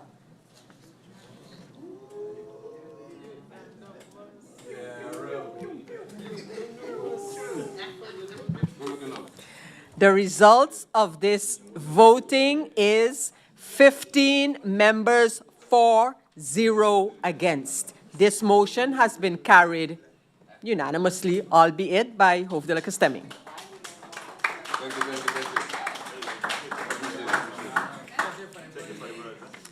We go over to motion number 15.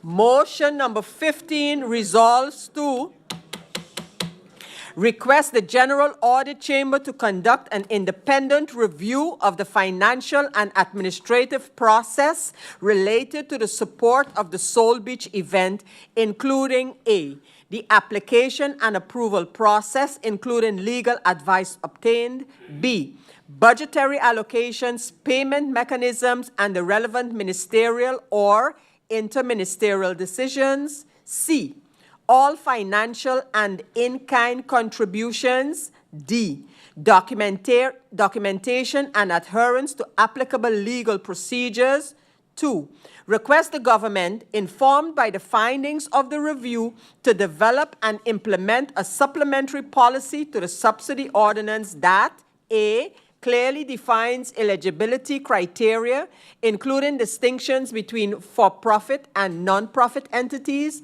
B, establishes consistent procedural and documentation standards for incidental subsidies. C, clarifies the roles and responsibilities of ministries and departments in subsidy approvals and related decisions. D, promotes transparency and reporting obligations for large-scale events receiving public support. And 3, request that the findings of the review and a draft of the proposed supplementary policy be submitted to Parliament. To which minister do I give the floor? I give the floor to the Minister of TIAT, Minister Grisha Heiliger Martin. Thank you, Madam Chair Lady. Madam Chair Lady, I feel compelled to respond to what I consider a misinformed and frankly unnecessary motion. The matter of Soul Beach subsidy has already been clarified internally and externally, and there is a well-established legal distinction between incidental and annual subsidies, and the authority vested in the ministers in each case is clearly defined. Contrary to the implications made within this motion, the process was fully vetted and approved by the Department of Legal Affairs professionals whose job it is to interpret and safeguard the legality of the government's action. With all due respect, Madam Chair Lady, unless one of the two members of Parliament with a formal legal background can present a legal analysis that supersedes that of the department, I find it both inappropriate and presumptuous to disregard their advice in favor of a personal opinion. So while I always support transparency, motions like these, based on inaccurate claims and unverified assumptions, do little to strengthen governance. They take up valuable parliamentary time and distract from substantial national priorities. So for this reason, Madam Chair Lady, I cannot align myself with this motion. Thank you, Minister Grisha Heiliger Martin. Is hoofdelijke stemming requested on this motion? Hoofdelijke stemming. Does any member wish to motivate his or her vote? I see MP Irian wishes to do so. MP Irian. Good morning again, colleagues, honorable ministers. Madam Chair, the minister mentioned the legal affairs advice, and it's very interesting because for the whole budget debate, last budget debate, we've never gotten this advice, we've never seen this advice. What the minister said was the legal affairs advice, I believe, give advice on the contract of the Soul Beach, but not about Soul Beach itself. Madam Chair, if you look at the answers given by the Minister of Finance and the Ministry of TIAT between last budget to now, every single time we ask the very similar question, we get a different answer, a different response. And I want to take the bias, I want to take the back and forth out of it. So it's no more me versus them, or opposition, or minority versus coalition, no, or Minister of Finance actually versus Minister TIAT, we had that also. No, I want to remove all the bias and leave an impartial entity do what they do, audit. Madam Chair, I am voting for this motion because it defends transparency, fairness, and the rule of law in the public and how the public funds have been used. This motion does not assume wrongdoing. It simply calls for an impartial review and better policy. When over $500,000 guilders is granted to a foreign for-profit entity without clear documentation or consistent procedures, we owe to the public to investigate. And Madam Chair, at the end of the day, I hope that if it's approved, then the Ministry of TIAT, actually the whole Council of Ministers have nothing to fear, because the audit will show. Thank you, Madam Chair. Thank you, MP Irian. I see MP De Wever. Firstly, MP De Wever, you have the floor. Thanks, Madam Chair Lady. Good morning to everyone again. So I look at this motion as a motion actually coming to Parliament, and especially for the fact that I am the chair of the Committee of Country Expenditures, what I will end up doing is actually requesting the support from that committee as well to not just look at Soul Beach, but look at how subsidies are done across the board. So I don't want to feel like Soul Beach is being singled out, because I know that yes, indeed, we have had a lot of questions on it, but this is exactly the role of the General Audit Chamber. So I don't think that this is really looking at wrongdoing and looking at this with a negative perspective. This is the job of exactly us in Parliament, with the assistance of the General Audit Chamber, is to look into how we spend taxpayers' money. And this is a perfect example of us doing our job in Parliament. So again, I will support this because of the fact that I will be increasing this to look at subsidies across the board. And this is subsidies for Carnival, Heineken Regatta, any festivals, everything. Thank you. Thank you, MP De Wever. I now have MP Lewis. MP Lewis, you have the floor. Madam Chair, MP De Wever took the words out of my mouth. It's the country's money. It's not our money. And from somebody who comes from the Justice Ministry that has so much liabilities, so much officers being owed, me myself still being owed, having gotten my lunch buslight, and seeing that across the board subsidies can be given for all type of events to the tune of $500,000 guilders. Dollars. I did not mention anything about it, but seeing the fact that the minister also mentioned about wasting parliamentary time, I would like to, through you, Madam Chair, let the minister know that parliamentary time belongs to the parliamentarians who represent this country. So we decide whether we're going to waste our time or not, and we will not allow that the country's money be spent the way anybody thinks it's supposed to be spent, whether you're a minister or not. However, I will be supporting this motion as I believe that we should know where the money went, how much was received on our investment. Thank you, Madam Chair. Thank you, MP Lewis. I now give the floor to MP Doran. MP Doran, you have the floor. Thank you, Madam Chair. Madam Chair, I think the discussion on Soul Beach was discussed to the furthest extent as far as we could have gone as parliamentarians. It brought a lot of questions in the air with regards to transparency, with regards to accountability. And I must say from the beginning, a couple months ago to now, I am no wiser because I have no documentation. I've learned that ministers could even hide and refuse and be enabled by the parliament, in my humble opinion, which is in this case the chair, by not providing information. And that is my humble opinion. Because, Madam Chair, I've sat on that side and I was requested for multiple documents and I had to provide them. And that's just the name of the game, because at the end of the day, we are the safeguard of the people. We are the ones that's supposed to look out for the people. With that regard, MP De Weaver said it right. At the end of the day, we have to go through these procedures. I don't think that is something that is highlighting any sort of wrongdoing, but it's just to enhance our transparency and accountability as a people. So therefore, Madam Chair, it's a no-brainer for me to support something like this, because at the end, we will learn the way forward. We will learn where mistakes were made. If they were not made, then so be it. So, yeah, I would support this motion. It's getting late. Thank you. Thank you, MP. Thank you, MP Doran. I now give the floor to MP Peterson. MP Peterson, you have the floor. Thank you, Madam Chair, at 3:34 a.m.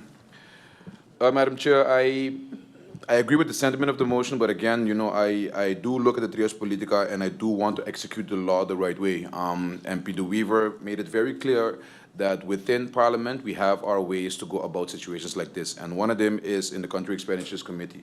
If we look at Article 31 of the Landsverordening that basically handles the General Audit Chamber, de Algemene Rekenkamer, it says that de Staten kunnen de Algemene Rekenkamer verzoeken om bepaalde onderzoeken in te stellen voor zover de aard van de werkzaamheden dit toelaat. That means that we as Parliament have the possibility by law to bring forward a decision that the Audit Chamber has to do a research.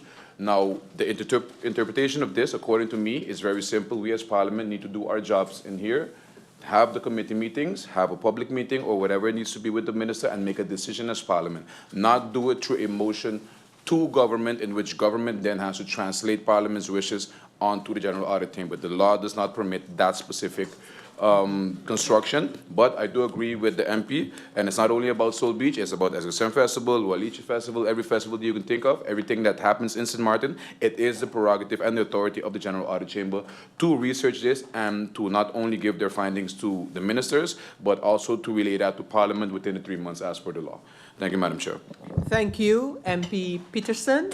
I give the floor now to MP Roosberg. MP Roosberg, you have the floor. Thank you, Madam Chair.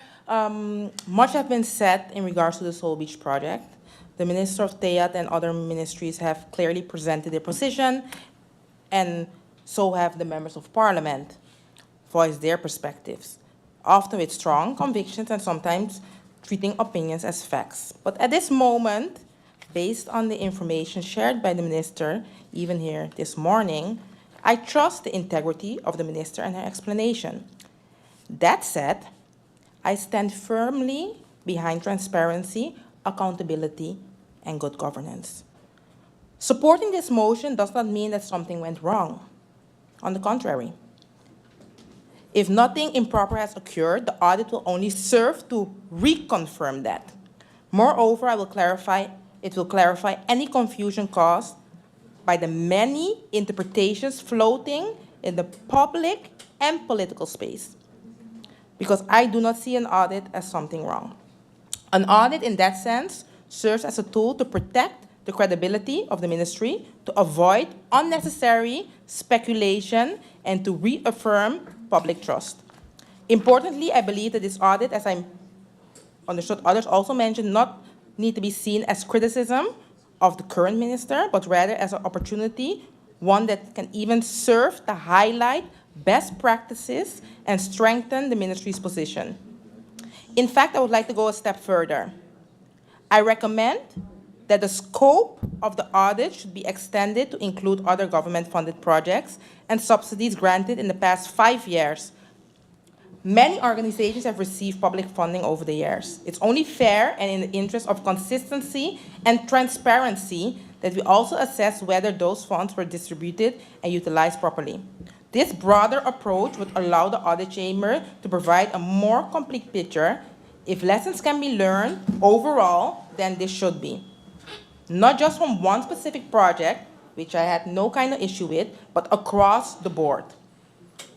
I do believe this is not about politics, it's about strengthening public trust and improving systems where needed. So yes, I will vote in favor of this motion. Not to target anyone, not to side with the opposition, but to protect everyone, the minister, the government, and the people of St. Maarten.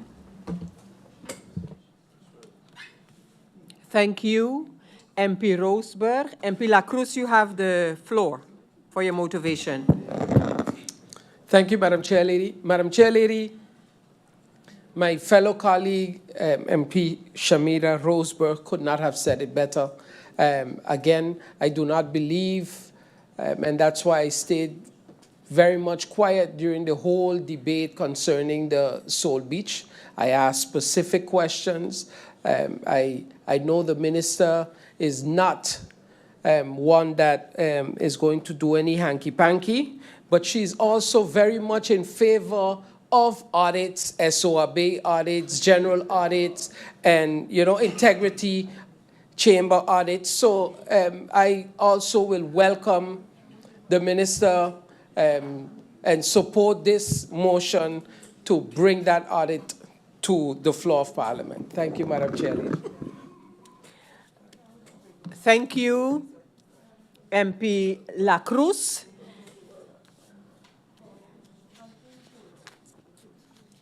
Let me add a few words to it. I look forward to this matter, which is requesting the General Audit Chamber to do any type of investigation, for the lack of a better word, is also the purview within the purview of Parliament.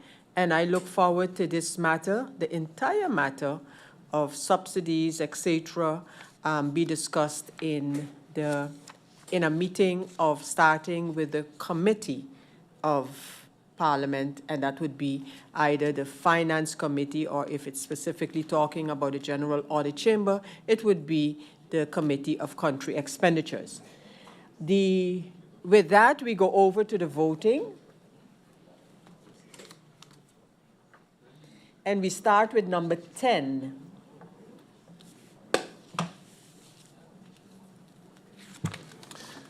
MP Omar Otley. For. MP Rayon Peterson. Against. MP Shamira Roseberg. For. MP Ludmila de Wever. For. MP Christopher Waver. Against. MP Darrell York. For. MP Egbert Doran. For. MP Artwell Irian. For. MP Veronica Jansen-Webster. Against. MP Viren Kotai. Against. MP Dimar La Vega. Against. MP Francisco La Cruz. For. MP Lyndon Lewis. For. MP Franklin Myers. Against. Chair Lady Sarah Westcott Williams. Against.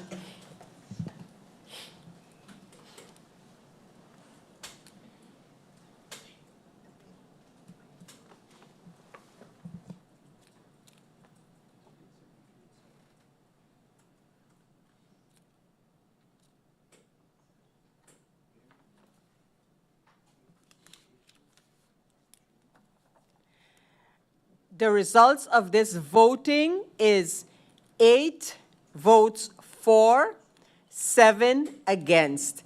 This motion has been carried.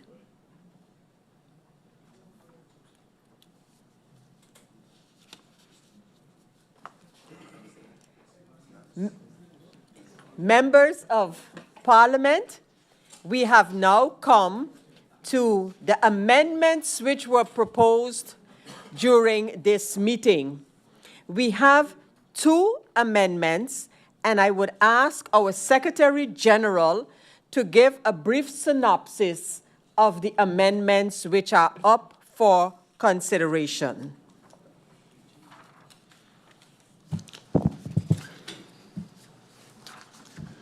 Amendment proposed by MP Francisco La Cruz, IS 1208, dated June 23, 2025. This amendment aims to reallocate funds within the 2025 budget to enhance community involvement and cultural celebration by strengthening the organization of St. Maarten Day starting in 2025 by responding to a current cultural and social need in St. Maarten by investing in national identity, community participation, and cultural expression. The proposer suggests using the reallocated funds to organize a national neighborhood competition, encouraging communities to clean and decorate their communities, and actively participate in St. Maarten Day celebrations. This amendment addresses these concerns by decreasing the marketing budget of the Ministry of TAT budget, post 8240, by 18,000 Caribbean guilders, and by increasing the project and activities budget of the Ministry of ECYS, budget post 6310, by 18,000 Caribbean guilders.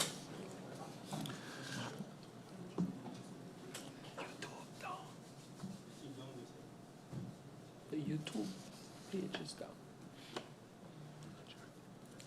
Just let me adjourn for 2 minutes. Meeting adjourned.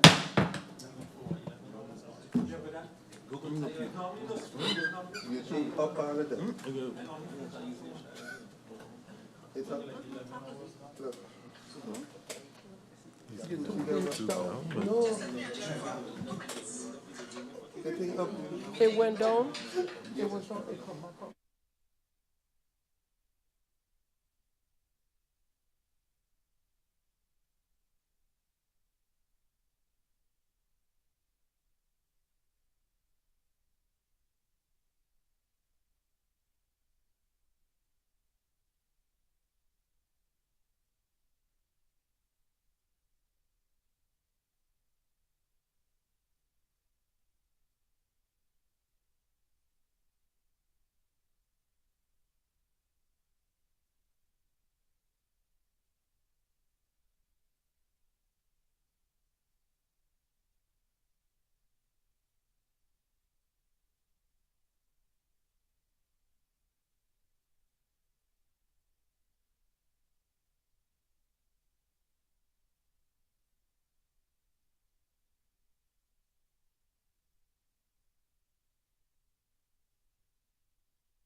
Established that the meeting is online. And so we have heard a synopsis of the amendment before us that was presented. Do we have support for this amendment?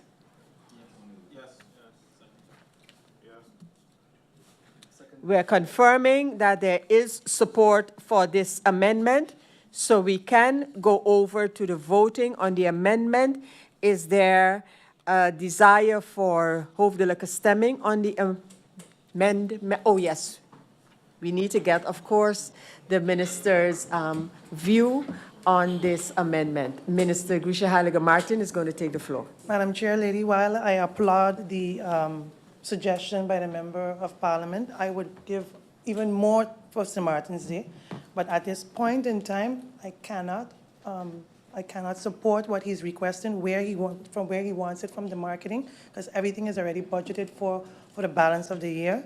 I would have, maybe if I could come up with maybe a budget amendment before in 2025, something in 2025, the 2025 budget amendment, then I could come up with something then to support St. Martin's here. But at this point in time, where he is right now asking me to allocate the funds from, I can't support that. Thank you. Thank you, Minister, for that, for those expressions on the proposed amendment.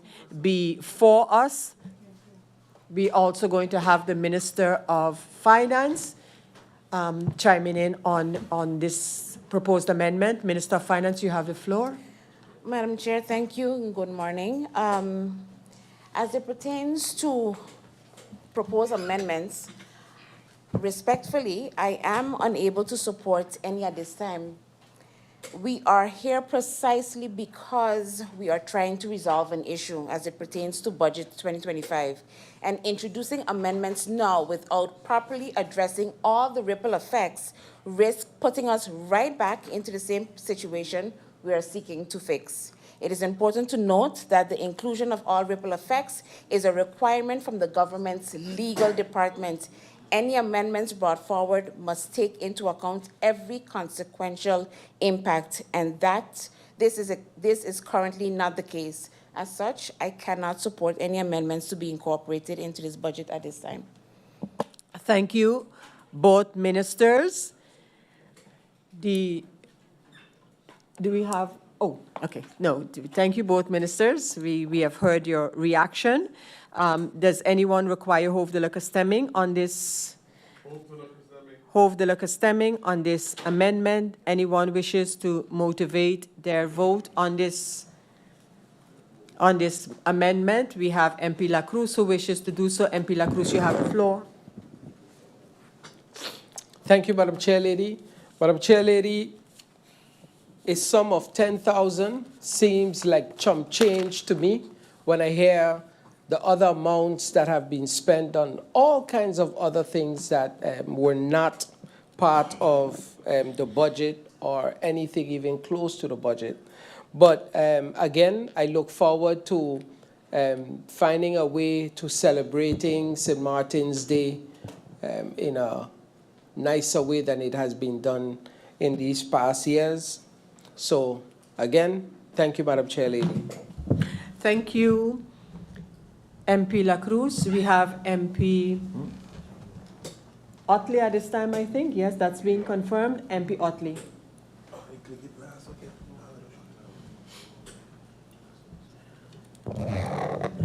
Madam Chair, as I listened to the explanation of the Minister of TEAT, I had a bit of understanding. The Minister showed willingness to actually look into the amendment and willingness to bring the amendment just from a different budget post. And I was this close to even talking to my colleague about, until then I heard the Minister of Finance that says, I cannot accept no amendments at this time. It don't work so, Madam Chair. It don't work so. No way, no how are you allowed to limit the members of Parliament from any amendments. My colleague spoke at 3 as politicas. No way, no how, especially when colleagues has been asking for templates and none was given. So my colleague did what he needed to do as a member of Parliament. If it doesn't pass, it doesn't pass, but he did what he needed to do as a member of Parliament. So, Madam Chair, moving forward, I hope that I can never hear a minister again say, I cannot accept any amendments at this time. That is not the choice of the minister, but it is the duty of Parliament to do their job. Thank you. Thank you, MP Otley. MP Lewis, you have the floor. Madam Chair, this is a democracy. This is a democracy. We should never be limited to what we have a job to do. First and foremost, I've listened to the Minister of TEAT, Madam Chair, which says that things are already budgeted for this year. But again, money was spent on all sorts of things. But when it comes to representing my country, I like to go full out. St. Maarten has more than 150 nationalities in this country, and I can see each and every one of them in full force representing their country in my country.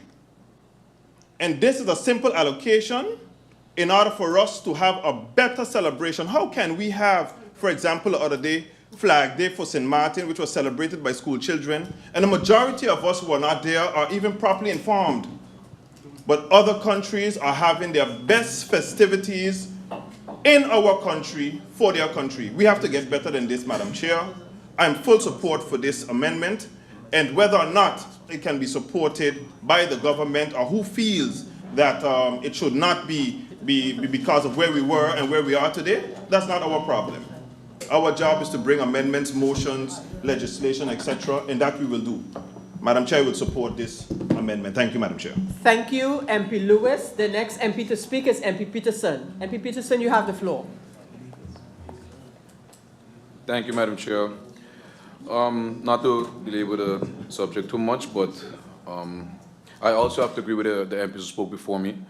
I am one that looks at the law before I speak when it comes to my authority as an MP, because that is what, that's my job. And Article 86 and 87 of the Constitution is very clear. The right of amendment is the right of Parliament. So regardless of whatever happened in between the last ratification of the budget and the passing of it, in every single budget meeting or every single meeting that speaks of a national ordinance in general, we as MPs have the right to amend that Landsverordening as per Article 86 of the Staatsregeling. That being said, Madam Chair, I would have loved to hear the sentiments of the Minister of Culture in this regards, because we're speaking of on SXM Day. And although like I said, when it comes to financial consequences, when it comes to that part of it, you do have to listen to the ministers, and I heard the Minister of Teyat reiterate that she does not have the budget available at the moment, which is understandable, but then I would urge the minister, seeing that the amount is a mere $10,000, as the MP before me said, to see if within now to before the end of recess, we can do something on short term that can make sure that the festivities on SXM Day will be as lively as they can for the people of St. Maarten. Thank you, Madam Chair. Thank you, MP Peterson.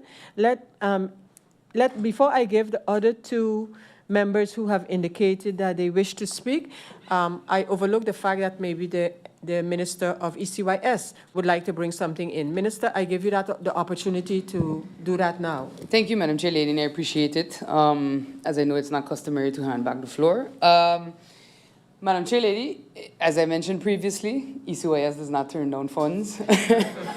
But the reality is, I'm also very cognizant of the fact that we have ministries that have budgeted for funding already, and I have to say that I appreciate the MP's gesture, and he knows that I'm very much willing to work on such a concept moving forward. I've even discussed with him about public-private partnerships and having the community play a role in making our St. Maarten Day celebration as big as it can be.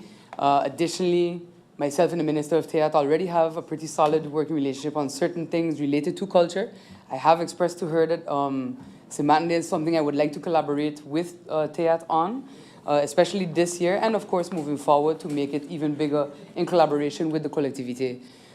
So essentially, I would like to support it, but I also have to respect the fact that it has been, the funds have already been allocated to something already, and Budget Amendment 2020. Thank you, Minister Melissa Gomes. MP Labega, you may motivate your vote. Thank you, Madam Chair. Thank you, Madam Chair. I've noticed that this is a very hot topic, and screaming, the louder you scream doesn't make you more right.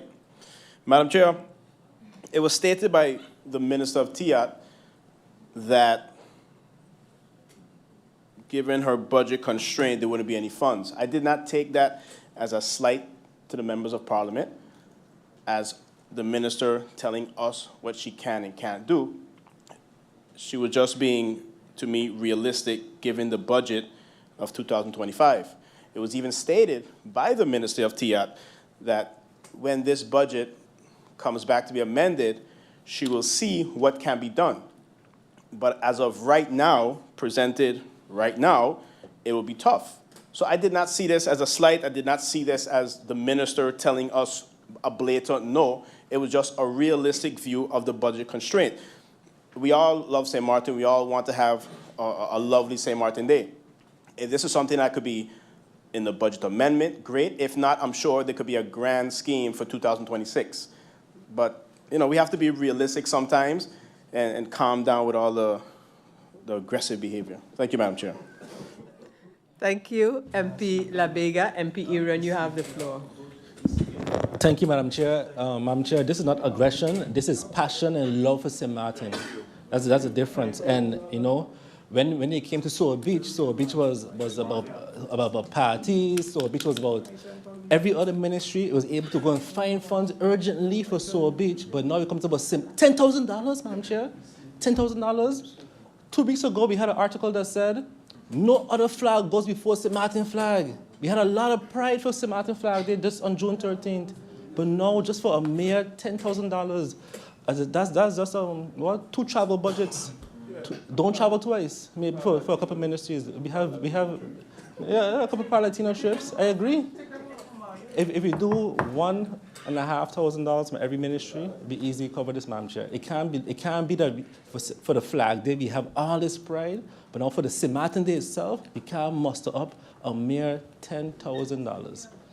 Madam Chair, I'll be supporting this amendment because of my passion and love for St. Maarten and not my aggression. Thank you, MP Tempe. Thank you, MP Iran. Members, I realize it's getting very, very late. Minister, I'm going to piggyback on the seemingly agreement between the Minister of ECYS and MP La Cruz.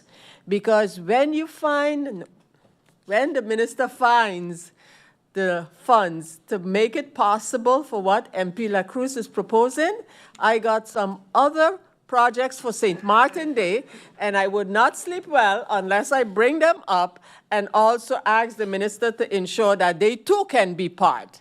Because as you might have come to realize, the National Cultural Parade is generating quite some interest. So I look to the budgets of the Minister of TIAT as well as the one of ECYS and maybe even Finance to make sure that this year that parade could be even better than years before. Would not have been able to sleep if I didn't plug that in for the organizers. So with the minister's commitment, this is on my vote now, with the minister's commitment to work with MP La Cruz and try to make it possible what he is suggesting, I'm going to piggyback on that, and then I don't think it's necessary that I support the amendment per se because it's going to happen. I'm convinced it will. So with that, members of parliament, there's no other member to motivate, so we go over to voting. And we are going to start with number 8.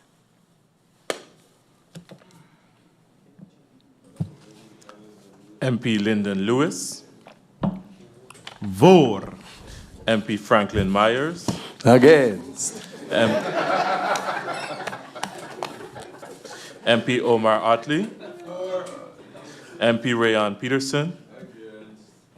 MP Shamira Roseberg. Against. MP Ludmila De Weaver. Against. MP Christopher Waver. Against. MP Darrell York. For. MP Egbert Doran. For. MP Artwell Irian. For St. Maarten. MP Veronica Janssen Webster. Against. MP Viren Kotai. Against. MP Dimar La Vega. MP Francisco La Cruz. Chair Lady Sarah Westcott Williams. Against.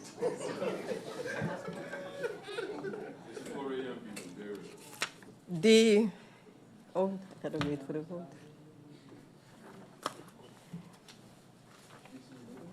The results of this voting is 6 for the motion, 9 against. Sorry, the amendment. 6 for the amendment, 9 against the amendment. This amendment is rejected. Members of Parliament, we continue with the second proposed amendment to the Budget 2025. I ask our Secretary General to give a synopsis of the amendment up for vote. Amendment number 2, proposed by MP Egbert Duran, IS 1209, dated June 23, 2025. This amendment aims to reallocate funds within the 2025 budget to increase support for the Business Outreach Placement Program, BOP, which allows youth to gain work experience and transition from education to the labor market.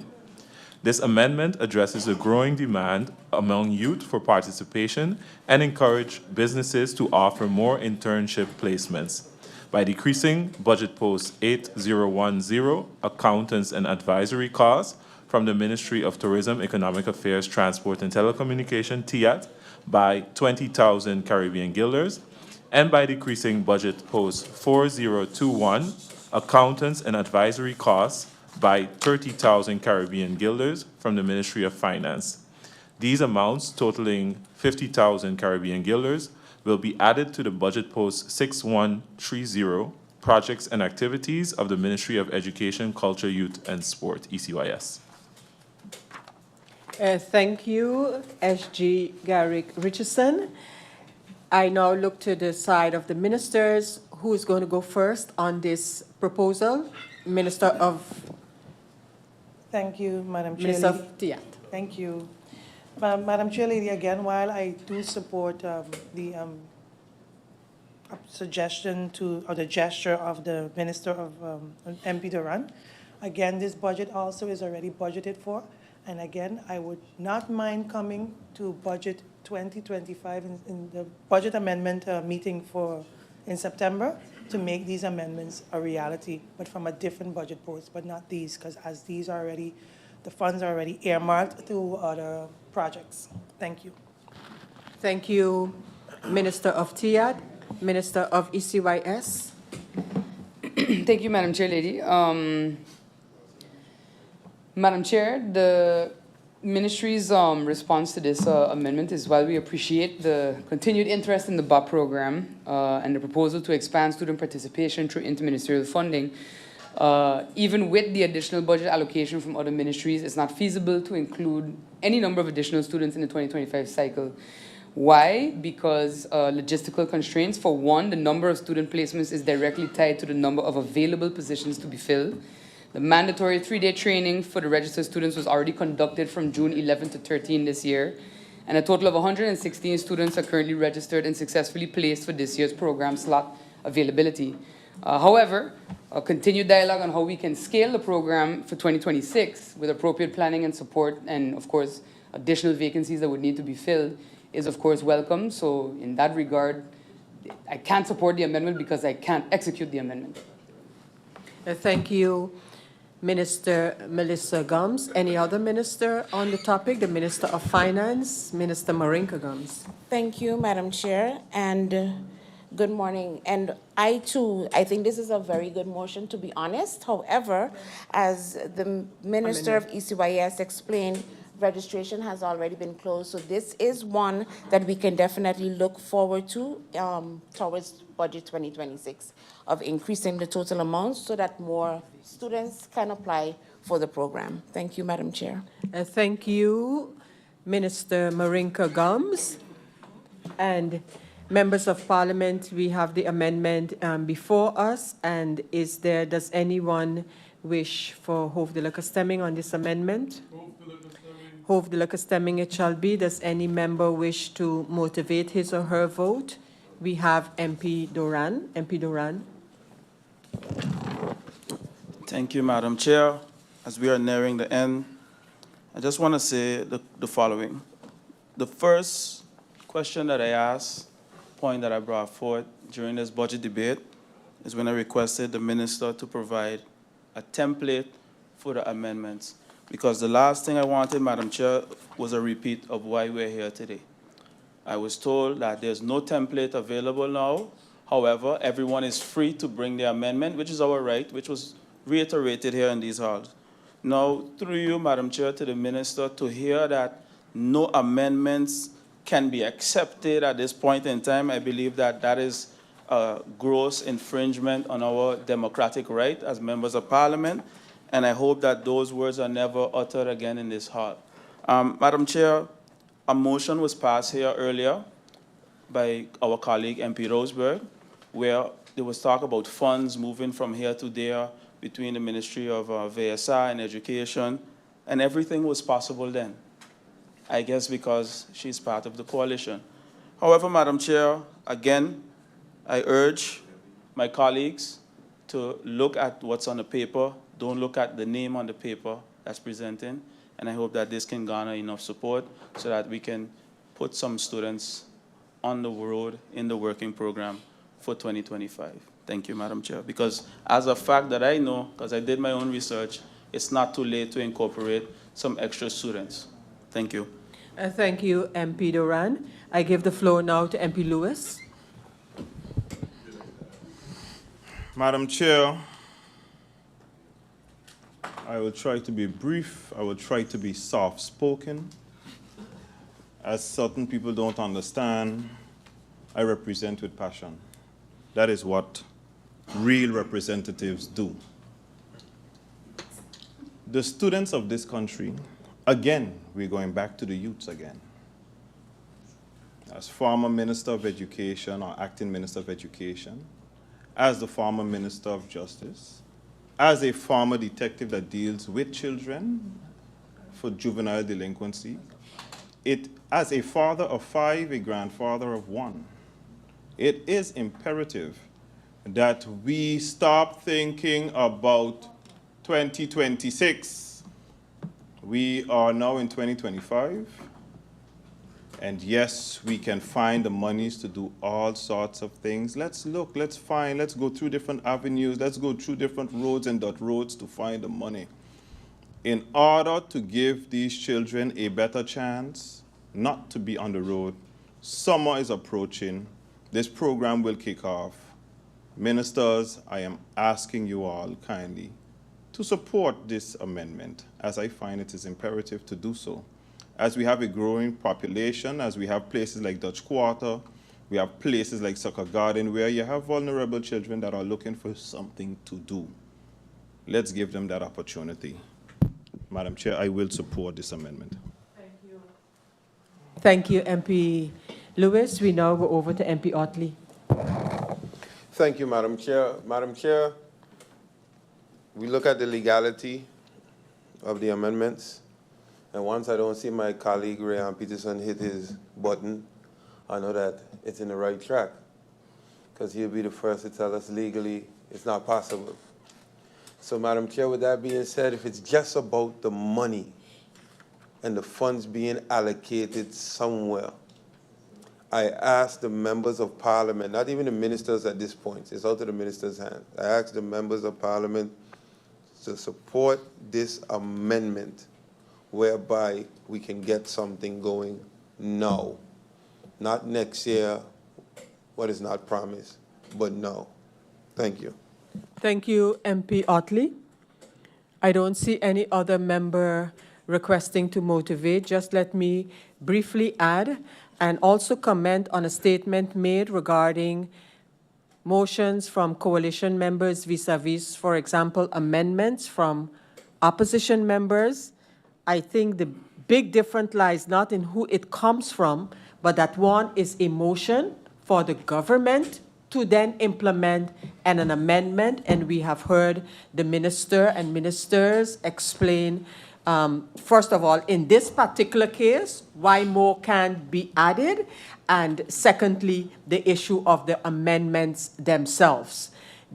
I want to take this opportunity to congratulate and commend the different organizations that are working with the young people, especially during the summer holidays. So not only the government's part, and I want to commend the government for as much as they can assisting these organizations. And I'm going to mention the Art Save Lives Foundation, and the amount of young women and also young girls and boys who are able to be immersed into a program of art based on that organization. So I want to thank the government for assisting, and the many businesses on St. Martin. who are cooperating to make, amongst others, that program a success. And there are others. Having stated that and what the ministers have indicated regarding where we are in 2025, and with the commitment that expanding this program will be looked into for 2026, again, my responsibility is to hold the ministers to commitments made in here to Parliament. And if it requires me writing every week, that is what it shall be. And when I write enough, then I would then have to go public with my requests and remind the ministers of what they have promised. But I don't expect that to happen. So we will now go over to the voting on this amendment. And we start with number 9.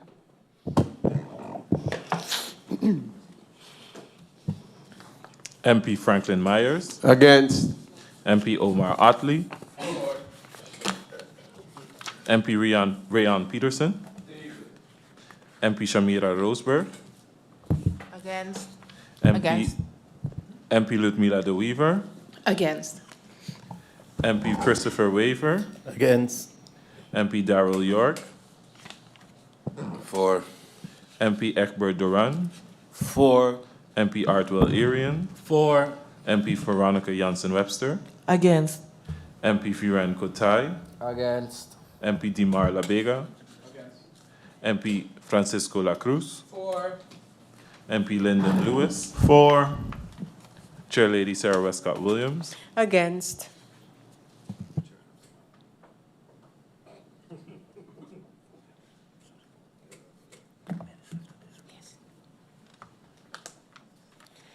The results of the voting on this amendment is 6 for the motion, 9 against the amendment. 6 for the amendment, 9 against the amendment. The amendment has therefore been rejected. Members of Parliament, before we go over to the next part in this voting process, I'm going to adjourn for 2 minutes. Meeting adjourned.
Ready? You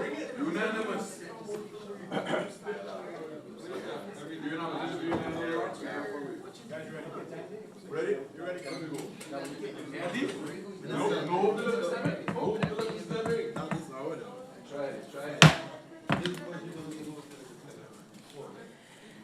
Members of Parliament, ministers, support staff. According to Article 57 of the Rules of Order, we now go over to voting on the draft national ordinance stipulating the budget of the country for the year 2025. National Ordinance Budget 2025. We will vote on Article 1 and its attachment. Article 2, Article 3, Article 4, Article 5, title, consideration, the draft in its entirety as modified by the Memorandum of Modification registered on the IS 1157 of this parliamentary year dated June the 11th, and we don't have any approved amendments. So that's the draft in its entirety. Does any member request voting by roll call, hoofd stemming?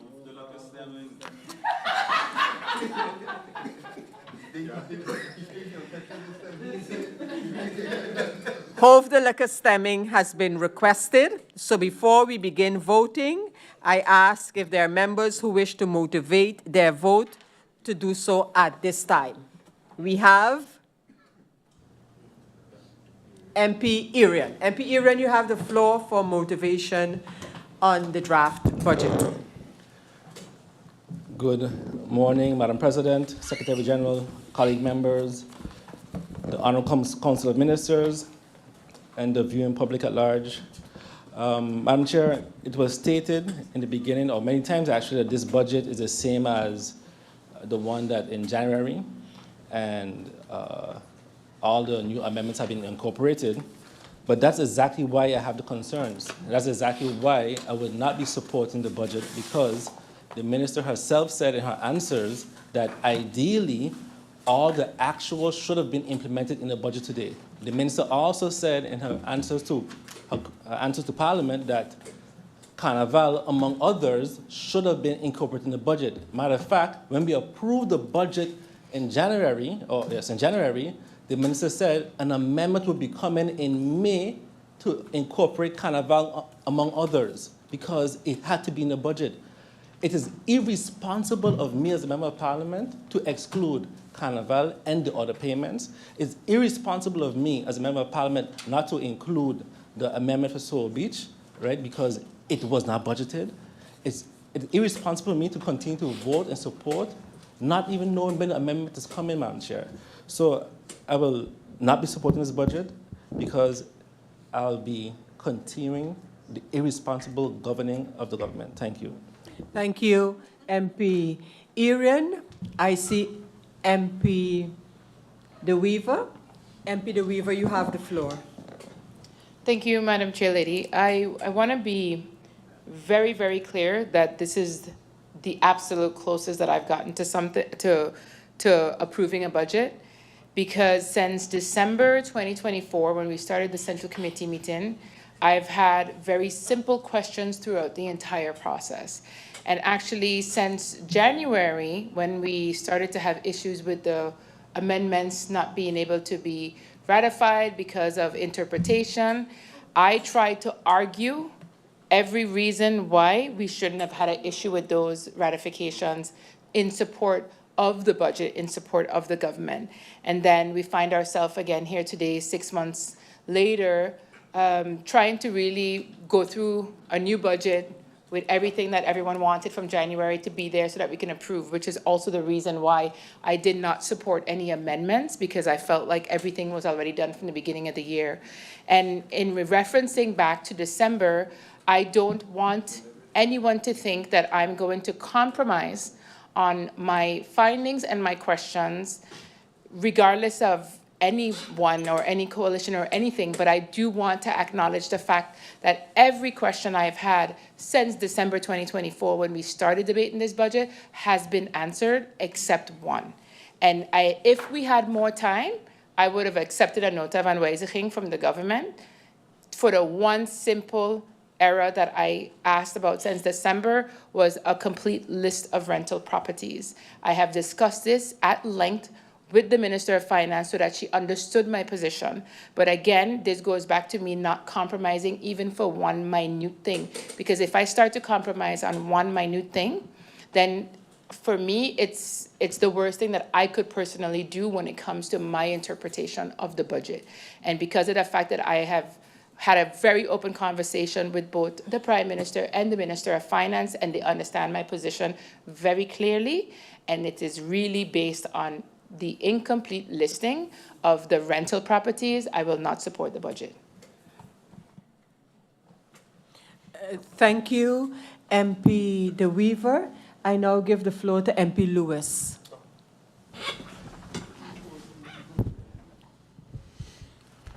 Good morning to the people of St. Maarten, because this budget belongs to you. Madam Chair, I will motivate the reason why I'm voting for this budget. For the mere reason that I sat across the table representing two ministries. The current government came in on the 26th of November, and the findings for the budget for the Ministry of Justice and the Ministry of ECYS was done under my tenure. In collaboration with the Minister of Finance, I can say this budget from the both ministries that I represented, the statistics are basically the same. So I do understand that is copy-paste, and we had a situation why we are here today with the same budget for the second time. But I will affirm this government when there's the amendment 2025 budget coming, when there's 2026 budget coming, it will be a different story. Because then I had nothing to do with the budget that is to come. So I will be hypocritical today to say I'm going to be against a budget that I helped put together when I was Minister of Justice and Acting Minister of ECYS. I'm making this clear for the people of this country to understand why I will be approving this budget.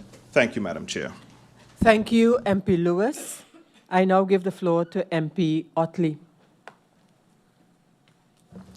Thank you, Madam Chair. Madam Chair, for the first time, I'm still in limbo with a budget. The budget had some negatives and some positives. Some negatives with the budget, for instance, within the Ministry of VSR. The Ministry of VSR, when I asked about specific line items and amounts not adding up, said it doesn't have significant effects. For instance, for public health, is the 400,000 plus for projects and activities included in the total for public health? Why is this line item missing? And the answer was not clear, even though the minister tried to respond. If you add the figures in the budget, we are asking to approve for the Department of Public Health. For instance, you get 636,900. And the total states 1,048,900. But if I add it up, it's a difference of 75,000. Those are some of the things that I never received clarity and answers for during this budget. And to say that it won't affect the budget, it don't sit right with me. Also for VROMI, where it pertains to the 2 million, the Minister of VROMI did state that yes, it should have been added. He'll be looking into it as it was an oversight. We are all human and it happens. And then the positives of the budget is we asked a lot of questions. And some of the ministers were very forthcoming with information, documents. And I got a clear understanding for the first time on the process of the budget, hence the reason I was able to dissect it a lot better. I am still in limbo with the budget, I'm going to be honest. I know we're probably going to have some other motivations, and if we don't, I ask God to guide me with this decision. So I am not for or I'm not against at this moment when it comes to this budget. Thank you, Madam Chair. Thank you, MP Otley. I don't see any other member requesting the floor on the budget.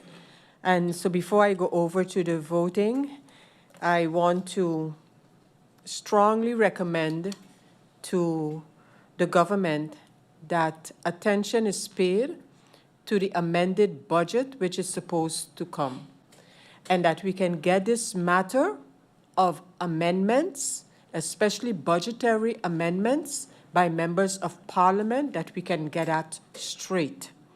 Secondly, I have asked, not only this time around, before as well, the government to look at the subsidy list that is attached to the budget. We cannot have a subsidy list that refers to subsidies and as the source and basis for those subsidies, a decision of the Executive Council of St. Maarten is mentioned. We can't have that. Thirdly, the elucidation to the budget, especially now that we are going over to basically eliminating some of the line items in the budget, that the elucidation, that the toelichting is very clear and can be put against the budget for members of parliament to understand this post covers these expenses or these revenues. And then, fourthly, I want to encourage the government strongly to follow the reporting schedule according to the accountability ordinance of St. Maarten. That is a reporting to Parliament separate from the reporting that comes because of the CFT legislation. That's a reporting based on our legislation that I'm referring to. So I just want to give the government these items to take along with the budget. I know that the budget has a little room, but of course, at this time in the year, we also need to look at the actuals and decide what the government can present in the amended budget that could be realistically executed. So with that, I just wanted to add those words, and we will now go over to the voting. And we will start with number 3.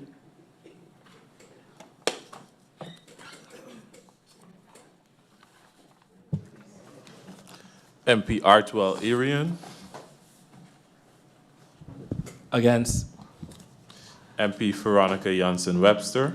For. MP Viren Kotai. For. MP Dimar Labega. For. MP Francisco La Cruz. Against. MP Lyndon Lewis. For. MP Franklin Myers. For. MP Omar Otley. Against. MP Rayon Peterson. For. MP Shamira Roseberg. For. MP Ludmila De Weaver. Against. MP Christopher Waver. For. MP Darrell York. Against. MP Egbert Duran. Against. Chair Lady Sarah Westcott Williams. For.